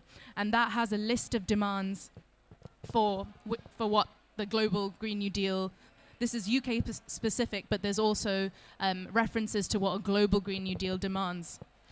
One of those principles of a Green New Deal is acting in solidarity, and one of the demands is decarbonizing the economy. And Omar is from the Stop East Africa Crude Oil Pipeline project. And my question to you is, how can the health community act in solidarity with this movement? I think that's the question that we should be asking. And it's important because the health community, in my mind, they are one of the most important partners that need to be involved in the struggle for climate justice and decarbonizing the African continent. And just to give a background perspective is, sometime in the 1800s, countries in Europe sat somewhere in Berlin and divided Africa in terms of who's going to take what. But then 100 of years later, they're now sitting again and deciding who's going to be scrambling for the resources that we have within the continent. It's the reason why we're seeing a lot of push for the same corporates that have been guilty of getting us to the climate crisis we're in today, who are trying to, in some ways, package fossil fuels as a transition fuel for Africa to get to development. And therefore, that's why we're trying to do a lot to bring the different players to be involved in helping us to push against these sort of lies and problem that we're about to be facing. And the health community, therefore, becomes one of the key people to be involved because when you talk about these fossil fuel projects, it's definitely the climate crisis and the climate impacts we're talking about, and there's some sort of health issues that it comes with that. But then also there's the many evidence of people who are falling sick because of the pollution that is coming from them. And the thing is, we cannot, at the end of the day, you're human beings, right? Definitely brilliant, clever, and genius human beings because of the many books you've had to read before you get to practice. But you're human beings and you have families and you have people who look up to you who are also facing these problems. And the problem with that is, if you talk, for instance, about the East African crude oil pipeline, it's going to be the longest heated pipeline in the world, over 1,400 kilometers, starting from the west of Uganda, going all the way to Tanzania, just so that they can get this oil into tankers and take it into Europe. But the many impacts that we're talking about in the process, because it's cutting across key land that is important, fertile land for agriculture. So what happens when there are oil spills around this area and the food production that's being done? It's cutting across more than a third of the pipeline is going to be located within the Lake Victoria Basin. The Lake Victoria Basin is the second largest lake in the world and the largest lake in Africa, and it supports over 40 million people for both food and for drinking. And therefore, what does that mean to the health community? You know, if people drink water that has been poisoned by an oil spill that came from this oil field.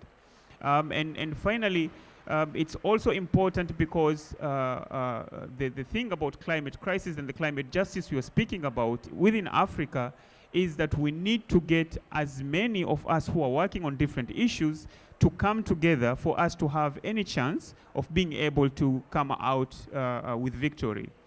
The problem is, I don't know about Europe and the rest of the world, but in Africa, we're working in silos. You'll see people who are working on food, working by themselves. You'll see people who are on climate, they're only, dealing with their own bubble.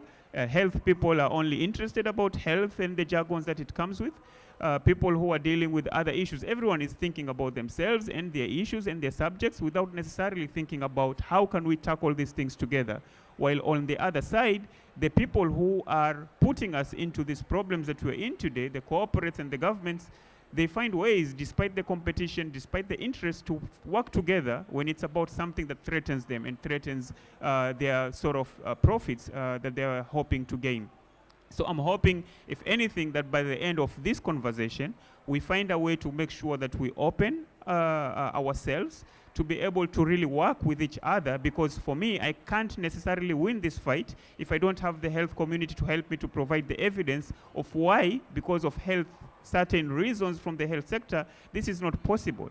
If I am to go to court to litigate the hell out of these people, I will definitely need the health community, someone to stand as an expert to say these are the proven ailments or impacts from the health perspective that people should be looking at.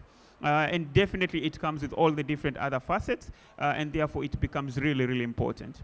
The other thing that I wanted to speak about is a campaign that we worked with, just to sort of give us the hopes to know that it's possible to win when you actually come in a fight, but you're prepared. Because it's not just about coming, but just saying you are against something, but you need to be organized. You need to know and present your case so that you can win. And that example is the anti-coal movement that we started in Kenya, the Decolonize campaign. And what happened with it and why we were able to win is this crazy idea that our government, together with a few companies, felt that since we've now discovered coal in the country, then the best thing they could do is to start the first coal plant in East Africa and Central Africa. And the best thing that they could share with us about the project is that the chimney for the project is going to be the tallest man-made structure in Africa, and they want us to be really proud about that. And why we were able to stand and speak and win against it is because we were able to get folks like you in the health sector to come in and convince the courts, because we litigated, and we had experts coming in from all different parts of the world, because we don't have a coal plant in Kenya, and therefore we don't necessarily have the experts to speak on the health issues, to come, someone from South Africa who's practicing on health, to come and say the health diseases and ailments they've seen. And therefore, just to wrap this up, because I'm seeing I'm taking quite some time, is really to underscore the fact that we can't win this fight against the climate crisis, against the many inequalities that my friend Assad has spoken about, without all of us finding a way of working together, despite the many differences that we have, because it's diversity that we need to celebrate, and it's important that all of us are involved. Thank you so much. Thank you. Thank you so much, Omar. And something that I think some people in the health community have been reflecting on is the modern biomedical system, Western biomedical system that we work in has been built off the backs of slavery, colonialism, and all the issues that Assad has been talking about historically. And therefore, when we engage with movements like the one Omar is part of and has won because of litigation, for example, it's so important for us as the health workers to approach it with humility and not oppress even further, because we as a health community have oppressed in the past and continue to do so as well in whatever ways, whether that's through hostility within health systems or still not providing justice for minoritized people in terms of access to healthcare, or even recognizing that their inequalities and health inequalities are real. So thank you so much for that call, Omar, and I hope that we can all commit to doing that work structurally to change, but also doing it in solidarity and doing it with humility with our colleagues who are on the front lines of this. And we promise that we won't do it we'll do it with accountability to those who are at the front lines, and we won't just try and inject health into it if that's not what they want us to do. We will listen to them and we'll be guided by what they want the health community to do. Thanks, Omar. Coming to you, John. You're doing some super interesting work with the Kalikasan People's Network. Can you tell us how you're using the principles of a People's Green New Deal in your local work? All right, so hi everyone. I'll just give a bit of context so that we can build how exactly the People's Green New Deal in the Philippines that we're pushing right now has taken shape. So the Philippines, of course, is one of the most climate change impacted countries in the world. We're the fourth most impacted, I believe, in terms of long-term risk, the top when it comes to disaster risk. And of course, on top of that, we've had several issues with the COVID-19 pandemic, how the approach by our government was very militarized, locking down, clamping down on human rights, preventing people from going out rather than having a more holistic public health response. And as mentioned by Assad earlier, I'd like to draw from that the past is lived in the present. It's very clear in the Philippines as well because we're still reeling from the impacts of colonialism, imperialism that has essentially cut into our capacity to develop, cut into our capacity to be resilient when it comes to these kinds of impacts. And I'd just like to mention how, on a personal note, how the intersection between health and climate is also something that's very close to my heart. Because actually just 2 years ago, I was a medical student, and then I found out that my medical school would be underwater by the year 2050 due to rising sea levels. So that made me realize I had to change what I was doing and really pursue this path instead of becoming a full-time climate and environmental activist. So we're glad to share, again, as mentioned by Abby earlier, in Kalikasan People's Network for the Environment, along with a lot of other civil society and people's organizations in the Philippines. We've been mobilizing a lot of environmental, youth climate groups, health groups, workers groups, etc., around what we would call the People's Green New Deal. So just to dissect what that means. So of course, you're probably all familiar with the Green New Deal. The New Deal, of course, was this economic stimulus package that was pushed in the US under the Roosevelt administration, but the Green New Deal is sort of a rehash of that, trying to have that ecological attentiveness incorporated into it.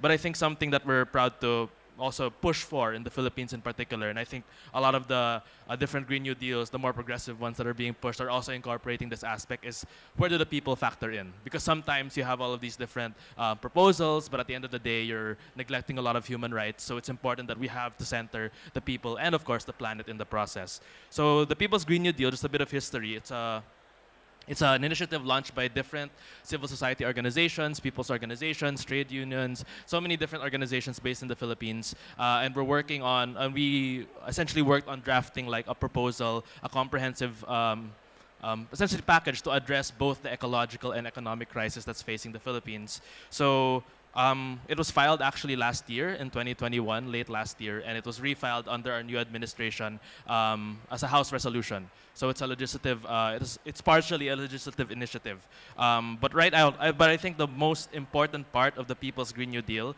is the fact that it's taking a two-pronged approach, because we all know that something as progressive as the Green New, as a Green New Deal, for example, in the Green New Deal that we filed, the language is very strong. It calls out colonialism. It calls out ecological debt. It calls out imperialism. It calls for agroecological approaches to be practiced instead of like the corporate agriculture that we're experiencing in the Philippines today. So the two-pronged approach we're taking is, while it's going through that parliamentary approach, going through all the uphill battles and all the issues that go with that path, we're also taking the grassroots approach as well. So essentially what the Green New Deal is capturing, the different projects and different proposals it's forwarding through the legislative process, we're also allowing grassroots or mobilizing and capacitating grassroots organizations to do those things right now. So we're not waiting for the lawmakers, we're not waiting for the senators to be able to file the bill for our president to sign it, because we know that will be a very difficult task, and it's hard to throw all our effort in that area, but it's also about mobilizing the people on the ground. So for example, like working with farmers groups to pursue agroecological practices, encouraging urban poor groups to set up community gardens for not just for food security, but also for urban greening. So these kinds of things, you can see how it has that capacity or potential to become a very holistic approach. And again, the importance is, with the urgency of the climate crisis, we're addressing the problem here today. It's not something we're waiting for the people in power to make those decisions, because we have the power as well. So on top of that, just to highlight and connect to the health aspect of the People's Green New Deal, a central theme that we're pushing forward under the People's Green New Deal is a just recovery from the pandemic as well, in the context of a general recovery for the Philippines, economic, ecological, health, public health, etc.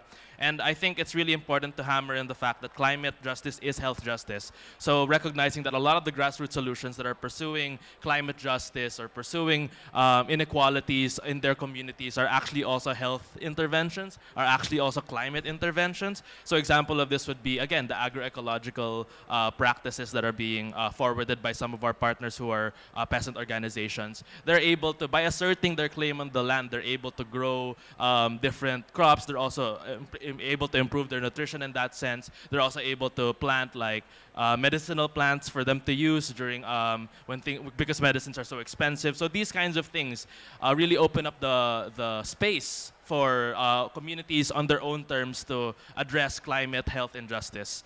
And I think overall, another framework, of course, is getting rid of that whole process of de-development that you mentioned that has come with colonialism, imperialism, and still continues today. So really, it's the People's Green New Deal is also an economic stimulus package that attempts to hold the corporations, the mega corporations accountable by taxing them properly, and also towards building and developing the capacity of the country, of the Philippines, towards this more robust healthcare system that serves both as, of course, a mitigation process, because mitigation effort, because it's hopefully carbon neutral, etc., but also adaptation, given that we know that the impacts of climate change are going to get worse. They are felt in one way through health. So it's important that we're able to absorb those kinds of shocks and address the needs of the people as we move forward. So again, it's very exciting, all of these developments. Actually, if you're all interested in learning more, I have a lobbying kit in English that I only have a few copies, but if people are interested in learning more about what we're doing in the Philippines,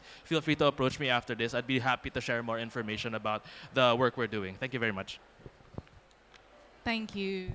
Thank you so much. Thanks, John, for all the work that you're doing and for just telling us a little bit about that two-pronged approach, especially about, you said the language is strong, but also you're going down the legislation route, pushing for that, going through the pain of that, as is, the process here is very painful.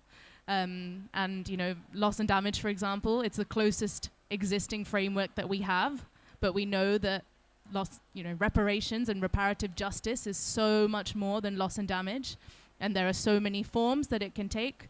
And we'll touch on finance in a minute, but I want to go to all of you again, if that's okay, in terms of what actions can strengthen this Green New Deal movement.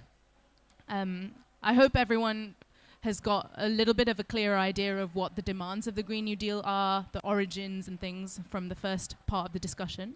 But it would be really good to hear about what actions can strengthen this movement that is developing. I'll come to you first, Asad.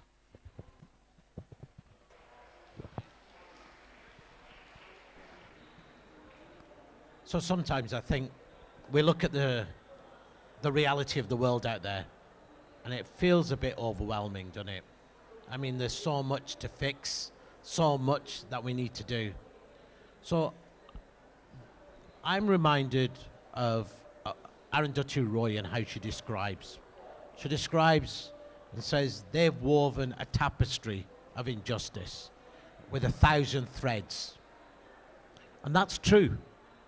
There's 1,000 threads, but there's also some threads that if you pull can unravel that tapestry. And so what we've got to do is identify what are those transformative threads that if we pull, it has an impact beyond that individual issue. Secondly, I think as Omar said, we've got to think about power. People often tell me, oh, I'm so disappointed in the outcome of this COP, or these COPs. Well, this is a reflection of the reality of the outside. It's a reflection of our power versus their power. They are way more powerful than we are at the moment. They have the ears of government, the fossil fuel lobbyists that are walking around here, the economic interests. So how do we build our collective power? Now, when we try and build collective power, we know you need a vision. You need to be able to describe what we're going to fight and what we're changing. You need some concrete demands. Yes, there is a million things to do, but if you look at the history of social movements and social change, you realize that there have been moments where our movements have been able to articulate those crises into very, very simple terms. Because say during the Russian Revolution, they talked about it as being about land and peace and bread. In the Asian subcontinent, it was talked about roti kapra makan, house, clothes, food. You know, in this region, people talked about as bread and justice. So we know that there are ways for us to be able to talk about this that have a vision, but then have demands, and then try and build collective power. Now, collective power, the weaving together of the movement of movements, isn't something just in abstract. It has to be done with the idea, how do we then use our collective power to win certain fights? And that's where I think the health community is so critical. So when we look at the last 2 years, or the last 2.5, 3 years, and we're reminded how in a moment of a global pandemic that affected every citizen in all of the world, we had rich leaders that said, no one is safe until we're all safe, and then had a race with the global south for PPE equipment and hoarded more than they needed and left the global south without, created a vaccine with public money and then said, we're going to create vaccine apartheid. So we, in the citizens in the north, will be safe, but you won't be. I've continued to have unjust debt repayments, so more countries were paying debt repayments than they were on their health systems. How do we tell that and use that fight when a moment when people recognize that actually what mattered to them was community, was family, was the importance of a health system, was recognizing public services, was so critical to how we experience that. This is where I think both the storytelling as well as the building of power and then the use of power is really, really critical. How do we go beyond our circles? And I want to just give an example just of Pakistan, my country of origin. So we all know a third of the country underwater, 33 million people displaced, 1 million livestock gone. This is a country where 70% of the people live already in poverty, where most people don't even have basic health systems. And I'll speak again from the UK government perspective, from the UK, it's where we're based. And the UK and Pakistan funds private health system, private hospitals, where it costs over $350 for a room. And this is a country, of course, where overwhelming majority of people are in poor. And now those people are not just affected by, of course, rising floodwater, livelihoods, they're affected by disease, because there is no basic health system. So the response to the climate crisis becomes a health response. But if you see the health response as simply about how do we get some more medicines to people without understanding, well, how do we make sure that people are able to rebuild their, not just their own lives, but the economy and the society, that lends us into questions. Well, why is it Pakistan doesn't have a public health system? Why is it we can in the north fight for a health system and NHS, and why we aren't fighting for a global NHS? And I know it brings questions. Well, can we afford it? Oh, we in the north, and we see that on conversation in the loss and damage, you know, of the rich countries saying we don't want to take responsibility because we know that we will be held liable. Well, you know, each and every year, $2 trillion flows from the global south to the global north in illicit capital flows, in profits, in unpaid taxes, and of course unsustainable debt repayments. We saw in the last year alone during the COVID pandemic that the wealth of the billionaire class would increase between $5 and $10 trillion, enough countless times over to pay for a global health system. Right? So money is never the issue. The question is, where is the money? And so we have got to, in these really critical moments, be able to find those right fights. And they are about tax, trade, and the power of our corporations, because they are shaping the new reality. It's not that they don't know that the change is coming. Everybody in these booths is already saying change is coming. The only question is what kind of change. Who will be the winners and who will be the losers. Whether we replicate the injustices of the present into the future, or we have a difference. And that's where I think, you know, again, coming back to the health community, it's not just that how important health is in this vision of the world. It's actually also about your power as a community, your power to go beyond what the environment movement can go, beyond what social justice movement is. It's your power within communities. It's your trust that you have. So when the medical professional intervenes in this, it's a much harder voice to ignore. It's a much harder community to say, well, they're just activists. So when the health community talks about the need for a people's Green New Deal and a health Green New Deal, it actually amplifies all of our movements. It opens up new spaces. It builds new power.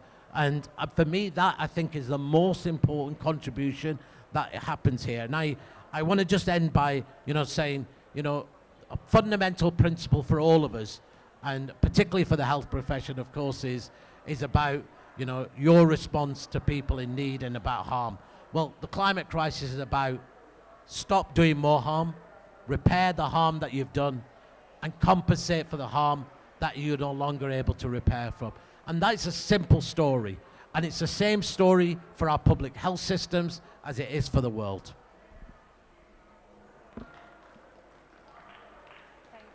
Thanks so much, Assad. Thanks for highlighting that the solutions that are corporate and greedy, but just dressed in green, is not what we as health community should be backing. We should be backing care and cooperation. And thank you for highlighting the importance of using that power in a strategic way, but also in solidarity. Something that Rupa Maria and Raj Patel write about is the fact that it's the systems that are making us sick. So it's systems of sickness that we as health people should treat, as opposed to the individualized capitalist conception of health. And that's something that I hope we can all commit to unlearning and practicing. I wonder, Erica, if you can talk about what you think can strengthen the health movement, can strengthen the Green New Deal movement. As I talked before, Abby, we are not talking about Green New Deal here in the Global South. In my country, at least. In Latin America, it's not a huge, and I don't think it should be. I think what we need is what Omar said before. We need to tackle all other struggles. In Latin America, it has long been anti-capitalist, anti-free trade agreements, and these things, the anti-extractions, we need to join the struggles that already exist. There's already a Via Campesina, food sovereignty. We do not need to have an umbrella produced in the global north to group all our struggles. But we need to start talking, and as Omar said, to break those silos globally, that's the challenge. And what we have been trying to do with the People's Health Hearing and the People's Health Movement is to try to join at least the health for all and the health struggle with the anti-extractive struggle. So you do not see health only as a provision of health services or medication, but as how do you build healthy communities? Another important issue also that I think we need to discuss is the development model we are producing as a world. It's not that everybody needs the same to follow the same logic of development, the same kind of education or the same kind of health systems. We are here also fighting for modes of living, which are different, right? In indigenous rights or communities are the education they get, intercultural education or education based on ways and living is different than the education that you get in the UK. The kind of contact with the land and the kind of relationship with the land and with the earth is different. I remember when we hold one of the People's Health hearings preparation, Noemi Walinga, who is from the Sarayaku peoples in Ecuador, and Patricia Walinga is talking in the COP in the Food for Justice Pavilion. When she was talking, she said, okay, we acknowledge that we need to overcome poverty, yes. But then we know that when in Sarayaku, the road comes, then all these kind of new values and new ways of living to the youth become too. And then we are fighting to, they were fighting to protect the ways of living that are more close to the earth. When the road comes, and then when this development model as the standard of the European countries or the global north comes, then an increased consumption comes. And we need to start questioning that also too in the Green New Deal model, in the Green New Deal movement. How do we see development? How do we see the equity for all? Are we trying to incorporate diverse points of views and diverse struggles? And here in Latin America or in my country, the indigenous movement is really strong and strengthening the links of how to respect earth and other ways of living, other ways of modes of living, other cosmovisions is essential to try to build these alliances.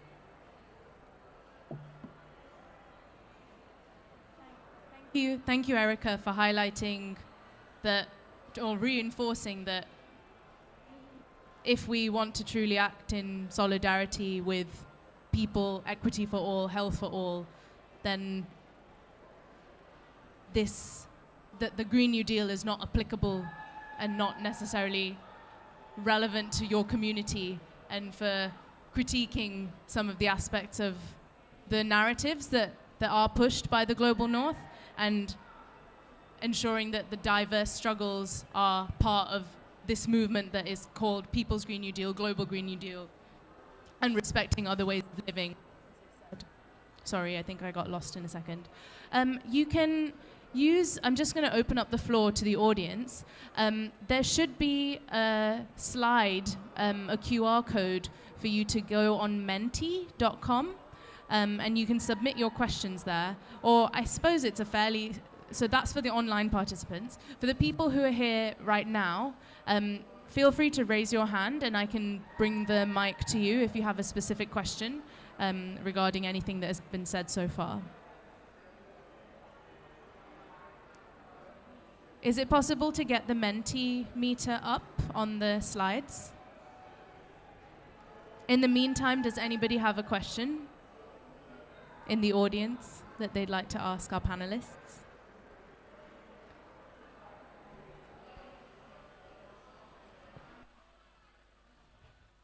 Oh, excellent.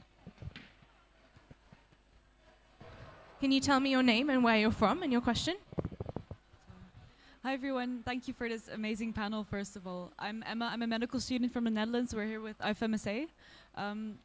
We're also working in our different countries in the global north, working on like a green healthcare alliances. We have those, but I'm hearing a lot here, the very great point that we need to include very much the stories of peoples on the front line and really listen to them. So I'm wondering now, to put this into practice, like what are spaces where we would be able to do this? Are there resources we could check out or platforms that already exist where we can connect with people for this? Thank you so much for this question, and I'll invite Omar to answer it, please. Thanks, Abby. Definitely a good question. So just to give it some background, I wanted to also mention that it's important that, for Green New Deal to be people-centered. And I don't know about you guys, but I've never seen, like, when people are talking about a development project that has some significant health impacts, whether the people in the health sector are actually consulted so that people can know, if you're going to have this kind of threat that could happen, what does it mean in terms of taking care of these people, not just financially, but even in terms of, do we need to add more doctors within this area? Do we need to provide certain amount of money for medication? I think that's really, really important. And then the other thing that I wanted to really mention quickly is the fact that, you know, it would be amazing if people could even use 10% of the energy that they've put in these 2 weeks that were here in COP for the 50 weeks that are between each COP, right? And if that were possible, the changes and things that we will be able to do will be pretty significant. So on your specific question around what we can do, so we have a health tribunal that's coming up in April next year. It's called the People's Health Tribunal. And because I have a legal background, I do know that if we have the community speaking about the health impacts that they are facing, we normally call it hearsay back home. I mean, they don't have the expertise to be talking about these stories. So it would really be amazing if we can have people in the health sector approaching ABI and say, you know, we want to be part of this tribunal, for instance, to come and speak about some of the health consequences of this project and what it does. I think that will be really, really strong and really amazing. And then the other thing that I think it's really important, you know, I have a sister who's working on the health sector. And normally she tells me, you guys, before you are allowed to practice, you do an oath that's called a Hippocratic oath, right? Not a hypocritical oath, but a Hippocratic oath, which in many ways it's talking about how you're going to be protecting people and make sure you provide the best medicine. And for me, I find it worrying, and I'm actually surprised in a bad way, when I see same people who have taken a Hippocratic oath providing expert testimony in the fossil fuel sector who have actually contributed to the problems that we're seeing today. So maybe within your caucus and within your department, it would really be nice to come up with a way of how you can be dealing with this, because it's not just about someone making a living, but it's about also a problem that's being thrown to you because other of your colleagues are actually giving the other side the sort of standing to continue with the infringements that are happening. I thought those were some of the things I wanted to share. I hope they're helpful. Thank you so much. Yeah, make sure that we're not hypocritical. I like that. Just signposting the questions again. So if you scan the QR code, which is in the bottom left, then you can submit your questions on Menti, and my friend Amit will relay them to us. Has anybody else got a question? Yes. Please say your name and where you're from. Thank you very much for all the panelists. It's been an extremely enlightening conversation. I'm Giacomo from Italy. Currently, I'm a researcher in climate health economics. And one of the major questions we try to ask also is how to make sure that the economic costs on the most vulnerable groups are not transmitted generationally, because it's not only about climate-related health conditions, but also psychological comorbidities, economic costs of medicines and healthcare, which is, as you have pointed out, not accessible to everyone. So we enter into this kind of cycles of economic determinism in which certain communities don't have economic resources or access to healthcare services. So what is your experience to approach these kind of cycles and how to break them? Thank you. Can I go to John? And maybe Erica, if you wanted to add anything. Hi, okay, so I think when it comes to that point, I do see that a lot of the impacts of climate change are felt economically. That's one thing. Ultimately, when it comes to making sure that you're able to eat or address any health problems that your family or yourself are encountering due to climate change, it's typically manifested in that way. And I think based on the work that we've been doing and the different groups that we've been engaging with in our work in Kalikasan, it's really about understanding that critical to this discussion of addressing the issue of climate change is the issue of sovereignty, is the issue of land, water sovereignty, especially for our farmers, our peasants, the small landholders, because that's one of the groups that we work with a lot in Kalikasan. And it's clear that when these people have the say on what they plant in their land, what the say that essentially they are able to control as a community their engagement with nature, their engagement with the ecosystems around them, it allows them that capacity to also plan ahead and also develop like community resilience in that sense. And I think that's one way to break that sort of intergenerational economic costs that are weighed in upon by climate change, because at the end of the day what we want is community resilience, and genuine community resilience, not something where an external whatever entity gives out this aid or donations or whatever, but communities themselves are in their own terms able to plan out or map out their approach to climate change. And I think relating the discussion to a Green New Deal, it's really about connecting those community-based, grassroots-based approaches, linking them up together for that sort of bottom-up approach essentially scaling up what exists already today and making sure that's the case, for example, in the Philippines, across the whole Philippines, learning from the different struggles of the different communities in the country, learning from how diverse the different situations are, but understanding that we can learn from one another and moving forward from there. Thank you. Thanks so much, John. Erica, did you want to come in on that at all? I was just thinking we need a revolution. not much more we can do. Sorry. It's like you can build resilient communities, and then in my country we have now signed an international monetary fund agreement, and you keep cutting personnel in health services, cutting personnel in the whole state institution. It's not going to happen through like power ourselves up for individual communities. The whole world needs to change. We need to tackle International Monetary Fund, the World Bank, the discourse of Bill and Melinda Gates of green revolution, and only technological solutions for like climate change that are going to be solved because they now are producing mandioca in Africa, something like that. We need to start challenging all these powers in the WHO. So it's a much more complex of how do we do this in our local communities. We are doing this, and we're going to keep struggling to survival. But we need a worldwide revolution that we are not getting. Thank you so much, Erica. Thank you. And how do we make that revolution look so irresistible, right? Because we're all in this institution, we're in the WHO Health Pavilion, we have this event on Green New Deal where we're talking about capitalism, colonialism, and subverting the very system that we're in.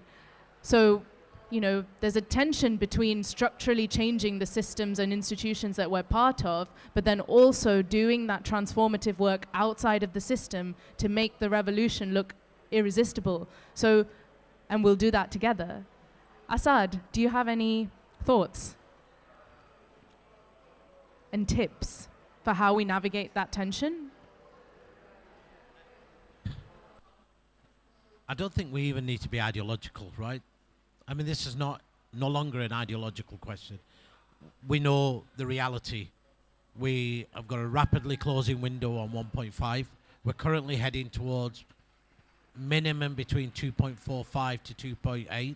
We are no credible pathways to limit between 1.5. That doesn't mean that there are no pathways, no credible pathways being put forward.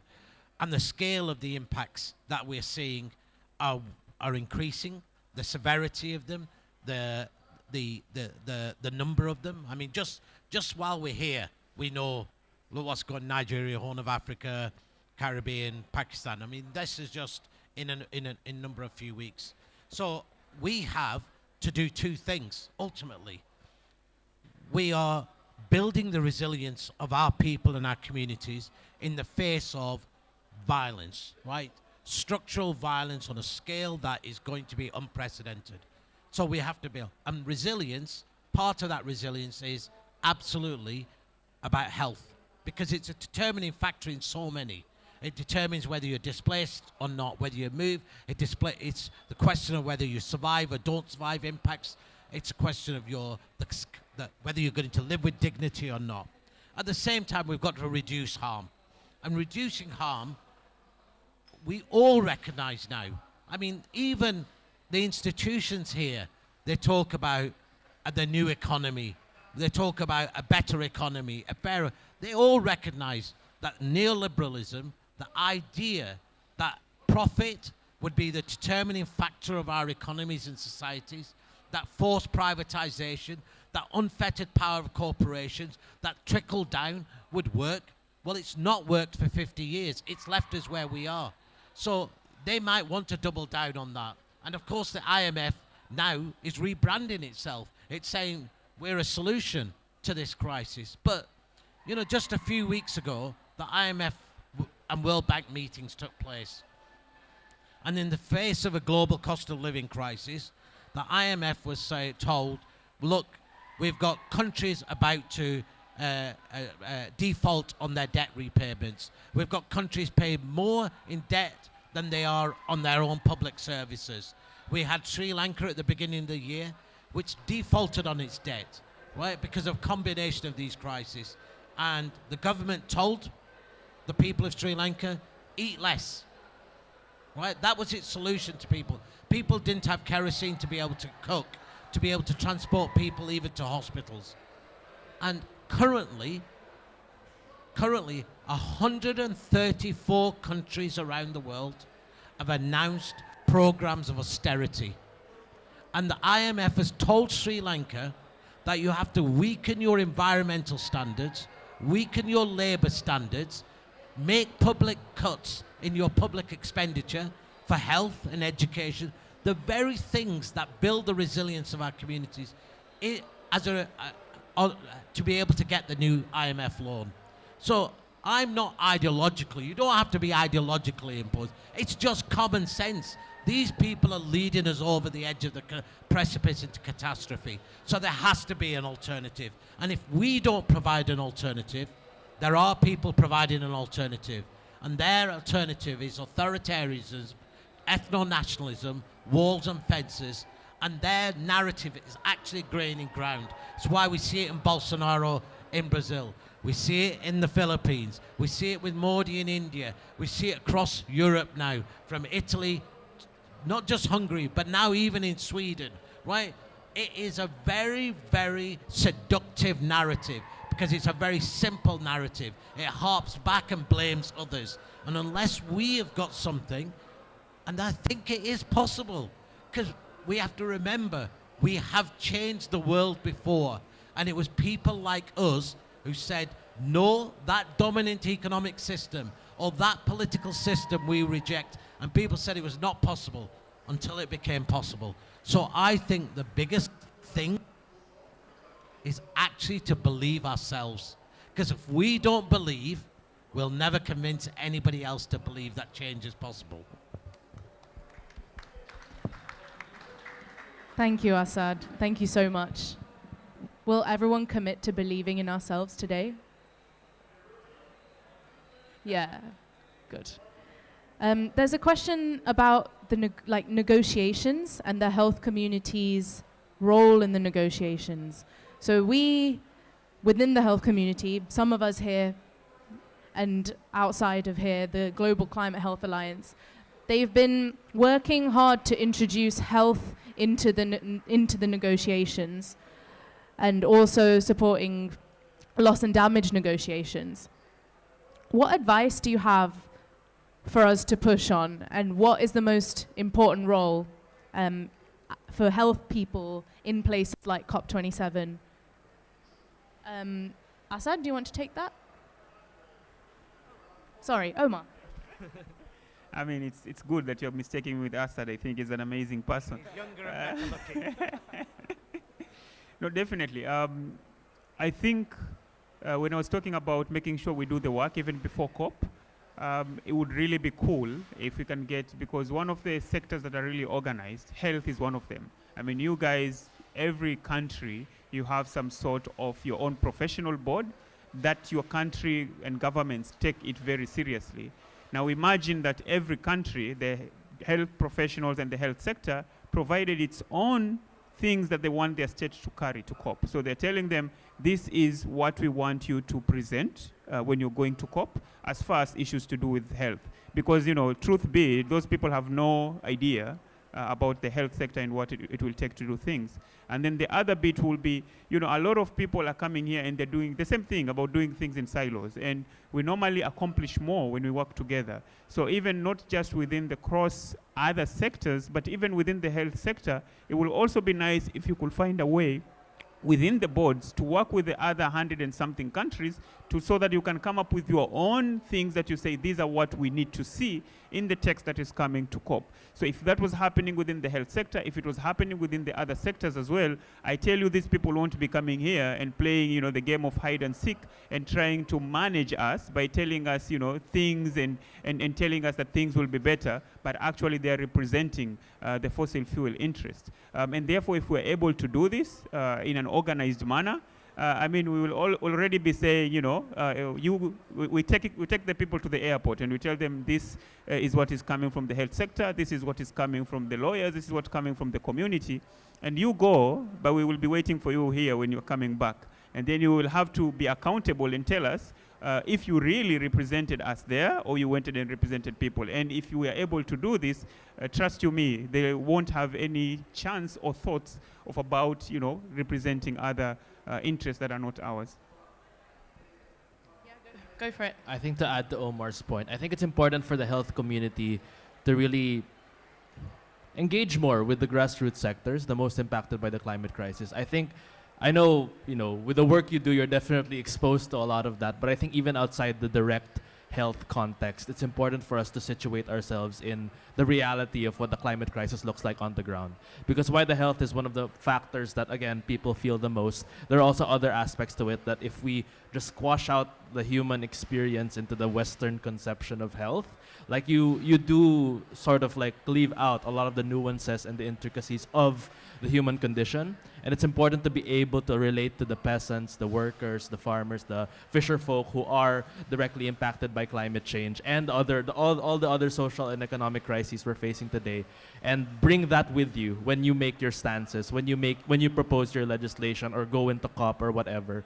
That's the sort of those are the narratives you also have to bring with you. That's it. Thanks, John. Thanks for highlighting that the health system can be quite detached from realities as well, and we need to work hard to make sure that we're speaking and representing communities. Asad? I was going to actually go for closing remarks in a moment, but did you have anything in particular to say about this? Yeah. Just one very specific thing, I think, in terms of the negotiations. And again, we're sat in the WHO pavilion. The health community understood that having the tobacco industry within its halls was wrong. And it drove them out and said they should not be influencing health policy on smoking and cigarettes. That you as a community should be making the same call about the vested interests, the fossil fuel industry, the economic interests, not just in this place, but back home in countries where our government's mandates are shaped by those same fossil fuel interests. So the health community intervening there gives our communities on frontline the space to build our voices and alternatives in there. If you did nothing else, but it would be that. But secondly, just to recognize all the things we fight about in these negotiations. If you look at the 1992 Climate Convention, they're there. Polluter pays, historical responsibility, finance, etc. It's not enough to get it into the text. It's what we do to hold our countries accountable to what they say that matters. And that, again, is about you building power with everybody to be able to hold their feet to the fire. Thank you, Asad, for those two things. Thank you. Erica, can I come to you? What is the role of the health community in this negotiations, if any? I have to agree. I am not particularly I'm not particularly hopeful about the negotiations, actually, but I'm particularly hopeful about working with communities in our grounds, in our own countries, in our own contexts. It's not a matter of for me, how do we influence the lobby up, but how do we build a movement that makes unstoppable the changes we want to make. And in that movement, my country, Ecuador, have been having a lot of struggles, taking to the streets, stopping the country for 11 days, more than 3 weeks. The last paro nacional strike, national strike, demanded to have a cease of mining and oil issues and oil extraction. And we need to start, as health communities, be involved in the struggles of the people. That's my point of view. Thank you, Erica. Thank you for encouraging us to be involved in the struggle in the front lines and in our communities, and build the importance of building power from the ground up and not only relying on changing from the top down, trickle down, as they say, which is ineffective and leads to more inequality and poverty and injustice. We've come to end now, as if an hour and a quarter has passed already. We just wanted to say a massive thank you to all of you for your very clear messages to us as a health community and broader in terms of what we should do and what would be most valuable, given that the power that we wield and the voice that we have. Just wanted to also finally give you, just signpost you to the action cards that you should all have access to. It has a QR code which can allow you to sign the Fossil Fuel Non-Proliferation Treaty if you haven't done already, and encourage your organization to sign it as well if it hasn't already. Sign up to take part in the People's Health Tribunal, which is happening in April 2023. And also you can read about a global Green New Deal and this document, which is the public health case for a Green New Deal, if you are interested. I think that's everything. I just wanted to say a massive thank you again. Thank you for all your work. Thanks to MedAct. And thanks all of you for joining in for such a rich and deep conversation and a real conversation. Thanks, everyone.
building climate resilient systems, including emergency care systems, has to be part of the discussions. So without further ado, I welcome our virtual panelists, and this is Dr. Kate Weber. She is an emergency medicine physician at the University of Colorado, and she is a climate change and health science policy fellow, directly learning for a whole year about climate change and opportunities to advance health and equity through action. I am an assistant professor of emergency medicine at the University of Colorado as well, practicing, teaching. And so as you hear from our panelists today, think about research opportunities, education opportunities, and policy opportunities to scale change, to scale health and equity, especially for those most impacted by the climate crisis. All right. So welcome to all of our virtual Blue Zone participants, our emergency clinicians. It is wonderful to have you here. I am going to go ahead and start with Dr. Gabrizias and have you go around. I will call you out, but I want you to start with an introduction of your current work environment and how climate change is impacting the patients that you care for in your country. For the audience, you'll hear from practitioners in Ethiopia, in South Africa, in Fiji, the Solomon Islands, and more. And so I'm going to go ahead and turn it over to you to get us started. Thank you so much for being here and sharing your time.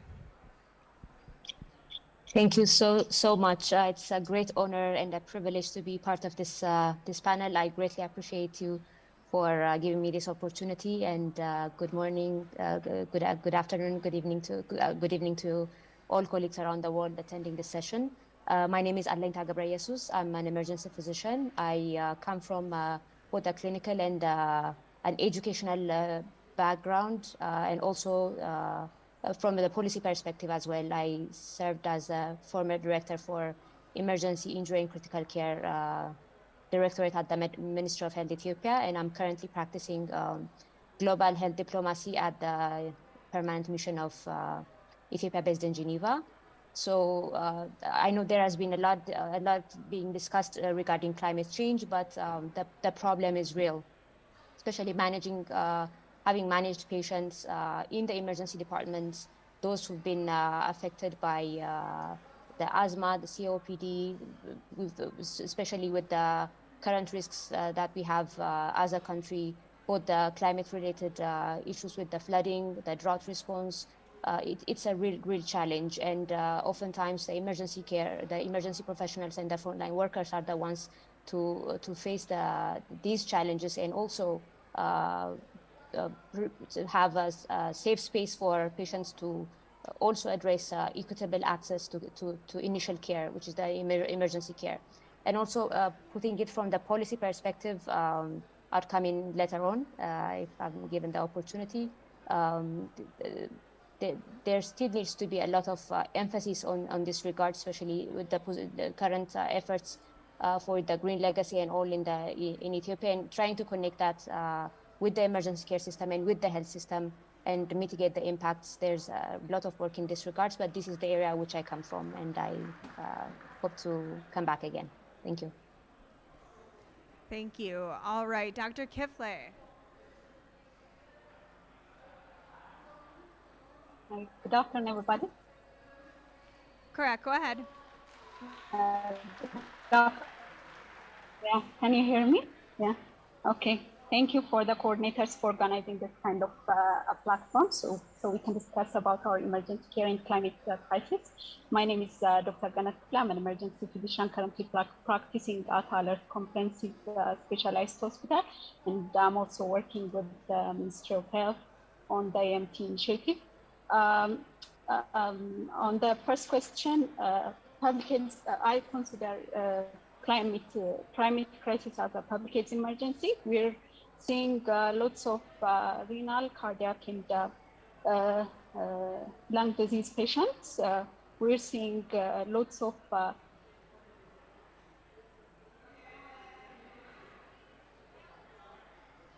All right. It looks like she froze again. Are you back? You want to continue? Go ahead. Can you hear me? Yes.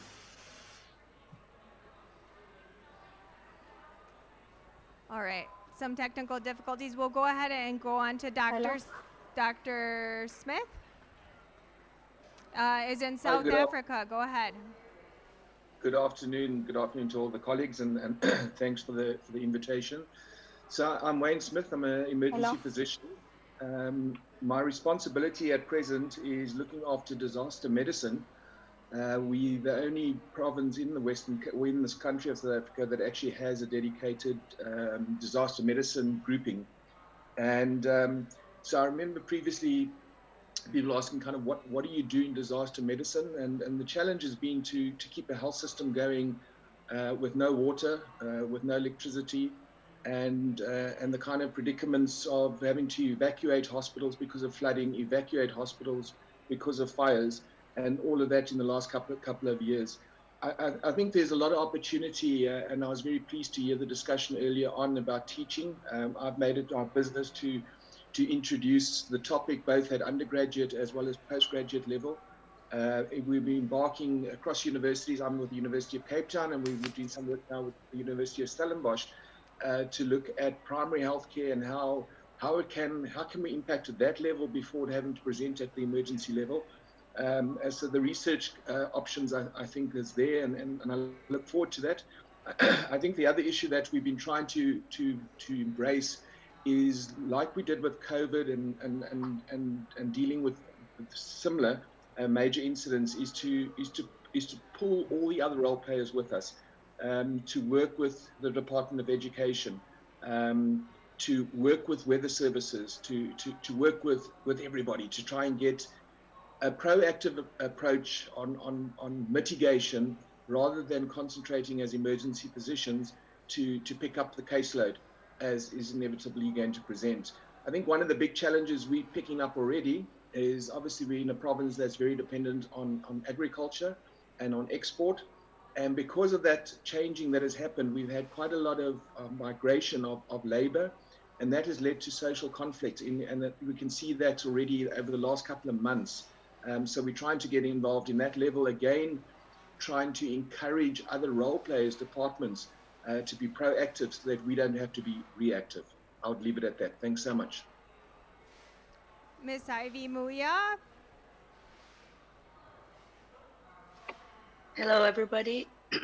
Just to excuse myself, I have a terrible flu. I'm currently in Kenya. My name is Ivy Muya. I'm an emergency nurse by profession. And my specialty is usually in austere environments that are resource limited. And I'm happy to be here and share what I have with you. Currently, our mission is in Mali. As you all know, Mali currently, well, for the last 10 or so years has been undergoing war, as well as the whole of the Sahel region. So primarily we are a damage control surgical team, as well as a trauma team, and we manage all emergencies under an NGO. I will not disclose the name for now. Climate change has been one of the things that we see almost every day because we do work in a desert, but then again, we have to incorporate our emergency care and give our services to our patients as best as we can. It's a catch-22 situation because climate change has been brought about man-made factors. And therefore, as Dr. Wayne Smith has just said before, this includes working with stakeholders, partners, donors, and philanthropic partners who feel that we do need to make a change. Thank you. Dr. Lasha Gogodetse. Thank you very much. I don't know if you hear me well. So thanks for the invitation and to be part of this absolutely top discussion. So my name is Lasha Gogwadze. I work with the International Federation of Red Cross and Red Crescent Societies. So this is the federation of 192 national Red Cross and Red Crescent societies. National societies auxiliary to their public health authorities, and at the same time with unique reach and access to the communities, bringing together around 15 million volunteers. So I say this because our priorities are around communities. So, you know, my role, in addition to climate, is working in the health department, working with programs like HIV, tuberculosis, people who use drugs and different risk groups. So I think I would like to bring on the table the issue. So basically, who is most affected during the climate change? Are marginalized and poorest who are affected. Who are the ones who have very limited adaptive capacity, who don't have sometimes resources even without any changes to access health and services and protect themselves. And climate, and plus if we add another health disaster, displacement, climate-related displacement, when these three aspects come together, most vulnerable communities are who are really highly affected. And, you know, in the beginning, it was really nicely and very strongly said issue of protection, issue of equity, issue of inclusion and gender, so that everyone needs to keep in mind. Just one word related to the research. So we tried from our side to do last year and the year before, in 11 countries, the assessments on how the climate change affects health of the communities. So basically, you know, the research finding, you know, helped us to describe the forecast of climate change, to identify the most vulnerable groups who will be affected and who are particularly vulnerable in terms of surviving. And then what we are trying to do just to collect those findings and evidence and transfer this to the programs. Yeah, and definitely the issue of the risk reduction, anticipation, and mitigation really needs and is in our agenda wherever possible. So I stop here and give floor to other colleagues. Certainly what you're hearing is in responding to disasters, it really informs upstream public health approaches. And so as we think about how to increase energy resilience, think about communication systems, a health workforce that is necessary in order to provide care, it is essential that we include our entire team, as you see up here, of their respective reports, science, and boots on the ground experience. Now, public health must be partnered with the medical response to any of these disasters. As such, we invited Ms. Mafoko to join us from Groundwork South Africa. And so I am going to invite her to share some of her work upstream, because we cannot talk about the climate crisis just as adaptation and resilience building, but also paired with mitigation. Thank you. Thank you. Good day, everyone. I hope I'm audible. My name is Mafoko Pumani, and I work for Groundwork South Africa and, as an environmental health campaigner. Groundwork is a nonprofit service and development organization, and we work primarily in Southern Africa in the areas of climate and energy justice, coal, environmental health, and global green and healthy hospitals, as well as waste. And so at Groundwork, we work with communities that are affected by air pollution from coal-fired power stations and other industries. And we work with communities, civil society, to have greater impact on environmental governance, and really just to be empowered in order to change the status quo related to climate change. And I mean, of late in South Africa, early in the year, we had terrible floods that took the lives of over 400 people, and amongst those were children. And they obviously affected, the schools are affected, and displacement has been mentioned. And so in situations like this, Is the health system able to provide services like trauma counseling? Mental health in South Africa isn't a program that is heavily invested in, but with climate change, there's need to really invest in the provision of psychosocial support for affected communities. We also work with health workers in order for them to really include climate change and health in programming. The public health system needs to be prepared. And so, we work with health professionals to center the health impacts of, air pollution in the work that they do in order to really mitigate. We work with Global Green and Healthy Hospitals, and I think Dr. Smith is in the Western Cape as a member, where health facilities then need to kind of engage on sustainable interventions.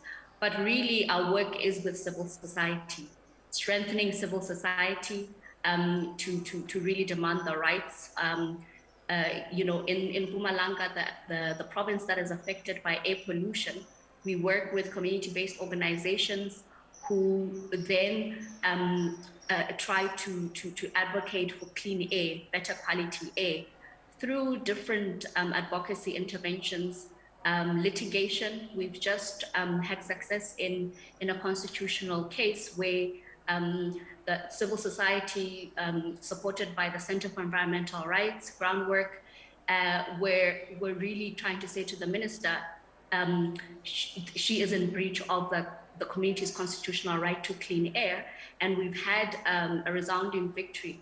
And so now it's about ensuring that the air quality is improved in the Mpumalanga area. I'll leave it there for now. Thank you. Well, on behalf of all of us, we thank you for helping keep patients out of our busy emergency departments and hospitals and helping them optimize health and wellness and working with the community on healthy solutions.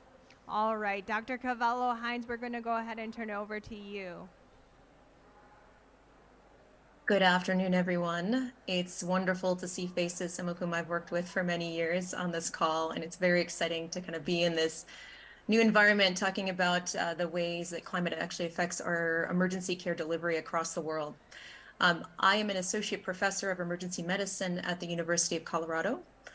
I also lead our global emergency care initiative there, which really focuses on implementation research for how to build emergency care systems. And in the last 18 months, I've been a WHO consultant working on partnering with ministries of health in countries on the design and implementation of emergency care systems around the world. So I don't need to tell this audience that clearly climate change is already impacting health in a myriad of ways and undermining many of the social determinants for good health, such as livelihood, equality, and access to healthcare. And as my IFRC colleague rightly pointed out, these climate-sensitive health risks are really disproportionately felt by the vulnerable and disadvantaged. So I think the challenge before us and this group of people is to ask the question, where would we focus health system interventions in order to mitigate the excess morbidity and mortality that we know is coming and truly is already here? We anticipate in the next decades to really see a tsunami of patients coming with climate-related health emergencies. And that's all the way from asthma exacerbations that have already been discussed to increased infectious disease, right, to trauma from increased disaster risk. And the who shows up in these emergency units, all my clinical practitioners on this call know quite well, it's the most vulnerable, the ones who are already feeling the climate-related health effects now. And so my answer to that question I posed would be that building emergency care systems, especially in the locations where these climate-related health effects are being felt the most, is one of the best ways that we can actually mitigate some of the excess morbidity and mortality. And that, for me, in the last 18 months has really been in low and middle income countries. And so now I really feel is a time we need to focus on that and be able to build in ways that we can be really decreasing human suffering within the emergency care units. Thank you. All right, Dr. Junaid Razak. Thank you. Thank you so much for the invitation. I am Junaid Razak. I am from Pakistan. I currently run a Center of Excellence for Trauma and Emergencies at Aga Khan University in Pakistan. And I also work as a professor of emergency medicine at Weill Cornell in New York.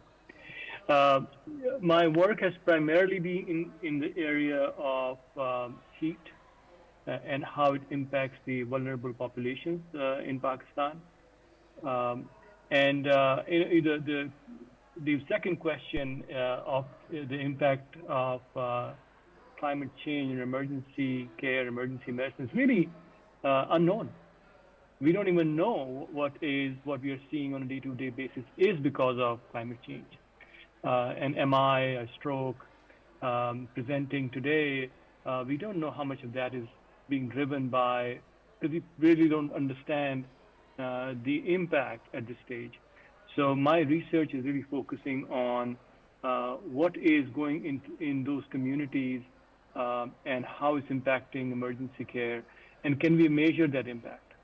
I think because we all know there's a crisis, but I think our ability to measure these things are limited. And just to give you an example, if you look at the definition of heat strokes and heat exhaustion, they are such non-specific, so non-specific that any patients coming into your emergency department with these symptoms will probably get antibiotics and IV fluids and be called a viral infection and sent home instead of being diagnosed with the problem we are having.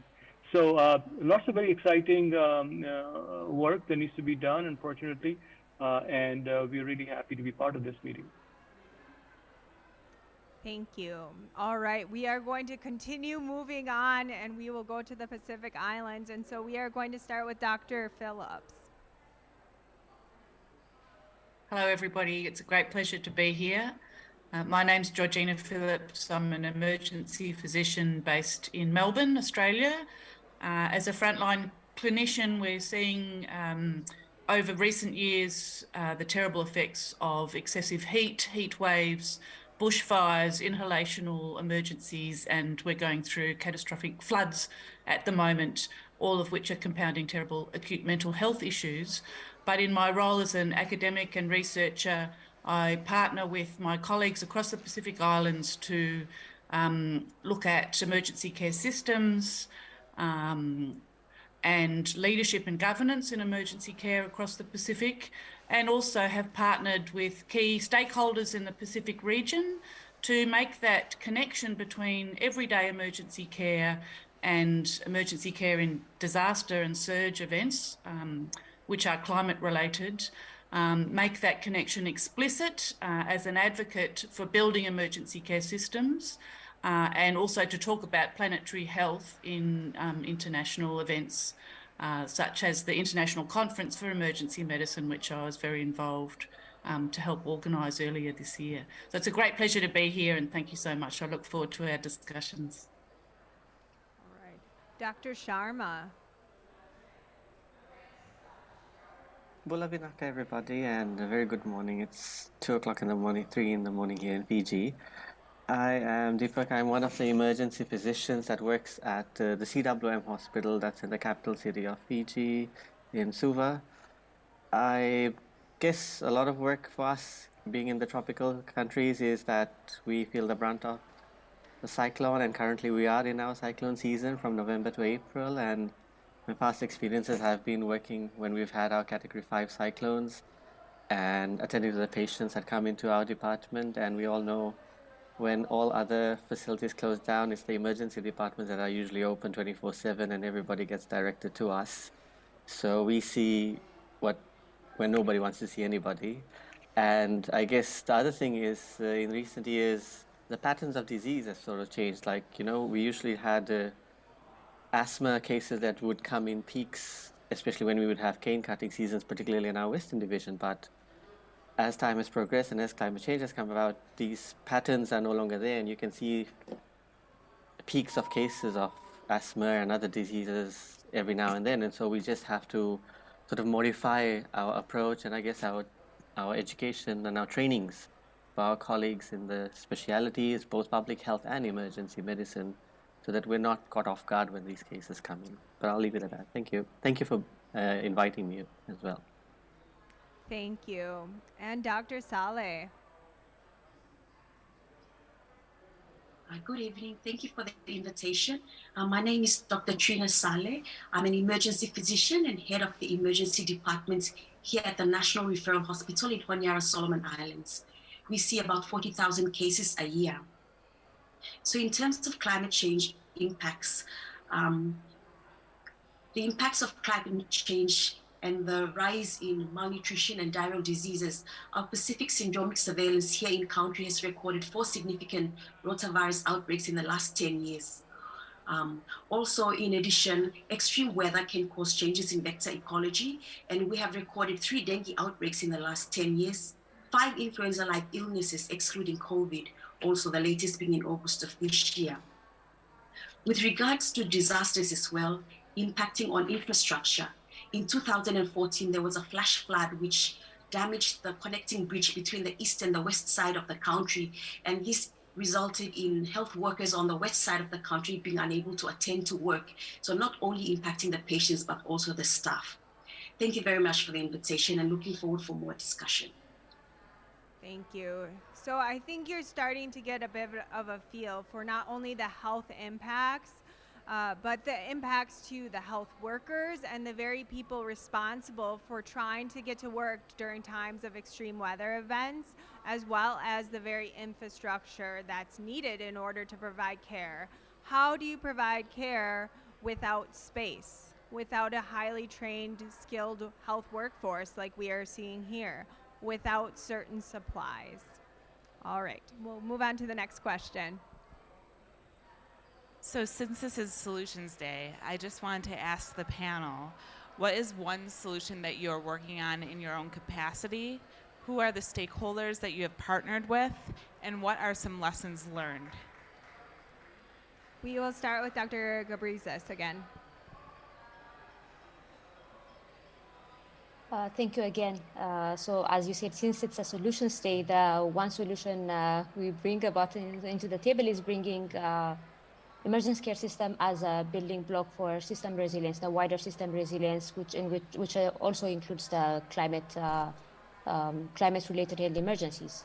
To begin with, we've been heavily involved. Ethiopia has been very heavily involved in the advocacy sessions, especially with the World Health Assembly. We put forward a resolution on emergency care systems for universal health coverage. And it's not only universal health coverage, but it also sits in the middle between universal health coverage and protecting people from health emergencies. So investing in the routine emergency care system, in the workforce, in the infrastructure, those are the emergency care system is the essential substrate for the larger addressing the larger public health emergencies, and oftentimes at the policy level, it's not given due emphasis and due attention, and not so much investment is made in this area. So we've been pushing towards this advocacy both at the global and at the national level. We've made sure that we have, following the mandates of the resolution, we have the clear strategy for emergency injury and critical care systems for the 5 years in alignment with the health sector, the National Health Sector Transformation Plan. We're also mainstreaming the agenda into different health sectors, because it's not only a health issue. We have to deal with environment, we have to deal with other sectors. There are so many cross-cutting issues, so we've been heavily advocating in this regards, and having also for increasing the investment, because it's a system in which it's most needed, but when it's not usually visible. So we're trying to make the case for increased political commitment, and I believe we've managed to do so. The other thing we've been doing is trying to also connect it with the different sustainable schemes, such as the Essential Health Service Package. Emergency care has been part of the foundational elements for Essential Health Service Package, in which the government takes political commitment to address that as an essential service and provide to the citizens. So there are also ongoing efforts with partnering and using the local innovative measures with different stakeholders, one of which is academia.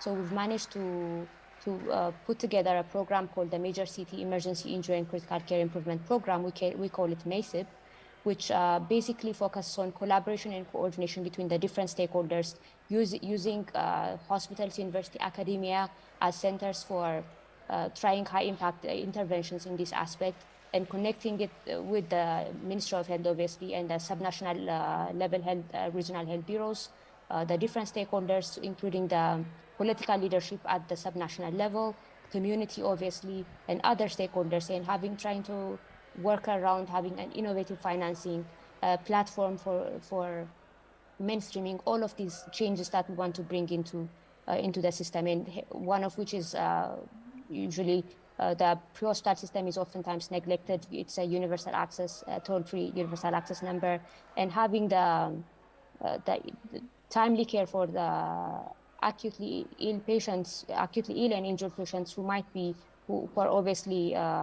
going to be also covered by the climate sensitive issues. And I would like to also reiterate the fact that we've also seen a change in the trend of diseases, especially which is of public health significance. Those disease patterns or infectious diseases which are not being seen in different parts of the country are now seen in different aspects. So we need emergency care systems more than ever, and it's also an important piece of the preparedness aspect, especially with the ongoing discussions on the global health architecture for emergency preparedness, response, and resilience. I just wanted to emphasize that it's a very important aspect, and we're working on country case studies as well as sharing the lessons. And before I end out, for the interest of time, and have the floor for my other colleagues in the panel, I would just like to emphasize three key lessons that we've learned. One is the importance of advocacy and mainstreaming, and addressing the different stakeholders and speaking their language. The second one is increased collaboration and coordination, and the third one is having evidence generation built into this system, showing the effectiveness of emergency care systems in bringing and contributing into the larger SDG goals, the environmental goals, the climate discussions, and the overall resilience as a community. So I would like to use this opportunity to call upon the different stakeholders, because it's a solution state. We all have a role to play, and we're also a group of emergency cadres, emergency medicine physicians, nurses, different professionals working in this arena. So we're more of action oriented, and we all have a role to play, be it in research, in advocacy, in direct clinical care, in infrastructures, having more climate resilient infrastructure for emergency departments, and also using the acute care system as a gateway, as an entry point for the larger climate resilient infrastructure. I'll stop here for the moment. Thank you so much. Over. So what we're hearing is action, action, action, action. We have heard enough, we have read enough, and we need some action in regards to policies and mobilization of our transdisciplinary teams, such that we have right up here on the screen. All right, Dr. Kifle, I see you're back. Yeah, I'm back. As a clinician, we tend to go and primarily focus on the clinical response while neglecting the most important part, that is the stakeholder identification, analysis, and mapping out. And the major stakeholders in these types of conditions, disasters, tend to be the community. So sensitization of the community as to what the problem is, and actually doing community engagement at the level of the community has helped us improve our clinical care. And me personally, I've tried to read up on and try to educate myself as to how I could further advocate my case in case of this climate change and climate associated crises. Thank you.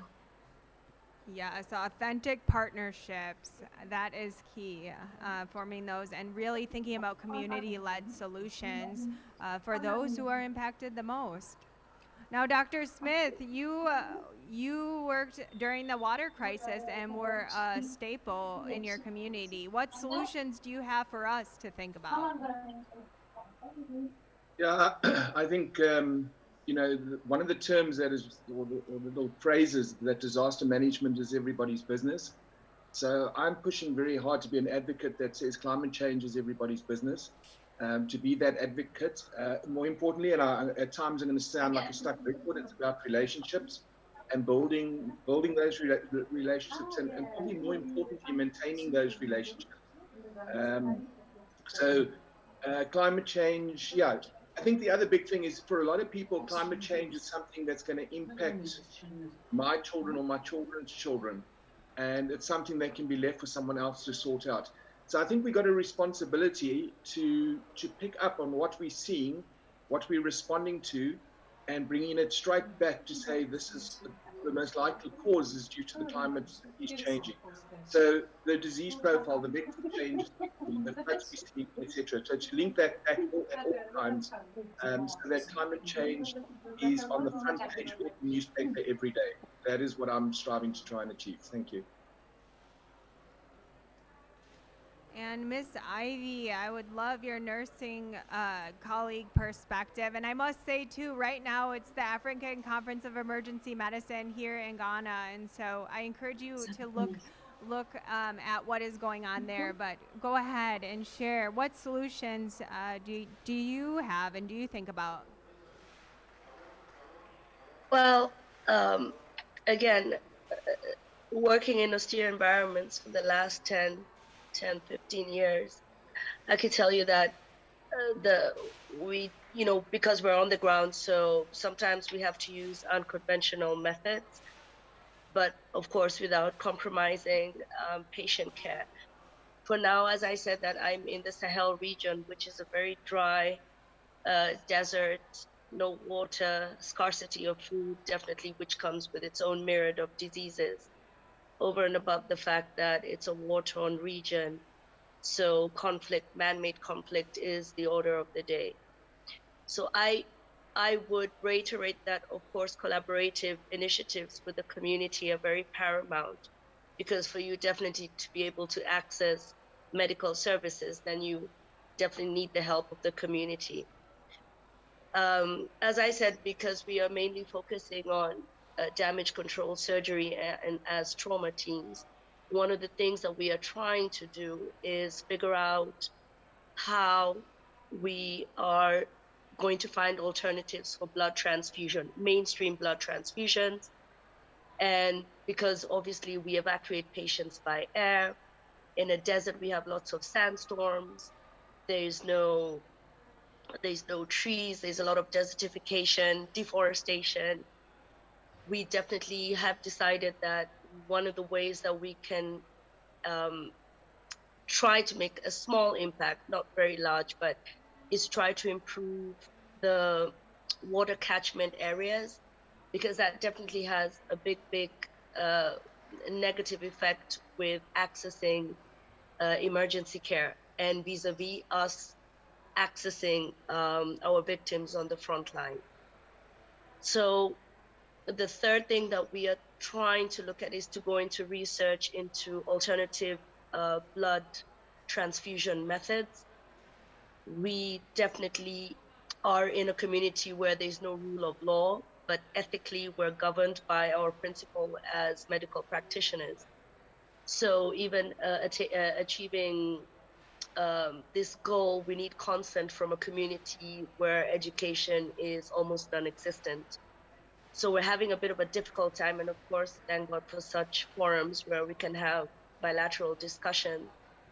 For now, we think that we need to initiate some research protocol whereby we can find out ways such as intraoperative blood salvaging, where we can have an opportunity to bleed patients when they come in emergencies and use the same blood on the same patients.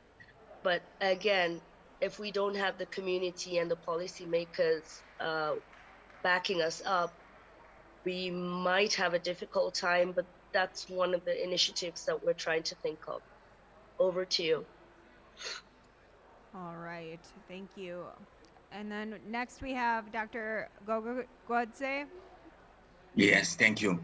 So I will repeat some of words underlined. So basically, definitely the localization and enhancing the local actions. As it was mentioned, communities in the center to ensure the continuity and increase the access to the community health services. Yeah, definitely. At the same time, we need to recognize the humanitarian impacts of this. And actually, so we prioritizing the needs of the most vulnerable group. Definitely increased financing and supporting, strengthening domestic climate and disaster regulation frameworks. I think we need to work together. And as now mentioned, to have as many times as many community representatives at the discussion table, this is the best one. And that's why I really respect and really appreciate this specific event, that we have so many voices coming from the ground and not from, I don't know. So I think that's the key. If we need to bring our voices together. We need to bring our voices together. Yes. All right, Ms. Mafoko. So for us, I mean, we collectively know that prevention is better than cure. And so as environmental activists, we call for a just transition from coal and fossil fuels. We need a new energy system to mitigate and prevent. And so, further, pollution and climate change. And so for us, we are concerned with redressing the legacy of air pollution, exposure to the communities that we work with. And for us, this will fulfill the principle of restorative justice for the affected communities. But collectively with the public health community, we would like to further advocate for health facilities that serve these communities to have services that are fit for purpose, and health facilities that are equipped with appropriate medicines to tackle respiratory emergencies. And we are seeing the non-use of health surveillance tools. So we need the use of health surveillance tools, which can then lead to improving the preventative action for respiratory illnesses through screening as well as surveillance.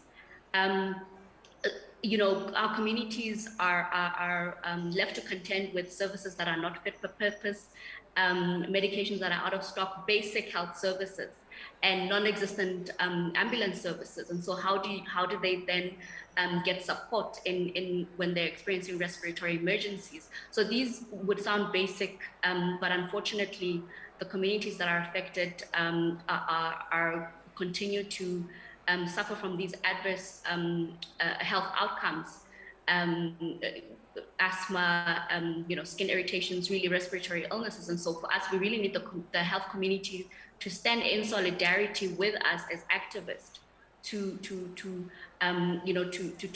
provide appropriate health services, but to also partner with us in trying to change the energy system through the just transition. Thank you. I think you have us all right here, and we have your back if you'll have our back. So thank you so much for all of the work that you are doing. You know where to find us. All right, Dr. Cavallo-Hines. Thanks. So, Ms. Mafoko, you just really eloquently described kind of what the lived experience is of many of our patients that we see come in. And, sometimes I feel like the conversation gets very loose when we talk about strengthening health systems and what that means for emergency care. So just to bring this a little bit more pragmatically down to some clarity about what we've been working on and with the WHO team, as I've been a consultant for them, has been actually the implementation of the emergency care toolkit into health facilities. And that for us includes 5 different tools that we use. One, to help bolster the clinical capacity of the frontline care providers to know what to do for those with respiratory distress coming in or something, another acute emergency. and then some of the key processes that we know need to happen in the health facilities to provide timely care. And to get even more specific, since we're talking about solutions and I want to get even more local for you all, one of the countries I've worked the most in the last 11 months has been in Afghanistan, which arguably is probably one of the more difficult places in the world to bring changes to an emergency care system, certainly one that's been devastated by conflict and climate change for that matter. And I would say the stakeholders there have been surprising. When you look at local action, of course, yes, 100% the community, which don't have a lot of apparent agency at this point in time with the de facto authorities. We've also had to work fairly closely with the de facto authorities for access to a lot of these communities, especially the ones that are more rural and where we're seeing a large burden of emergency conditions.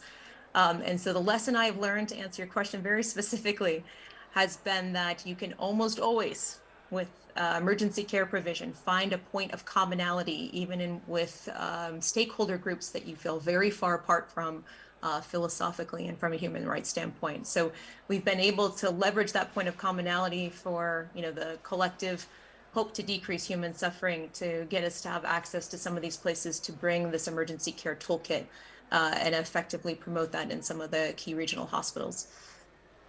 Over to you. All right, Dr. Razak, your focus is more on the research aspect, and so what solutions do you have there, and what have you learned in partnering with our colleagues in Pakistan? Yeah, no, thank you. I will address two solutions. First solution we wanted to test was, how do we work with communities who are so vulnerable, where power is off most of the day, water is not available all the time, and how do you address really relatively high temperatures? So we worked with community health workers, women from the same communities, and we developed solutions that are acceptable and applicable in that situation.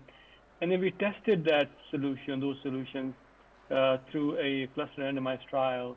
And we published that paper. I think it's interesting work. There's a lot to learn. It's very challenging, but we focused on what can be done in those communities. And the second question we were trying to answer is, how do we empower the frontline emergency physicians to diagnose and treat suspected heat illnesses in the context of pretty significant infectious disease burden. Febrile illnesses is showing up in the emergency department, and that paper is going to be coming out very soon. For both of these, we came up with interventions that were developed, co-developed with partners in the LMIC settings, as well as for us here in the U.S. in Europe. So two very solid solutions. I can talk about it, and please look up if you have an opportunity to look at our results. Thank you. Okay, Dr. Phillips, you are next. Thanks. I think one of the most impactful things that I've been involved with has been partnering with the regional organisations across the Pacific, in particular the Pacific community, to document the status of emergency care systems across the region, looking at the building blocks of emergency care systems, and in particular noting, where the gaps were, I suppose, and where many countries hadn't integrated emergency care into their disaster planning, and then to focus on what the standards could be across the region for building up the systems, and also to look at the leadership and governance components. And I think thinking about solutions, as medical leaders on the front line, we can speak from our experience and become advocates. And part of the work is to build the leadership potential and support the leadership across our region in the Pacific, for our frontline colleagues to step in and be advocates and call the climate emergency and embed that in their practice. and build the coalitions across the region, but even like this panel across the world, to step into that leadership role and make explicit that intersection between our frontline experience and the need to act. Dr. Sharma, go ahead.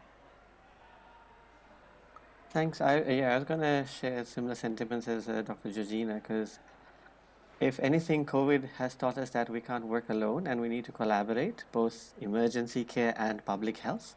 And that's one of the strong experiences that I've had in the past 2 years, and realizing that that was one of the gaps where people really didn't know the impact of how much work emergency care clinicians do and how much of an impact we can have in the bigger picture. And with COVID, the hard work of my colleagues got recognized, but we also realized that we couldn't do this alone, and we needed to partner with the public health system to ensure continuity. And similar principles can be applied when we are trying to address climate change related health conditions, because we would see the acute part of it, but the continuity of care needs to carry on in the public health, and a strengthening of our public health and both emergency care together would help, or would be a more uniform or a more stronger approach and a more sustained approach to it. Yeah, that's my approach. The question is, will we learn from the last couple of years, and how can we continue to strengthen the system that has been founded? Dr. Saleh.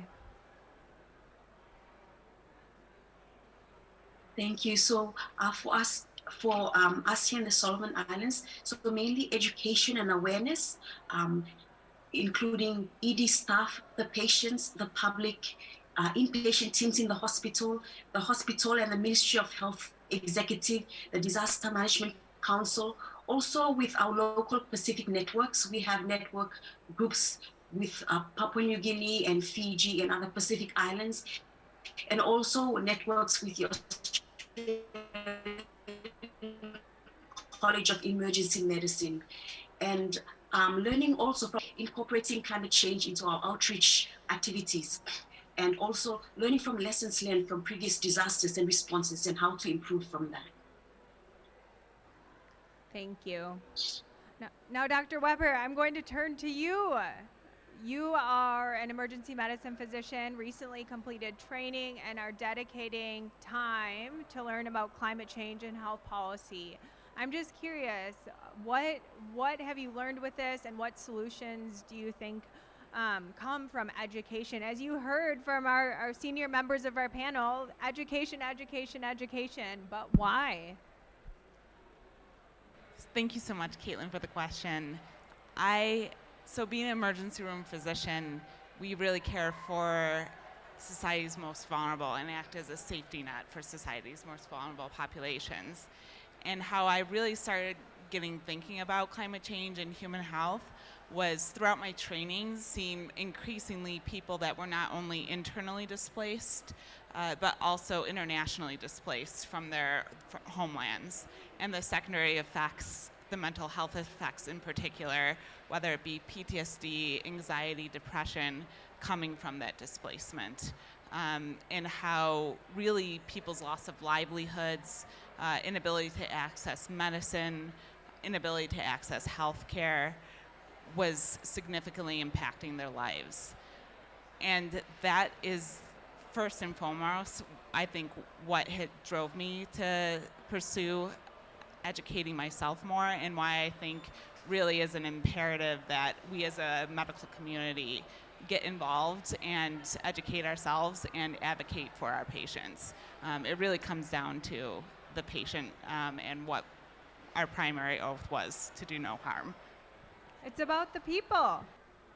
It's about the people. And I hope for our audience today, again, we have no slides, but you have all of these faces, you have these stories, and I want that to be the story and the narrative of the climate crisis next door at every country pavilion in COP, as well as at every negotiator's spot.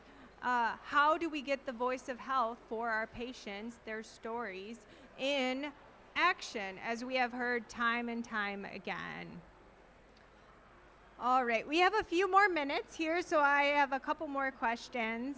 And I'm curious to hear more about strengthening infrastructure. So when we talk about low carbon, climate resilient infrastructure, it is essentially thinking about reducing greenhouse gas emissions from high emitting countries. And we've heard some pledges here at COP, but it's also thinking about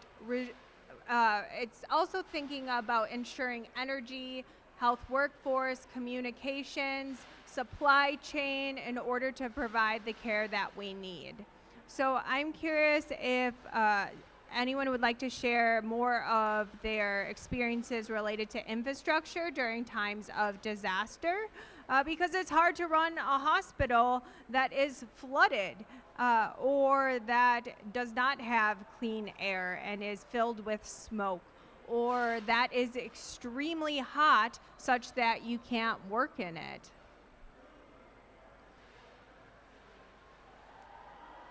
I will start with Dr. Cavello-Hines. If you could maybe start us off. Sure. I think this panel likely has multiple anecdotes, and I'm anxious to hear from Dr. Smith, particularly since he went through such an acute event with the water crisis in Cape Town, where we can point to multiple infrastructure failings. I mean, one that comes to mind is a number of my colleagues evacuated Bellevue Hospital in 2012 with Hurricane Sandy, when they had the generators that were in the basement of the hospital, the fuel pumps for the generators.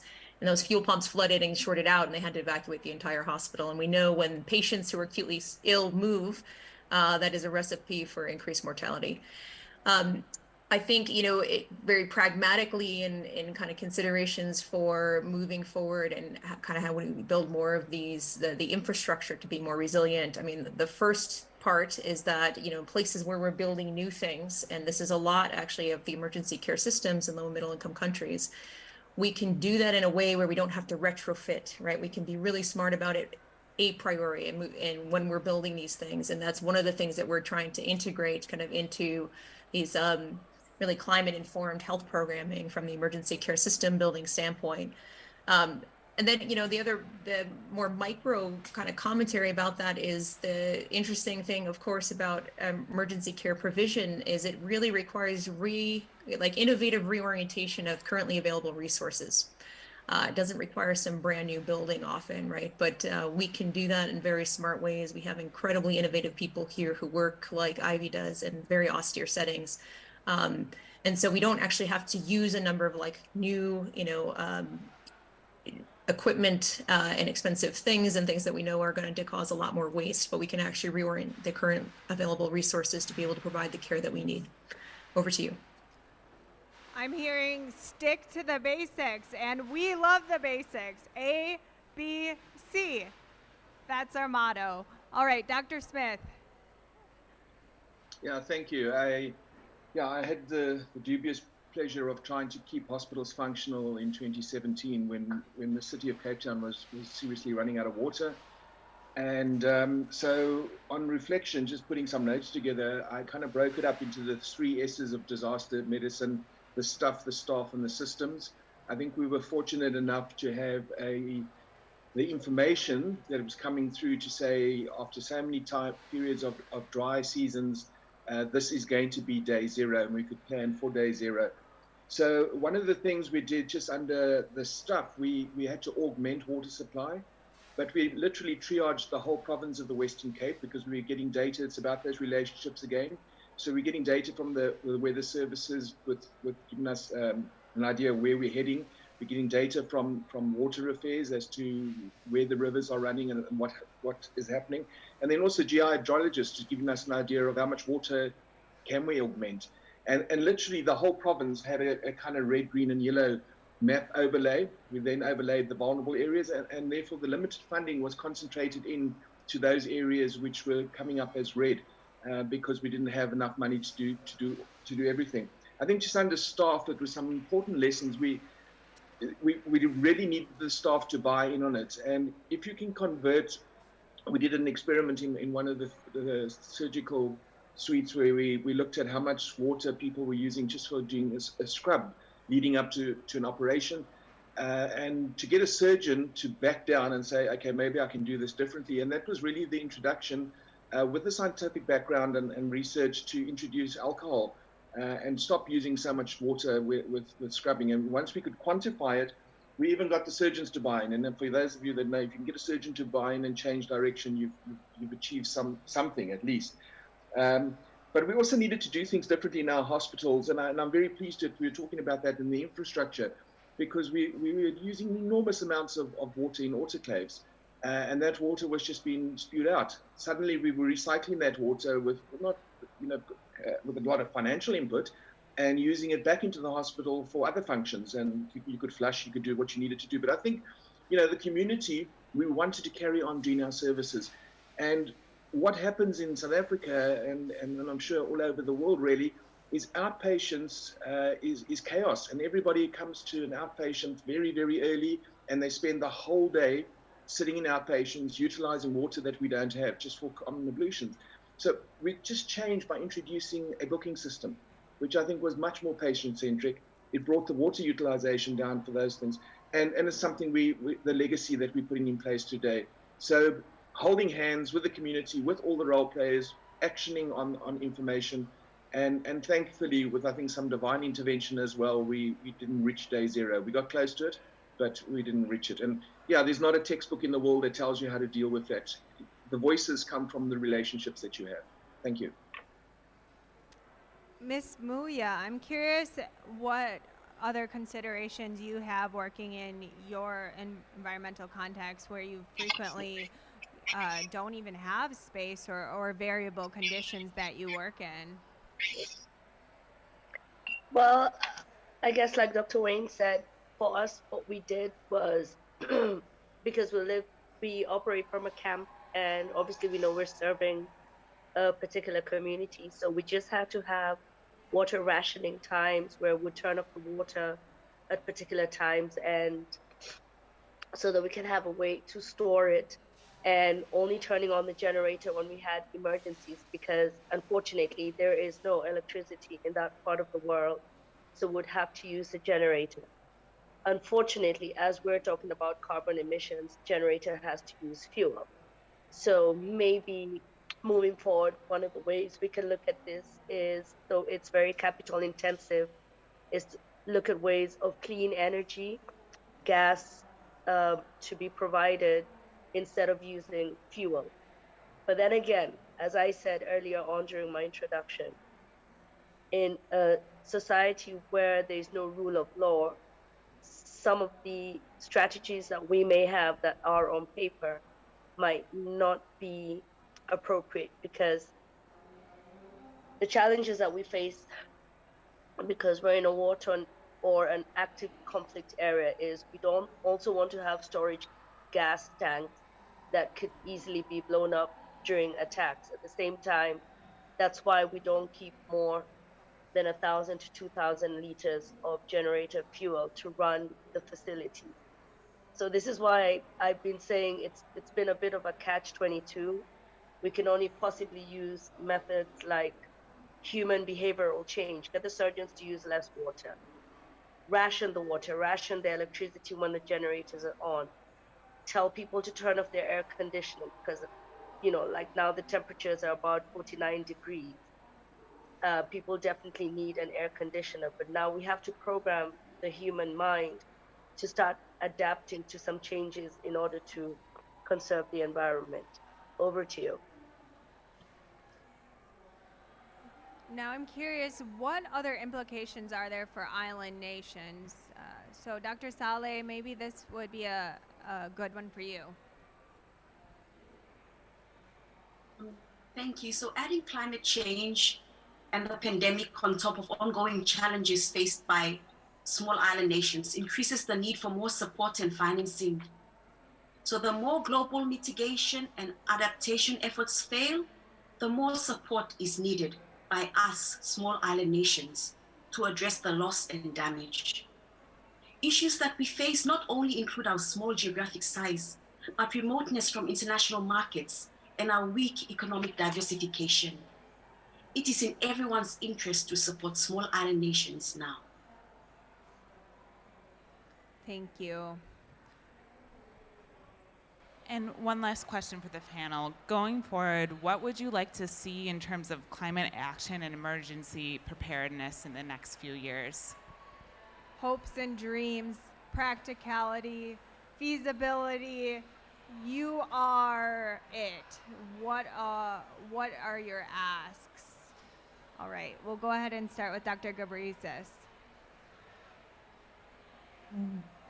So I hope we'd have excellence in the acute care system for healthy, prosperous, and productive society, which in the way for more resilient and to ensure more climate resilient and to see climate resilience and health system security in this regard. Thank you so much. We hope we'll join hands in pushing the agenda forward. Thank you. Dr. Kifle.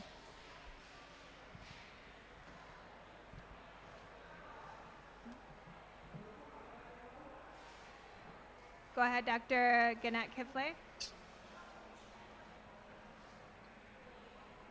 We'll go on to Dr. Wayne Smith then.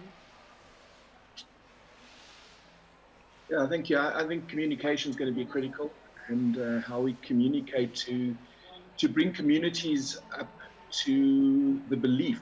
And if we've learned anything from COVID, how we were transparent in sharing data, and then getting the communities to buy into the difference that the healthcare and the vaccines, as an example, was making. So I would like to see that a very important role or important thing that needs to be done is to develop such a communication strategy and keep at it. It shouldn't be a once-off. It should be a message that people almost get tired of hearing. Thanks.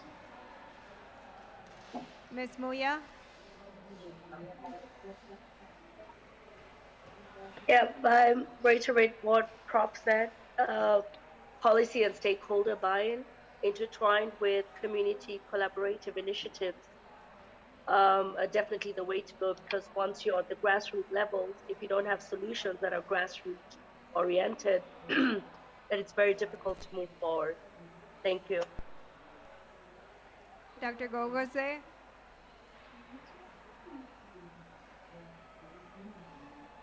Thanks. I will not repeat. I will just wish that we have stronger national, domestic, climate, disaster, health, interconnected regulations. Definitely people and community in the center. Dr. Kifle? Oh, sorry, I'm having some connection issues. But I just wanted to say that there are some drastic measures that are being taken in our country, like oil subsidization is partially stopped. Cars that use oil are being taxed heavily, and we're trying to implement the reduce, reuse, recycle, and recover methods. And it would be nice to see this action taken all over the globe. As an African and as an Ethiopian, I think it's better for a more global action in taking this drastic measures and to have a global approach to it. At the end of the day, we're all in this together, and we need a more holistic approach. Thank you. Thank you. Ms. Mafoko?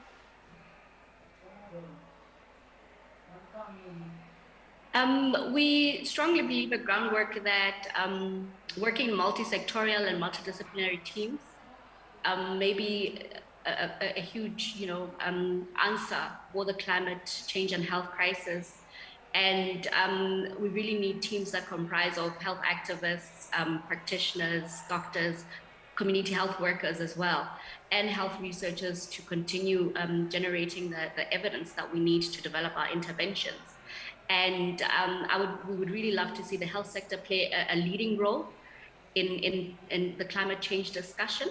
For our in South Africa, the Presidential Climate Commission we did not see the health sector represented at all. And so really my call is for the health sector to take a leading role in the climate discussions. Thank you. Dr. Cavallo-Hines. Yeah, certainly my hopes and dreams would be that the global community really starts understanding that emergency units are ground zero for seeing the effects of climate change and health, and where those reverberations are going to be most felt within our health systems. And then this recognition, I think lots of you have pointed to, that the emergency care system itself is really the keystone to actually the delivery of multiple different types of services that touch multiple different domains of care. And so my hopes and dreams would be that we collectively could advocate for that to really ensure timely care for the acutely ill and injured. Dr. Razak. Yeah, thank you. My wish is that the kind of science we have applied to climate change at global level, I wish we could apply the same level of science and rigor to the individual families, individual patients who are showing up, because I know what we do today is not going to work in the future. And the global community really has to focus on preparedness and response as much as we've talked about prevention. Thank you. Dr. Phillips. Thanks. I would like to see the global emergency care community, which is all of us, but all of our colleagues across the world, to really declare a planetary health emergency and to think deeply about what that means for our own practice, but also to advocate as health leaders for planetary health to be embedded across everything that we do, in thinking about those principles of equity as well as emergent, and how that impacts on emergency care systems for ourselves and for our colleagues. Dr. Sharma. Thanks. I guess now that we've got this momentum going, my hope is that it continues and we invest in our emergency care systems so that we're sustainable and able to continue the fight that we're having to ensure our planet health remains sustainable and viable. And Dr. Saleh. Thank you. So healthcare's climate footprint is a significant contributor. So maybe as a starting point, it is important to understand whether greenhouse gas emissions originate in our own facility, and then from there develop plans and priorities. There's a need for increased engagement of health systems, both the public and the private sector, identifying gaps in the infrastructure and strengthening it in a systematic way, both out in the field, in emergency departments, operating theaters, high dependency units, intensive care units, to maximize care for emergent conditions, expanding renewable energy and prioritizing healthcare facilities, and improving knowledge of the workforce so that everyone can look at things through the climate lens. Thank you. The panel has spoken for COP27. There you have it. So thank you so much, each and every single one of you, for spending your evening, day, night with us here at COP and sharing your expertise. I don't think all of you realize here in the audience what it's like to go to work and leave your family to care for your community during times of disaster, during floods. And caring for these critically ill patients and making a difference, saving lives, improving patient outcomes that matter to them. And I think that should be the hope for all of us, that we continue to transform these systems so that we reduce demand for climate-sensitive conditions, keep people out of emergency departments, enjoying more birthdays and time with the people that matter the most. Thank you so much, and you are welcome to leave, so thank you. Thank you so much. Thank you.